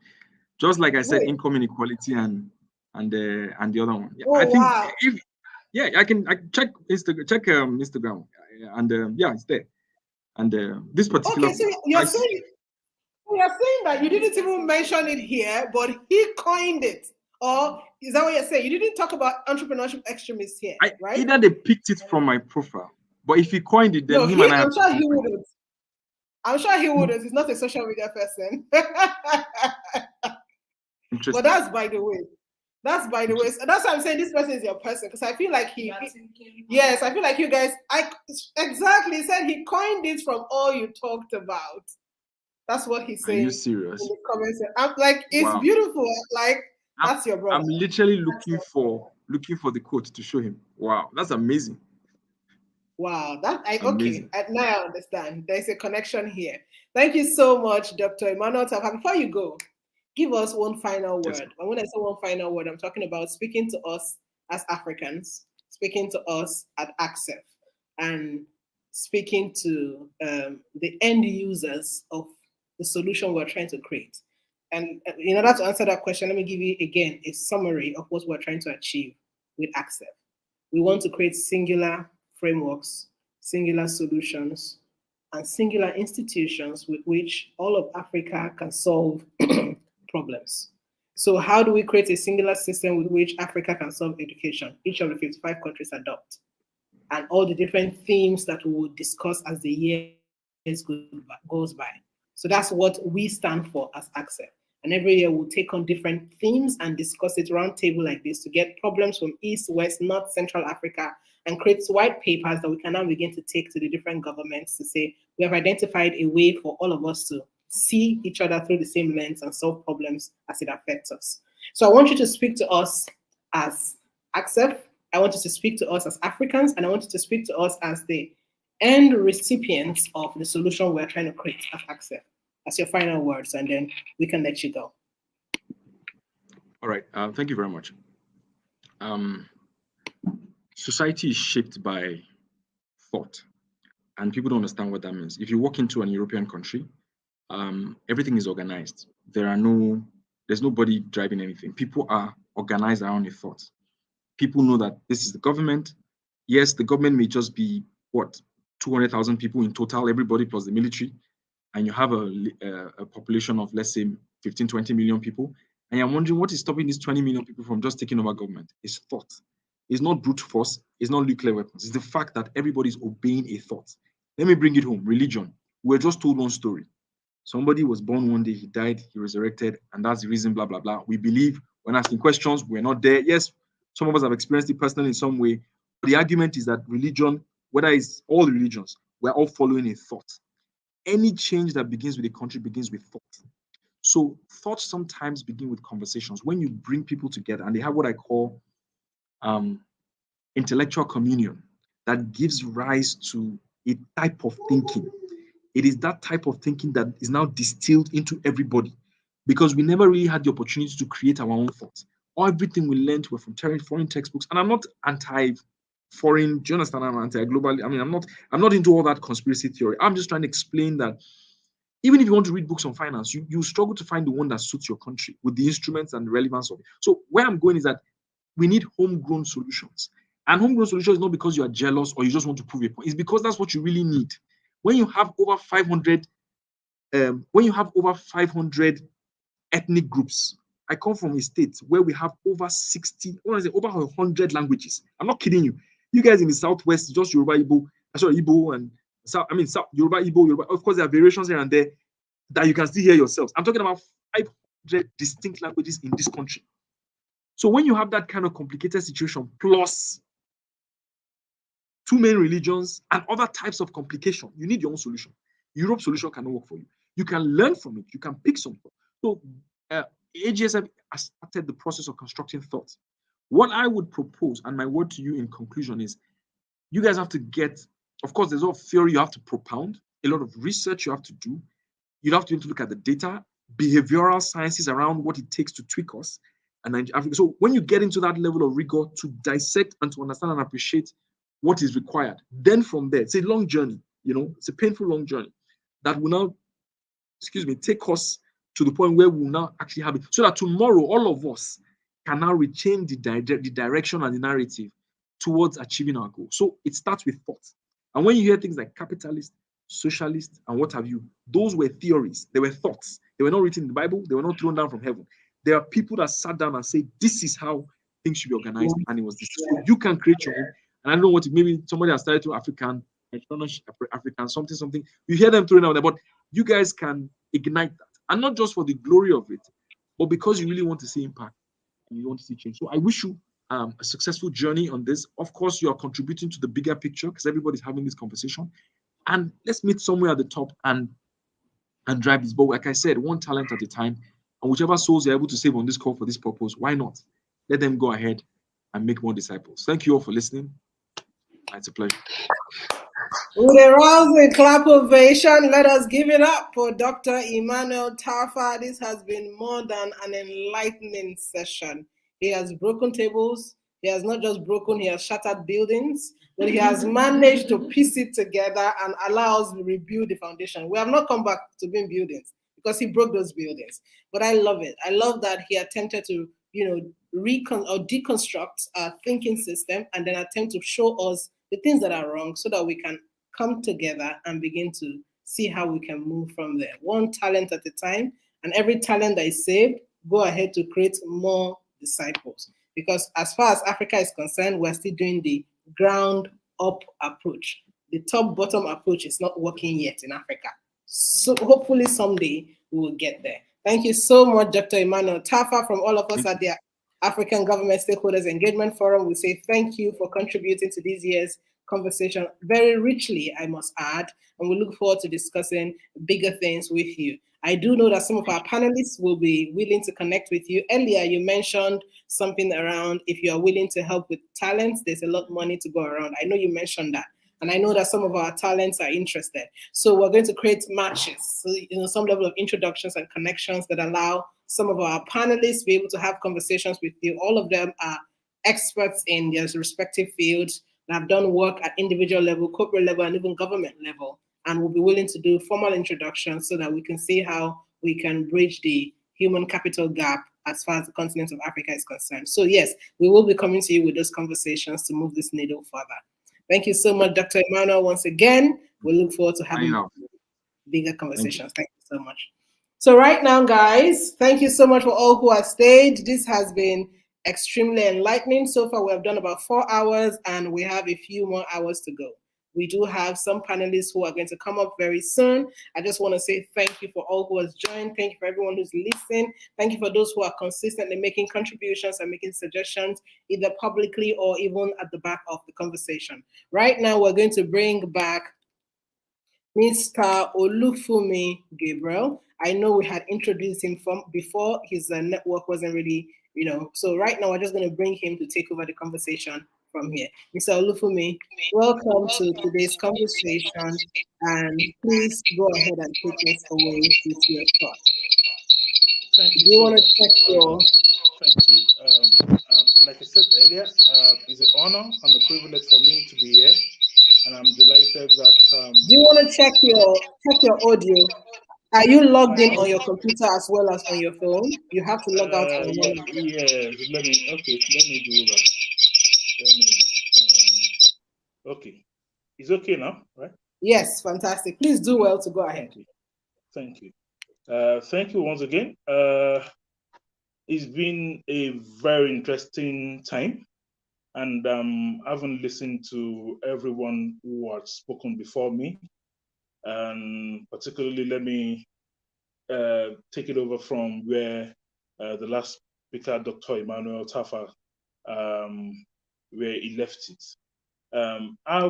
Ordinarily, I will be speaking on prospecting the autonomy agenda and accountability in higher education in West Africa with the case to Nigeria.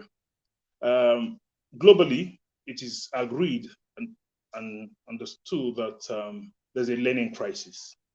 And learning crises across all countries of the world. And particularly, I will need to speak to Nigeria in this regards. Nigeria has a lot of, there's a global challenge aside from the learning crisis. The world is riddled with a lot of issues that are pose a threat to the future. But howbeit, before I dwell on the issues of higher education, let me mention a few. Let me go back to the issue of basic education that happens to be a mandatory arm of education where government needs to cater for. The World Bank has said recently that Nigeria has over 11 million out of school population. And recently, in the same light, we've been told that Nigeria has the worst indicators around teaching and learning by UNESCO. So that's on its own had presented a huge gap around education, and based with emphasis to foundational literacy for Nigerian pupils, Nigerian children. And I must say this, that having gone through all of this, I recently discovered too that Nigerian University Commission has said there is a university crisis as well. So education is riddled, is bedeviled with a lot of crises. There is crisis everywhere in the world. There is social crisis, there's economic crisis, there's political crisis, and all what have you.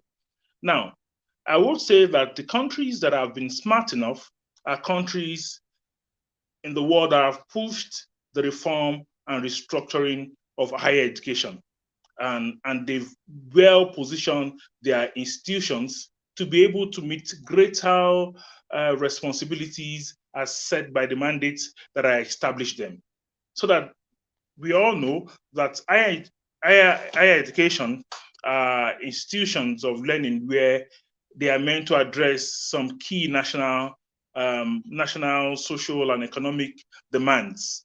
Higher educations are ground for research base, unlike the basic education. And now, most smart countries of the world who had hand over the issues of autonomy, who had given higher institutions, higher education institutions of higher learning autonomy to run at their own pace, to run at their own pace, create a competitive environment where they can stay at edge, in the sense that they can generate and attract funding that can bankroll sufficient research, taking much of these problems off their shoulder. Now, in Nigeria, we can't say the same is the situation that we have in Nigeria, as it were. The problem in Nigeria today is enormous, like I mentioned earlier. And with governments and the people yet to decide what direction, just like Dr. Emmanuel has said, that a nation should be able to decide where she wants to go. And I'm not sure that Nigeria has decided where we want to go in terms of offering our higher institution the liberty to drive it themselves, as the case is. In Nigeria, as it is, if we look at what the president presented, in terms of budget, the budget 2021 budget, it was accounted that the president presented a 5.6% budget, which is not capable, which is not sufficient to deal with issues of education at large. Now, I have before me the budget, the budget allocation for education sector from 2011 till 2021, and let me quickly read this out to know that as a ground spade work to ensure that we all are following what I'm saying. Education is pivotal to national development and growth. As it is, it's obvious that countries of the world, like I said earlier, needs to begin to look critically on how to empower institutions of higher learning in terms of finance. There is no finance when there is no education where there is no finance. And we are not saying this around basic education, but I'm talking about the higher institutions where governments really needs to be committed to this cause and ensure that institutions of higher learning are saddled with the responsibilities of sourcing for resources on their own to drive itself. Now, account of what has happened in the last couple of years shows that in 2011, the budget allocation in terms of percentage was 9.3. In 2012, we had 9.86. In 2013, we have 9.01. In 2014, we have 10.5. In 2015, we have 10.7. In 2016, we have 7.9. In 2017, we have 7.4. In 2018, we have 7.4.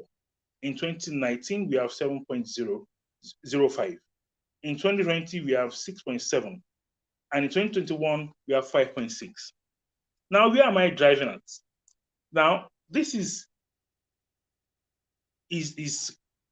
crystal clear that the economies of Nigeria, as it were, is dwindling, and government can no longer shoulder the responsibility of funding higher education.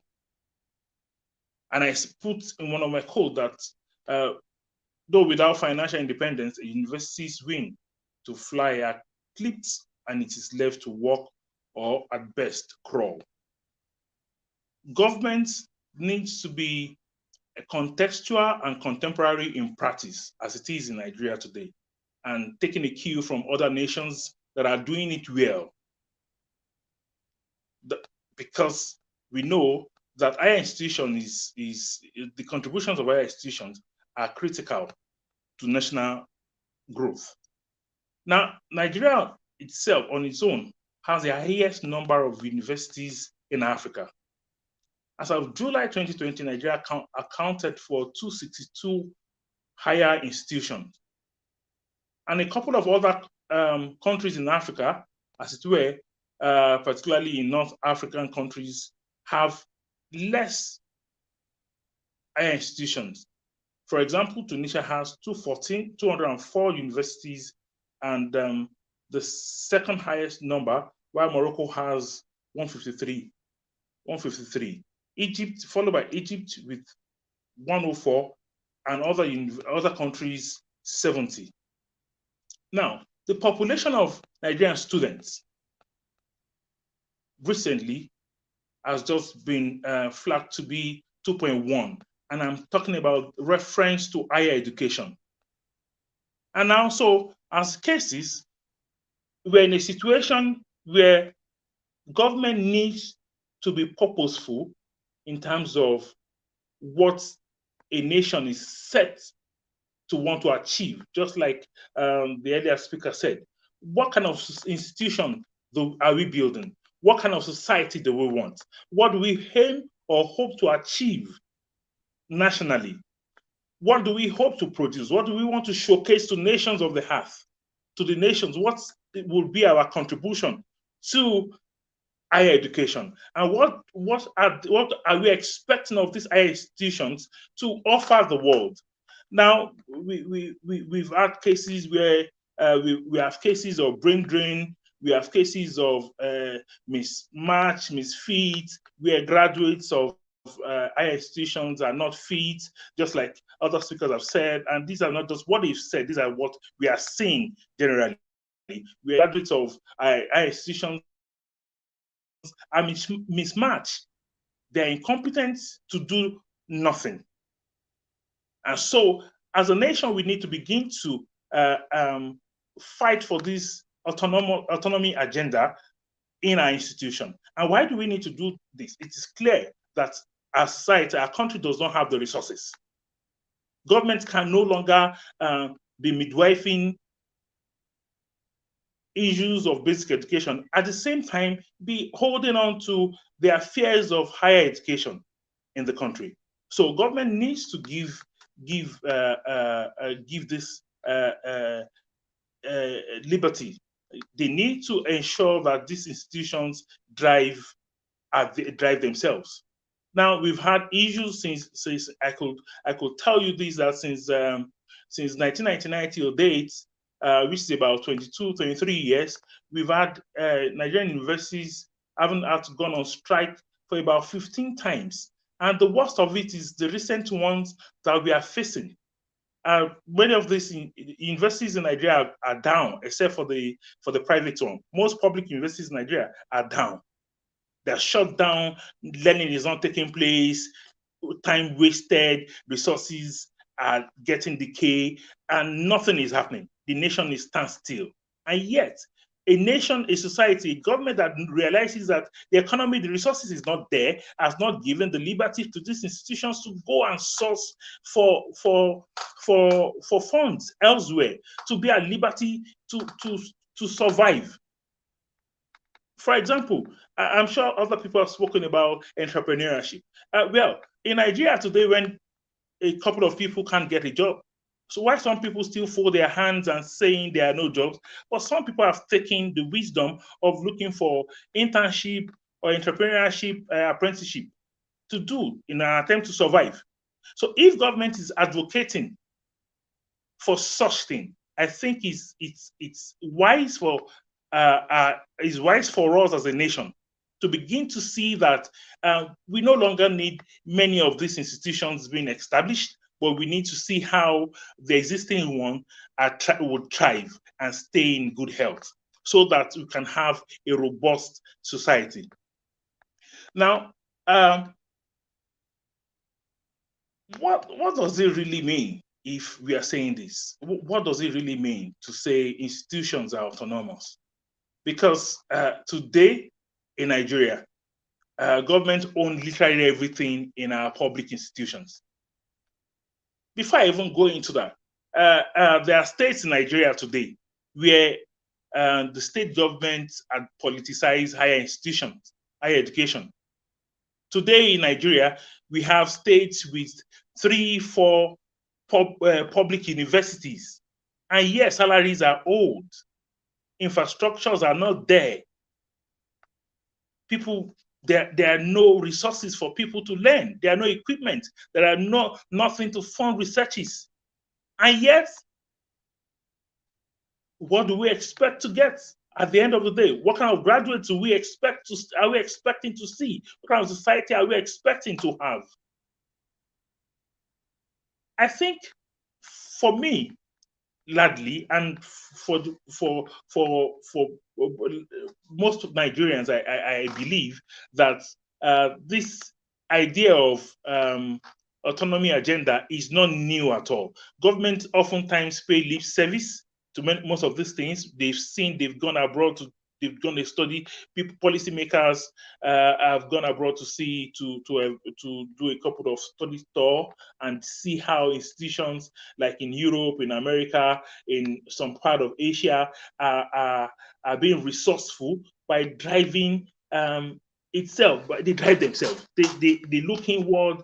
They look inward and see what could be done to bring resources, to bring innovation, to stand firm, so that they can compete globally and at least showcase the national agenda of their country to the rest of the world.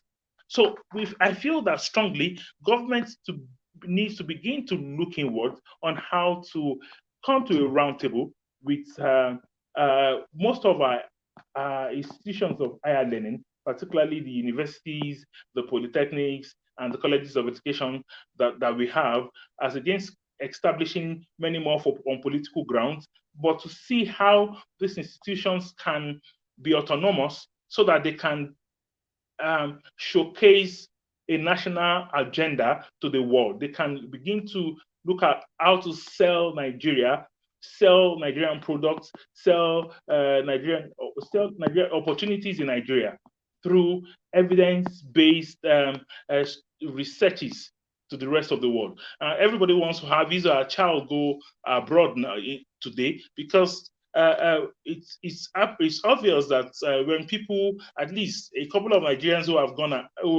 have gone abroad to school, and upon return, at least they have knowledge is ingrained.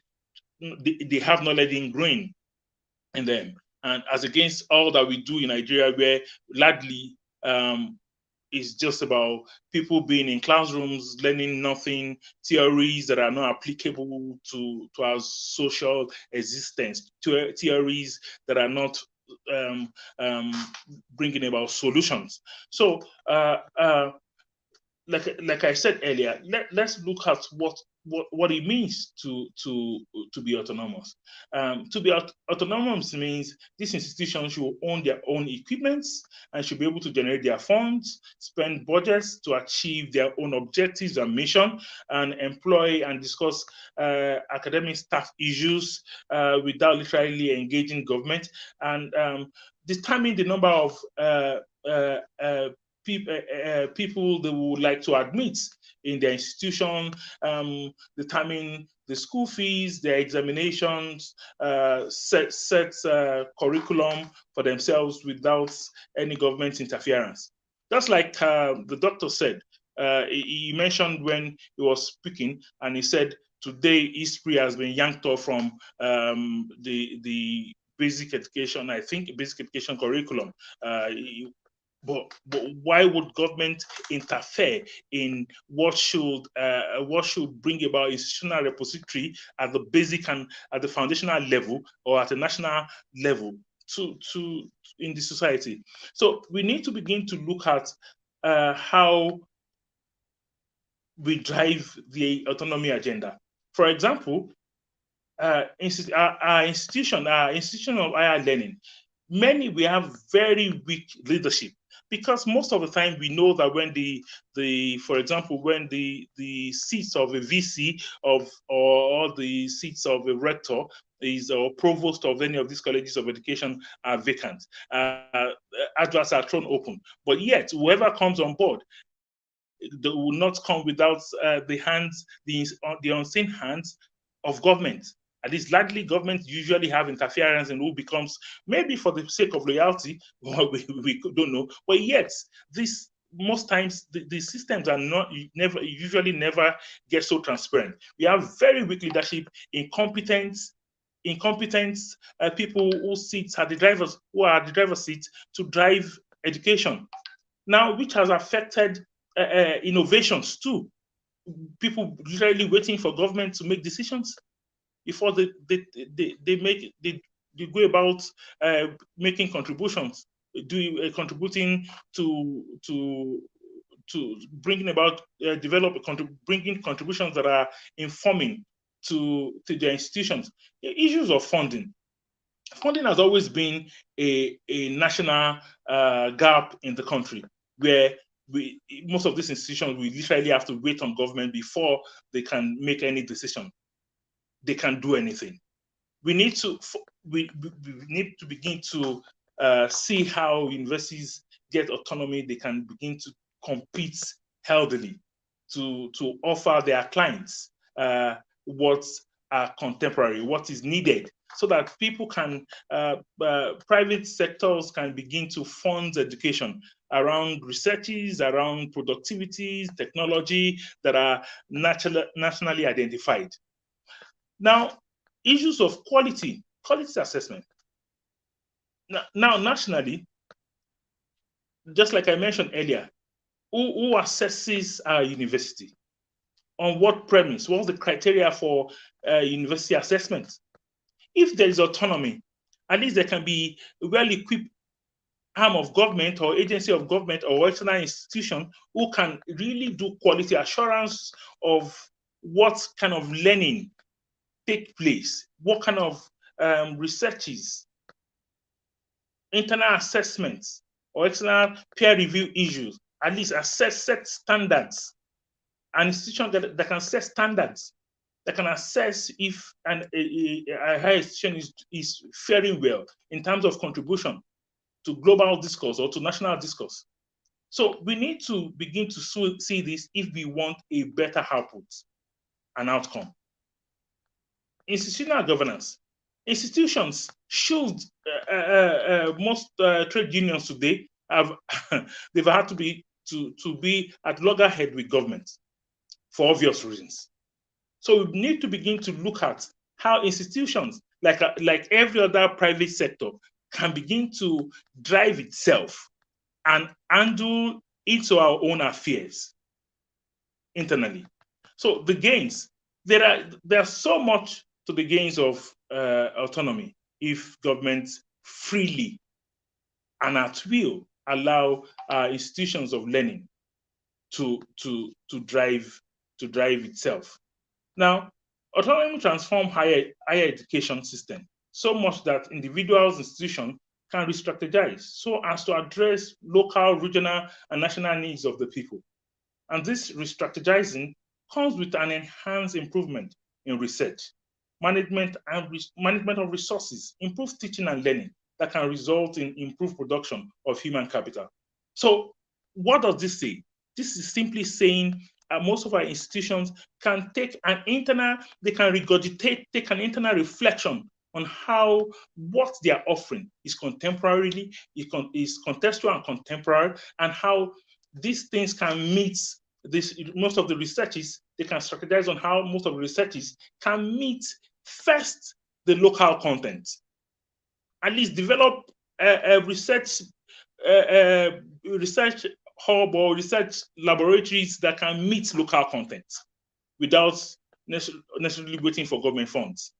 So this is one of the things, this is one of the gains of autonomy. University autonomy can also be said to promote good governance in the university system, in addition to aligning or identifying the university with criteria and conditions for achieving world-class university status. Everyone wants to go to the Ivy Leagues now. Everyone wants to be associated with the world brand universities, as against what we have in Nigeria. I am sorry to say this, that I must, before I close, I round up. I recently I looked into the rankings of the first 200 universities in Africa. It will amaze you. It will shock you to know that there is no Nigerian university that falls within the first 10 or the first 20. University of Ibadan, that happens to be on the list, is on number 43. Most of these universities are the universities in South Africa, in Kenya, and I think a few in Egypt, and possibly one in Ghana. So this, I've just been able to express how the gains of university autonomy, if our government can actually give in to these demands. Thank you. Thank you so. Apologies for that. Thank you so much, Dr. Funmi Gabriel. Thank you so much. I love the fact that you took us through an historical background of the educational system in West Africa, especially Nigeria, and how you pointed out the truths that has so much beset us in Africa in terms of educational mismanagement and facilities, teaching facilities, curriculum, and everything. Thank you so much. I have a question for you anyway. And we know that we have heard so much of these challenges that we have in Africa, especially in Nigeria. What are the practical steps or strategies that our government can implement to give us the educational system that we actually want in Nigeria, thereby Africa? Did you get my question, sir? Yeah, I did. Yeah. Just like I keep referencing Dr. Emmanuel. See, it's that time that we do. It's that time we begin to look inward and be purposeful in our dealings. we should not just tag along the global happening, but let's reflect in-house to see how some of the gaps identified globally can really meet our in-house local problems. And how do I mean by that? Now, there are issues. We know that foundational literacy is pivotal to any learning. Once a child can read, can identify numbers, letters, and within in primary 1 to 2 and all and the likes and like that, it builds on it. Higher education builds on is the superstructure that sits on the foundation. Now, we need to begin to look at what in-house research is. Research. We need to begin to allow institutions to fund research. We need to begin to allow institutions to relate directly with private sector. How do our institutions relate with private sector? What are the challenges? What are the needs of this private sector? We should begin to dig out the needs of the private sector. What are some of the investors that we have in Nigeria? What areas are they looking at? What would they want to? Where would they want to commit their resources? For example, we have a lot of natural resources in Nigeria, but we've had Chinese expatriates taking leads on those things, exporting most of our resources abroad, and yet bringing them back to sell to us as imported goods. So we need to begin to, just like you said, what do we want as a nation? What do we want to showcase to the world? So our education should, our curriculum should be tailored towards an in-house gap, not just the generic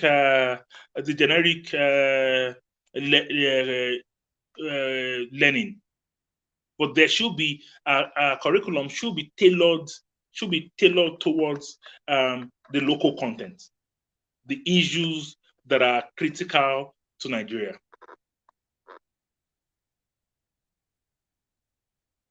Yeah. Hello? Thank you so much. Yes, I can hear you. Thank you so much, Dr. Fomi.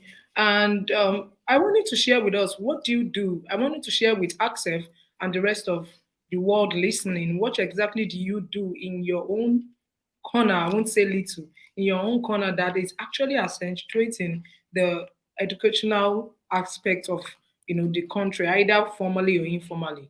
So I want us to tell us what you do. Yes, sir. Okay, my organization basically. Let me say this from the standpoint from the side of my organization. My organization is the Educational Partnership Center, and largely, Educational Partnership Center has been involved with the issues of education for almost 10 years now, contributing to foundational literacy and educational gaps in the country. And we have a product that gives the true position of what teaching and learning in the classroom, that reflect the true position of teaching and learning in the classroom, called Learn Nigeria. And Learn Nigeria is just the abbreviation. The full meaning is let's assess, engage, and report Nigeria. It's an assessment tool. And so we've been pushing this agenda in the front burner of educational institutions in the country. And so we've been part of, we are a consulting organization specialized in research and designing implementation, and carry out a couple of evaluations. Currently in Nigeria, we are a part of consortium group that works with the FCDO, the Foreign Commonwealth Organization in Nigeria, on the PLANE program. So in the north, and we are part of the USAID, a consortium organizations to the Creative Associate organization in Nigeria that is looking into the issues of called Learn to Read, that is looking into the issue of also foundational literacy with emphasis to reading in the north and some other states and in the country as well. So we've really been involved in earnest to bring about turnaround in Nigerian education space.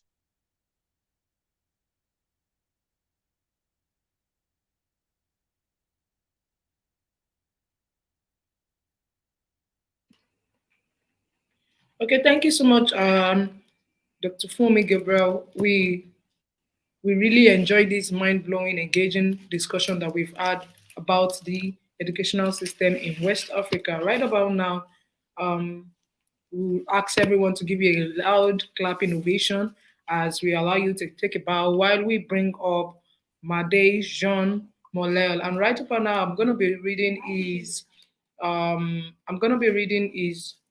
profile shortly. And after that, you'll be given 20 minutes to speak to the topic given to him while we engage him from what he has discussed with us. Made Jean Molel, who is a doctor, is a motivational speaker, educator, financial compliance officer, and consultant. Dr. Molel has 14 years of experience working with publicly traded companies as well as governmental organizations within the United States of America. Dr. Molel currently serves as the founder and director of two business consulting firms in the USA known as Kenscroft and Williams LLC. Prior to his decision of going into business for himself, Dr. Molel obtained his Bachelor of Science degree in Economics and Finance from Jones International University. From there, he decided to climb the educational ladder and went on to obtain his Master of Science and Doctor of Philosophy in Public Affairs, both of which he attained with honors. Dr. Molel relocated to Tanzania in 2021 and since that time has traveled to various regions within the country as well as Burundi and Malawi, mentoring and educating the youth. Dr. Molel currently is focusing his efforts on teaching entrepreneurship from a global perspective to young professionals and youth throughout Africa. One of the favorite sayings Dr. Molel lives by is the goal is not to compete, but to pioneer.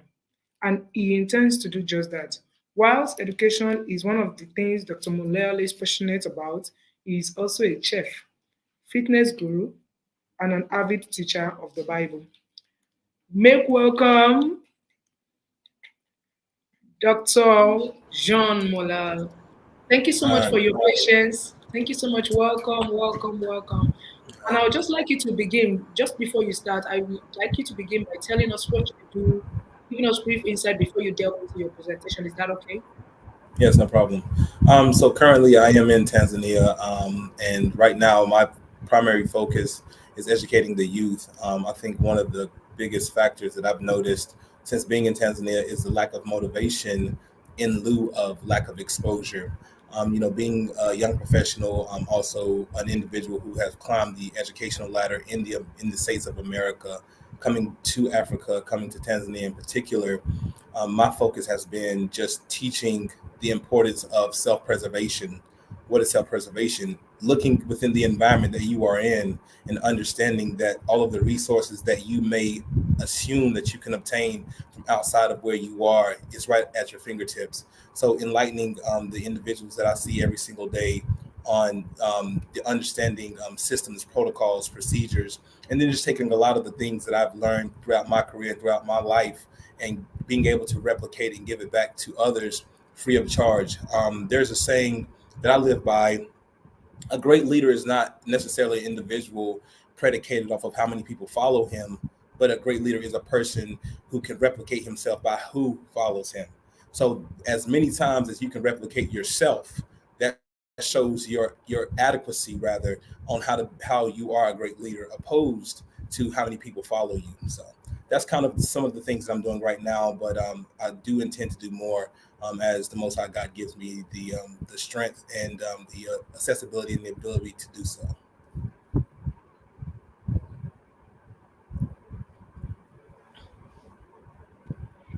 Thank you so much.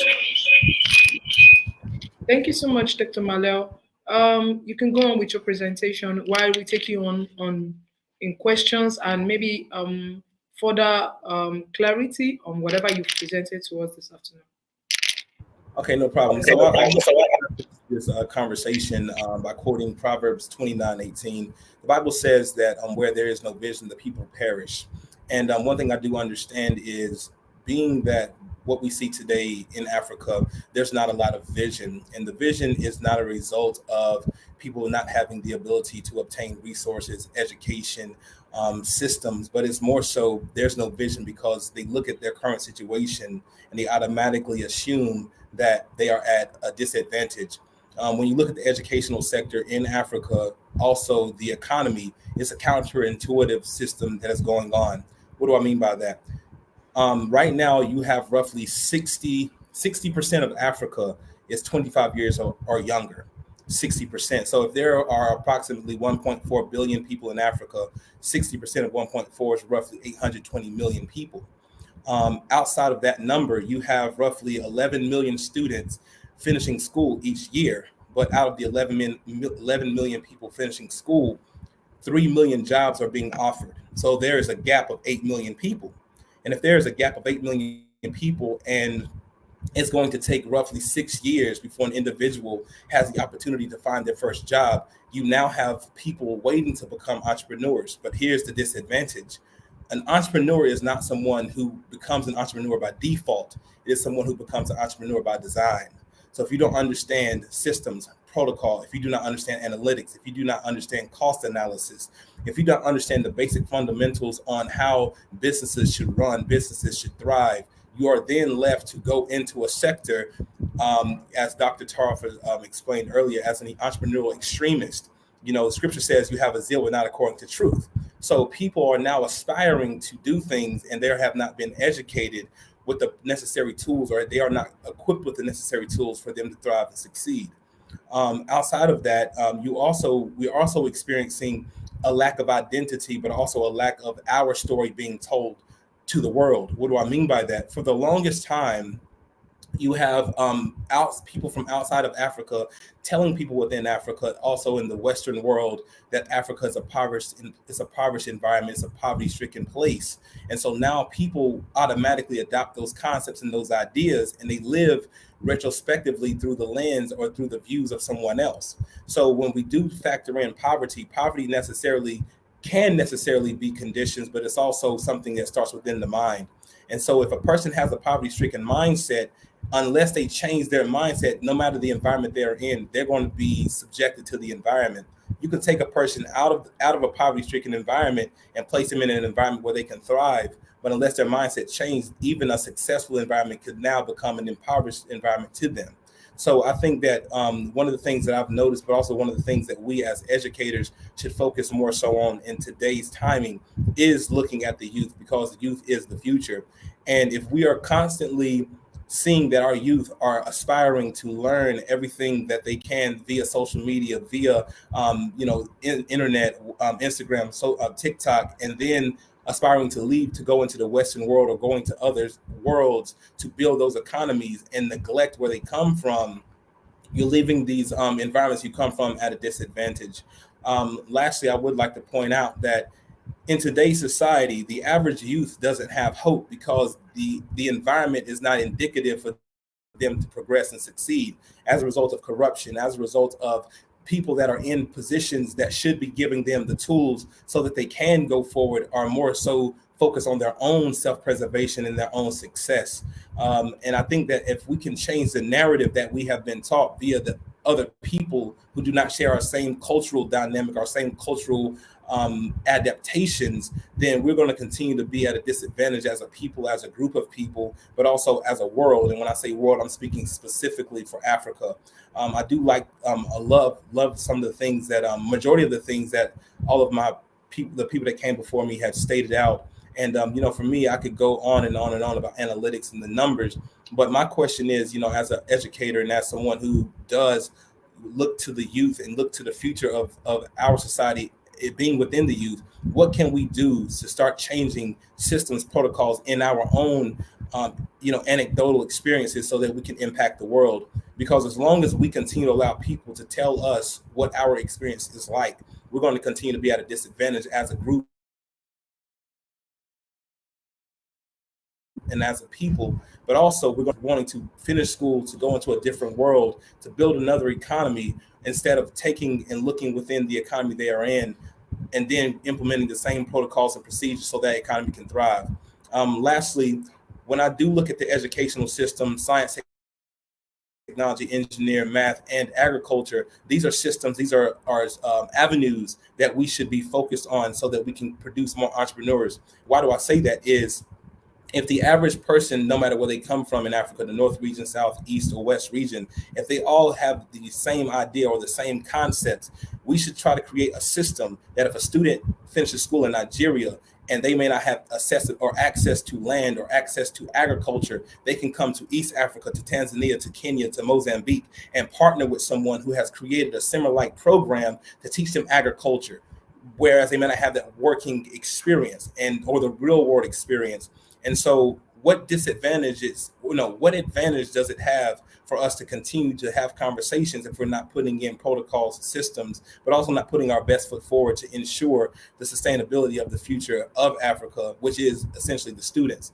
If we know that 60% of Africa, again, that's around 820 million of the people in Africa are under 25 years old, it would be disheartening for us to not have created some sort of system in order for a student to have a promising future, that no matter where they come from in Africa, be it the country, the tribe, the clan, or the environment, that they can go into a different part of Africa and be partnered with someone or be partnered with a group of people who share the same cultural background, being that they're in Africa with hopes of bettering their future, opposed to them wanting to go to China, Europe, the US, Canada, the UK, and then build a system while being a worker in those environments. So it is my prayer and it's my hope that we as educators and we who are all on this panel, we can somehow figure out how we can partner with each other to create small systems or anecdotal experiences that will reshaping the future of education within Africa, but also reshaping the mindset of those who are in Africa, especially the students who look within the environment and have no hope. And with that, I'm done.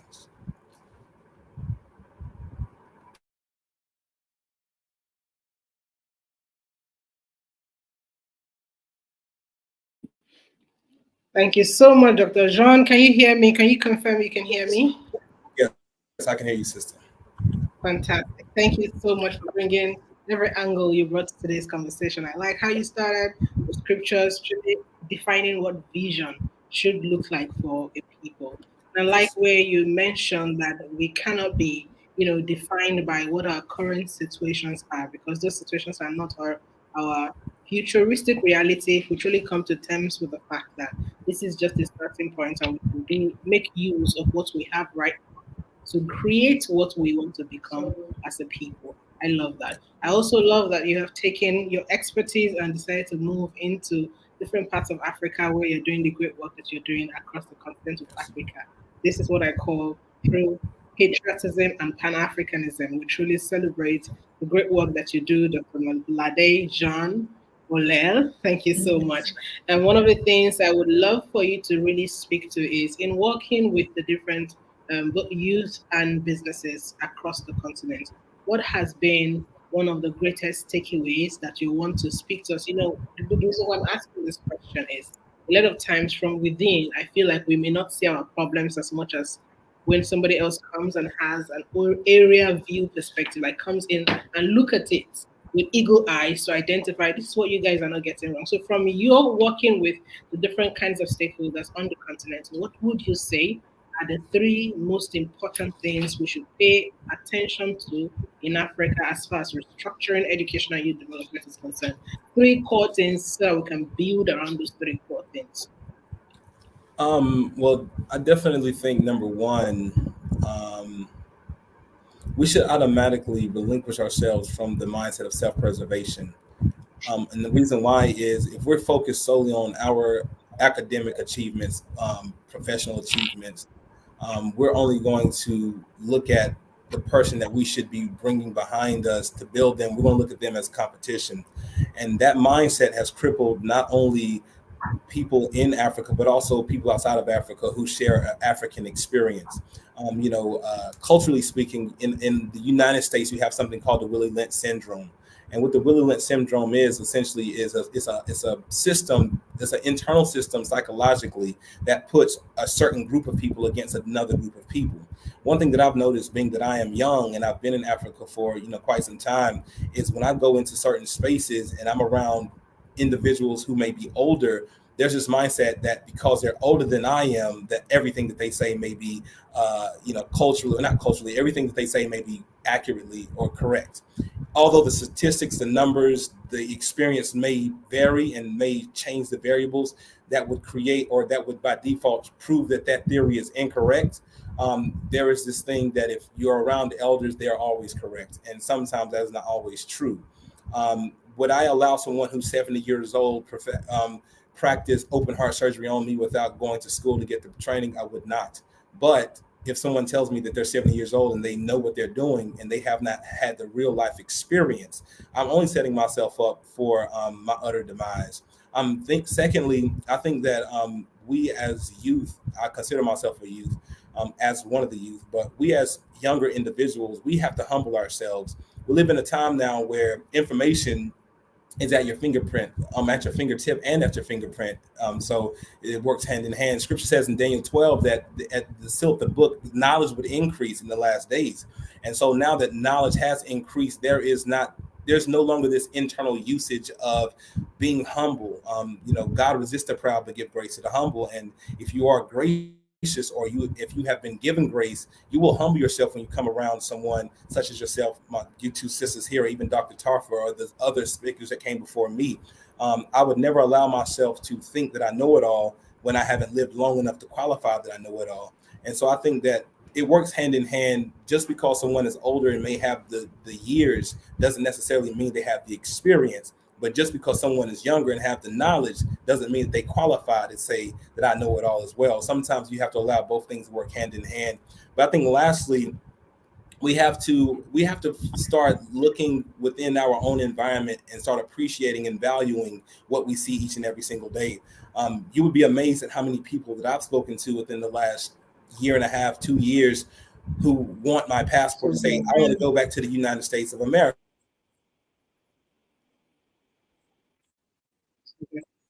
And I tell them, okay, why do you want to go to the US? I want to go to the US to get rich. Critical question.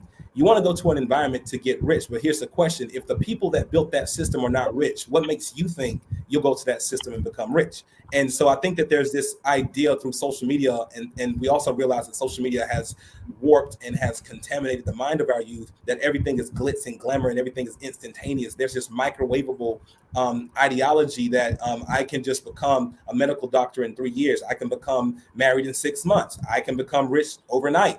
And I think that when you have those ideas, you will fall into the category of the people who run fast and go, no, you fall into the category of those people who run by themselves and they run fast, opposed to the individuals that run in a group and run far. And I think that if we can adopt that idea as to look at the people beside us and behind us, or who are coming after us, and realize that as a group we will go further.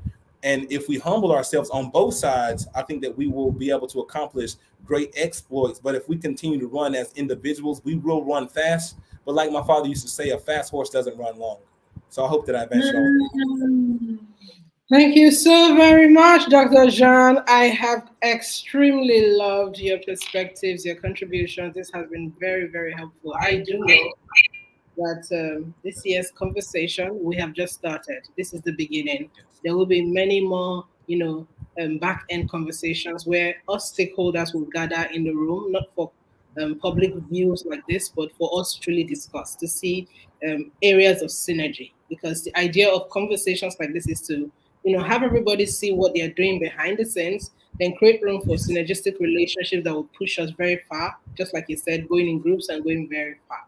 Agenda 2063 is ours to implement, but until we know what each other is handling in their various fields and see what areas of support, partnerships we can offer to each other, we will keep, functioning in silos and keep bringing in very small contributions to the table. So it's such a huge delight to meet you finally and listen to you speak. And it's a great privilege to see the work that you do on the African continent.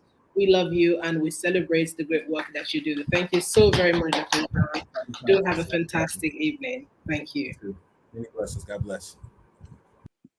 So, guys, to move us further to our final conversation for today, we are bringing in our policy expert who's going to be speaking to us around a policy that we can implement for education. But I want to introduce him very quickly. Mr. Nwila Crisidi is an optimistic and visionary leader whose life's work has been built on a vision to be of relevance unto the various challenges confronting the African continent. Nwila believes Africa's future wholly depends on its youth. Hence, he works hard to create platforms that unify the voices and actions of youth for African transformation. Can I pause there and take that in? Take that in. Because immediately I see, areas of partnerships and collaboration. He says, and I'm going to read that again. He says, Nwila believes that Africa's future wholly depends on its youth. Hence, he works hard to create platforms that unify the voices and the actions of youth for Africa's transformation, more like what ACSEF is doing, unification. Being a prolific speaker on rebranding Africa's governance structure and preserving the youth for modern day leadership, Nwila has been invited to speak on many national and international platforms, such as the 2021 Summit for Democracy, hosted by the United States President Joe Biden, where he spoke on the role of young people in safeguarding Africa's democracy. He's also a frequent guest on Zambia State Television, ZNBC. Nwila is currently the founder and executive director of Be Relevant Africa, an international youth organization currently operating in Zambia. The 2022-2023 USAID Youth-led Zambia Alumni Chairperson. He's also a communications engagement specialist for Africa Philanthropy Network, former president of University of Lusaka Student Union, the current Zambia National Youth Delegate at the Commonwealth Youth Council, and former COMESA Youth Representative for Zambia. Nwila has been listed as one of Zambia's best governance minds below the age of 35 and was awarded a Governance Accomplishment Award winning during the 2022 National Youth Awards by the Ministry of Youth, Sports and Child Development and National Youth Development Council. He's an award-winning author and international relations expert with a solid history of achievements in youth development programs, governance, African Renaissance, leadership, and peace-building strategies. He holds a degree in politics and international relations from the University of Lusaka. His area of expertise focuses on contributing to the betterment of our society to help ignite changes on matters that border around democratic governance, leadership, and social change. Nwila was the youngest contesting member of the Parliament for Nchanga constituency in Chingola and the Copper Belt, in particular during Zambia's 2021 general elections, and came out third in a race with 5 candidates. Nwila has built his leadership journey on the philosophy that problems of our society are inevitable, but as a people, we have to be the inevitable solution to society's inevitable problems. I'll read that again because that's striking. He has built his leadership journey on the philosophy that problems of our society are inevitable, but as a people, we have to be the inevitable solution to our society's inevitable problems. With a rousing standing ovation or clap ovation, let us welcome to today's conversation Nwila Crisidi. Thank you so much for joining us here today. It's good to have you here. Thank you so much. Thank you so much. Time differences, I think, were the biggest challenge, but thank you so much for giving me the opportunity to be with you guys. We appreciate your sticking with us, and we apologize for maybe a slight miscommunication in the time difference. We truly apologize. We'll let you take it on very quickly. Before you start, it would be nice for you to share some of the things that you have done to contribute to, moving education or youth development forward, so that we can take note of that for citations, and then you can go into your conversation proper. Thank you so much. But first and foremost, I just want to say thank you for inviting me to your platform. I think this has been a thrilling and engaging conversation. I've been coming in here and there just to snoop around and to see what's going on. And I think the conversation is timely, especially that we are having a global conversation around transforming education. So one thing that I would love to say is that this conversation and this amazing conference that we are having right now is something that should contribute, to the global conversation, to the continental conversation, because I believe that the future of Africa does not wholly depend on its youth, but it depends on an educated, youthful generation. The more we expose young people and children to quality education, it becomes easier for us to build the kind of Africa that we want to see. So in my area of work, I think you've taken time to articulate my bio so well. So in my area of work, I work, explicitly with young people and for young people and with young people, because one thing that I believe is that the extent to which we consistently engage young people by bringing them to the table of decision making and by engaging them as partners in creating the development that we want to see, that's the first step that we are creating for ourselves in creating the change that we all envision. And when we talk about education, one of the works that we are also doing very well in that sector is trying by all means to see how best can we supplement government effort in the provision of quality education? How can we support government to begin looking at education with a 21st century perspective?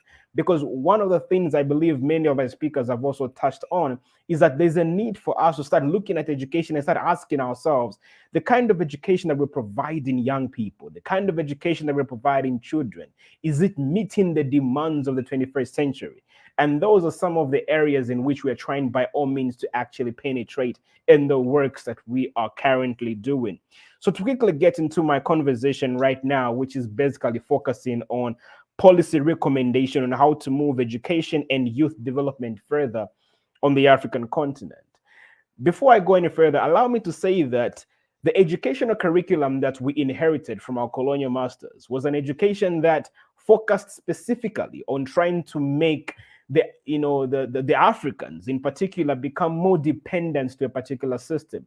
And that is why you notice during the colonial times, many of our people were trained to either be clerks, to either be teachers, and to either be to operate in certain positions that focused more on a 9 to 5 kind of job. And what we noticed during that particular period is that even the kind of education that our forefathers were exposed to was an education system that was not delivering in accordance to the demands of that time. And that is why we have this highly exalted appreciation about trying to achieve academic accolades, but yet we're not bringing anything into fruition as a people. So we have a generation of educated but yet ignorant. We have an education of educated but yet illiterate. We have an education where we have a generation of educated citizens, but yet they cannot bring anything to fruition. Innovation is missing in that particular equation.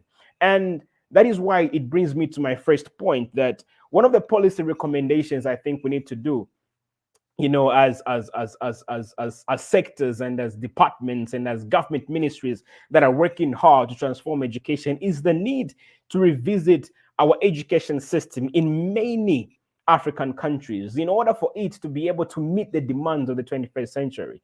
I think 2 years ago, there was a report that was done by the World Economic Forum. And in that report, it was established that some of the jobs that currently exist on the job market will not exist by the year 2030. So with that, research and study brought before our disposal, how best are we then beginning to rethink the future of our education in order for us to be ready to take up the challenges and the demands of the 21st century? Earlier on today, our president, who is attending the United Nations General Assembly, President Hakainde Hichilema, went on to state that the very moment he comes back, he's going to ensure that he holds our Ministry of Education accountable, that we begin to revisit on our curriculum so that we start inculcating certain elements such as the digital transformation, ensuring that children are exposed to the digital reality, ensuring that children are exposed to the kind of skills that are needed for the 21st century, skills such as communication, skills such as creativity, skills such as critical thinking, skills such as collaboration. Allow me to re-echo that, skills such as collaboration. I think we have become too competitive as an African continent to a point where even our whole entire educational system is built on the premise of competition. And that is why we don't see the need of collaborating. Even when we talk about the civil society sector, I think we compete with each other more than we actually collaborate. We compete for donor funding. We compete for publicity and branding. We compete for visibility. But we hardly come together and say, how can we collaborate in order for us to start breaking down certain colonial systems that have actually hindered, us to develop and in order for us to transform the whole entire framework of our education system. There are certain concerns on the global scale, such as climate change. And how are we inculcating that conversation in our education curriculum? There's certain conversation on the global scale, such as geopolitics in particular. How are we inculcating that in our educational curriculum? And these are conversations I think we should be having. And every time that I have an opportunity to sit and dine with the leaders of my nation and with the leaders of various African countries, one of the things that I consistently recommend is that in order for us to create the Africa we want to see, we need to start modeling the education we need in order to create the Africa we want. We need to reach a point where we sit at the table, where Cyril Ramaphosa of South Africa sits on one side, Hakainde Hichilema of Zambia sits on one side, Ruto of Kenya sits on one side, and we begin having the conversation. What is the education we need for the Africa we want? We want to see an Africa that is at peace with itself. We want to see an Africa that is technologically connected. We want to see an Africa where the ordinary people have access to good health care. We want to see an Africa where democracy and governance is achieved. We want to see an Africa where young people are at the center of driving Africa's development. So this is the Africa that we envision. But what kind of education are we going to create in order for us to achieve the Africa that we want to see? Singapore did that.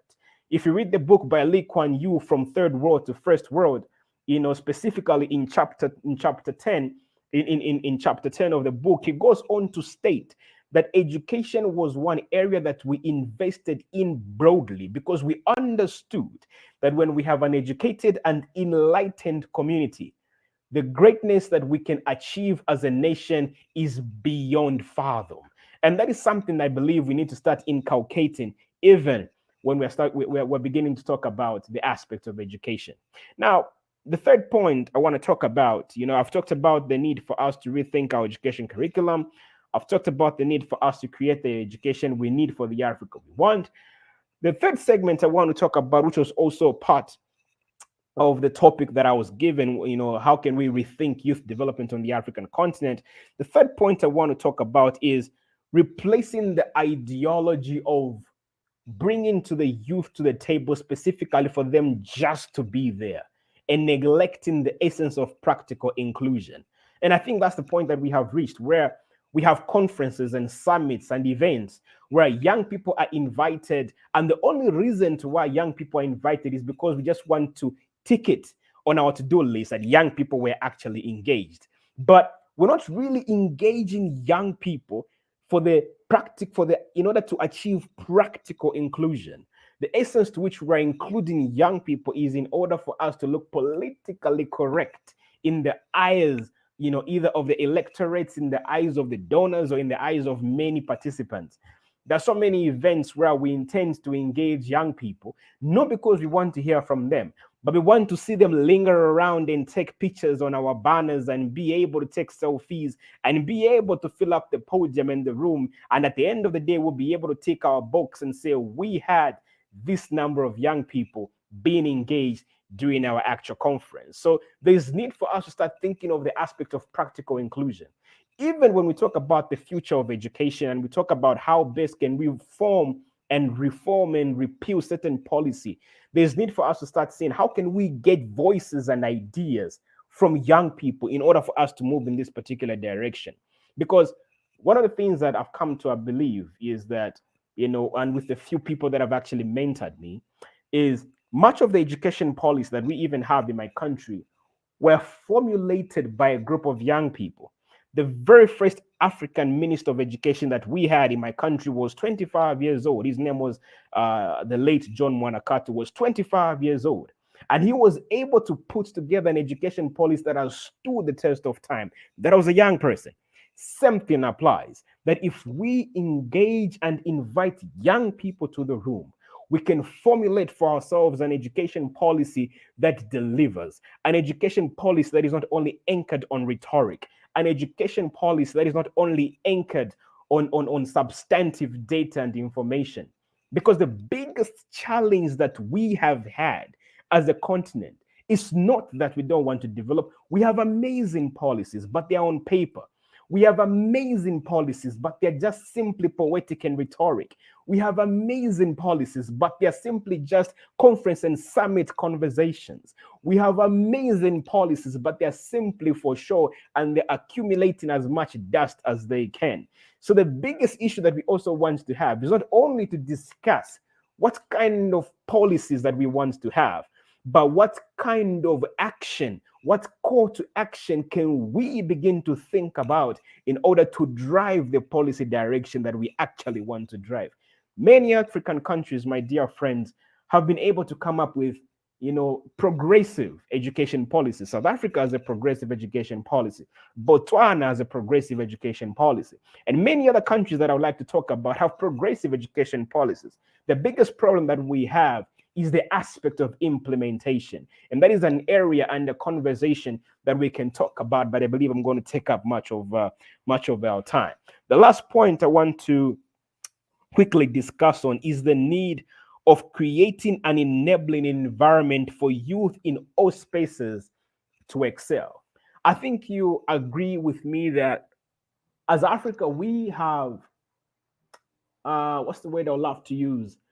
We have exalted the need to promote young people in certain sectors. So we're going to have programs of youth in business. We're going to have programs of youth in politics. We're going to have programs of youth in this and youth in that. And we try to see how can we then craft an education that supports young people in these spaces. But we are neglecting to create an enabling environment for youth in sport. We're neglecting to create an enabling environment for youth in creative arts and culture, which is an important pillar in our 7 aspirations of the Africa we want. We are forgetting to create an enabling environment for youth in tech. We are forgetting to create an enabling environment for youth in fashion.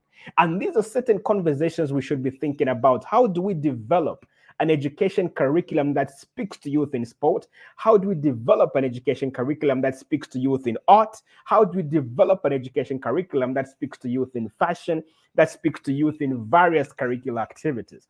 The very moment we do that, we're going to reach a point where we create an Africa that is inclusive, an Africa that is diverse, an Africa that delivers, and an Africa that has an education that speaks the Africa it wants to see. And like I said, and like you said, in the conclusive remarks of my bio, I believe the problems that we see in the educational sector are inevitable. But as a people like yourself and myself, we can be the inevitable solution to address all the inevitable problems that we see in our educational sector. Thank you so much. Wow, thank you so much. Create curriculums that are inclusive of every area of growth, fashion, tech. It's so beautiful. I love that. I know that I've heard about creating progressive curriculums, but I've never really heard people say create curriculum that speak to all the different areas of skills and innovations within the continent. That way we have inclusive curriculum from beginning till the end, so that we can harvest or identify, harness talents from ground up. It means that we'll be deliberate about pushing the people with skills into the parts of the economy where they can function and truly create results. That way, everybody's functioning at the same time in their areas of strength. We're creating a very, very thriving economy. I love that. Thank you so much. A holistic, relevant approach is key. And like he said, we need to relearn skill called collaboration. Yeah. We cannot achieve this without collaboration, because no one person may be able to create this inclusiveness. It means that there has to be systemic collaboration. I'm saying systemic and institutional collaboration at different levels to achieve what we call a holistic educational transformational approach. Thank you so much, my dear brother, Nwila Chriside. Thank you for all the great work that you do. Thank you for inspiring the young people to, go into governance and politics, engage in conversations that ordinarily, looks like we're not invited and given seats. And if you're a young person here, as a young African, no one is going to invite you and give you a seat. They say, sit down. We just want to have an inclusive conversation. So let it look like we have representation. They're not going to do that. No matter how much advocacy we do, they are not going to create those seats and say, come and sit. We are going to step in there and demand a seat. One, by the work that we continue to do in different areas of our strengths, the way we begin to speak consistently to a particular matter so that we can elicit change, right? And then, of course, our various advocacy at different levels. Then, strategic collaboration. Because every time a group of people come together with uniform agenda, uniform vision, nothing can stop them. We need to recognize that as Africa. The reason why nobody has really taken us seriously, whether it's at individual country level or at a continental level, is because we have different voices. Imagine that myself and Will and Chrissy come an institution big enough to stand with any institution on this continent. We will compel them to listen to our voice. That's right. That's right. Yes, That's right. But different people who have created our different movements, different results, different, literally different transformation at different levels of the society. So we have created troops. So your troop, my troop, his troop, we come together with people backing us. That's a voice that's not negligible on the continent. That's right. We'll move That's things. right. So I dare say, if we're going to achieve Agenda 2063 for the African Union, we're going to have to move beyond the level of what's the AU going to do. It's now going to be, how can we all come together with our individual solutions, partner as a coalition to help or implement the things the AU wants to achieve and move at that speed with it. So Profound. It's our responsibility. I like that. I like that. It's our responsibility. That's and right. I do know that the African Union is a progressive organization or progressive institution. Multilateral organization. They are looking for men and women with singularity of focus, vision, ability to execute and implement, to partner with them and say, you have our seal, go and get this done on the African continent. Right. That's right. And we should stop waiting. This whole idea of, they'll create the conducive environment for us. I think it's like what you've said. We have to see how best we coordinate and organize ourselves and start creating that. I think if our forefathers waited for the environments to be conducive in order for them to fight colonialism, we would still be colonized. So good. So good. So good. Innovation is not about solo genius, it's about collective genius. That's fantastic. Innovation, transformation at any level of society is collective genius. I'm as transformative or as transformational at the degree to which I'm able to rally a troop who together we can create a system of change that would affect every level of society. That's right. Yeah. So, Willa, my dear brother, I look forward to doing a lot more work, a lot of conversation around the things that we do with governance and leadership and all the other areas. And, I just want to say this as a word of encouragement as we wrap up today. So every young person who is here, whether you are young and whether you are in the private sector, public sector, and even if you're a panelist who has been here, conversations like this are not about conferences and gathering people. If you notice, we're not even particular about those who are watching. It doesn't matter to us who's watching right now. It matters to us what comes out of conversations like this. That at the end of these conversations, we can go behind closed doors, sit down, and this is how institutions are built. The United Nations, that is a formidable organization today, where men and women who left their different things and say, come, we need to create peace and order in the world. They sat down with singularity of focus. They built the systems.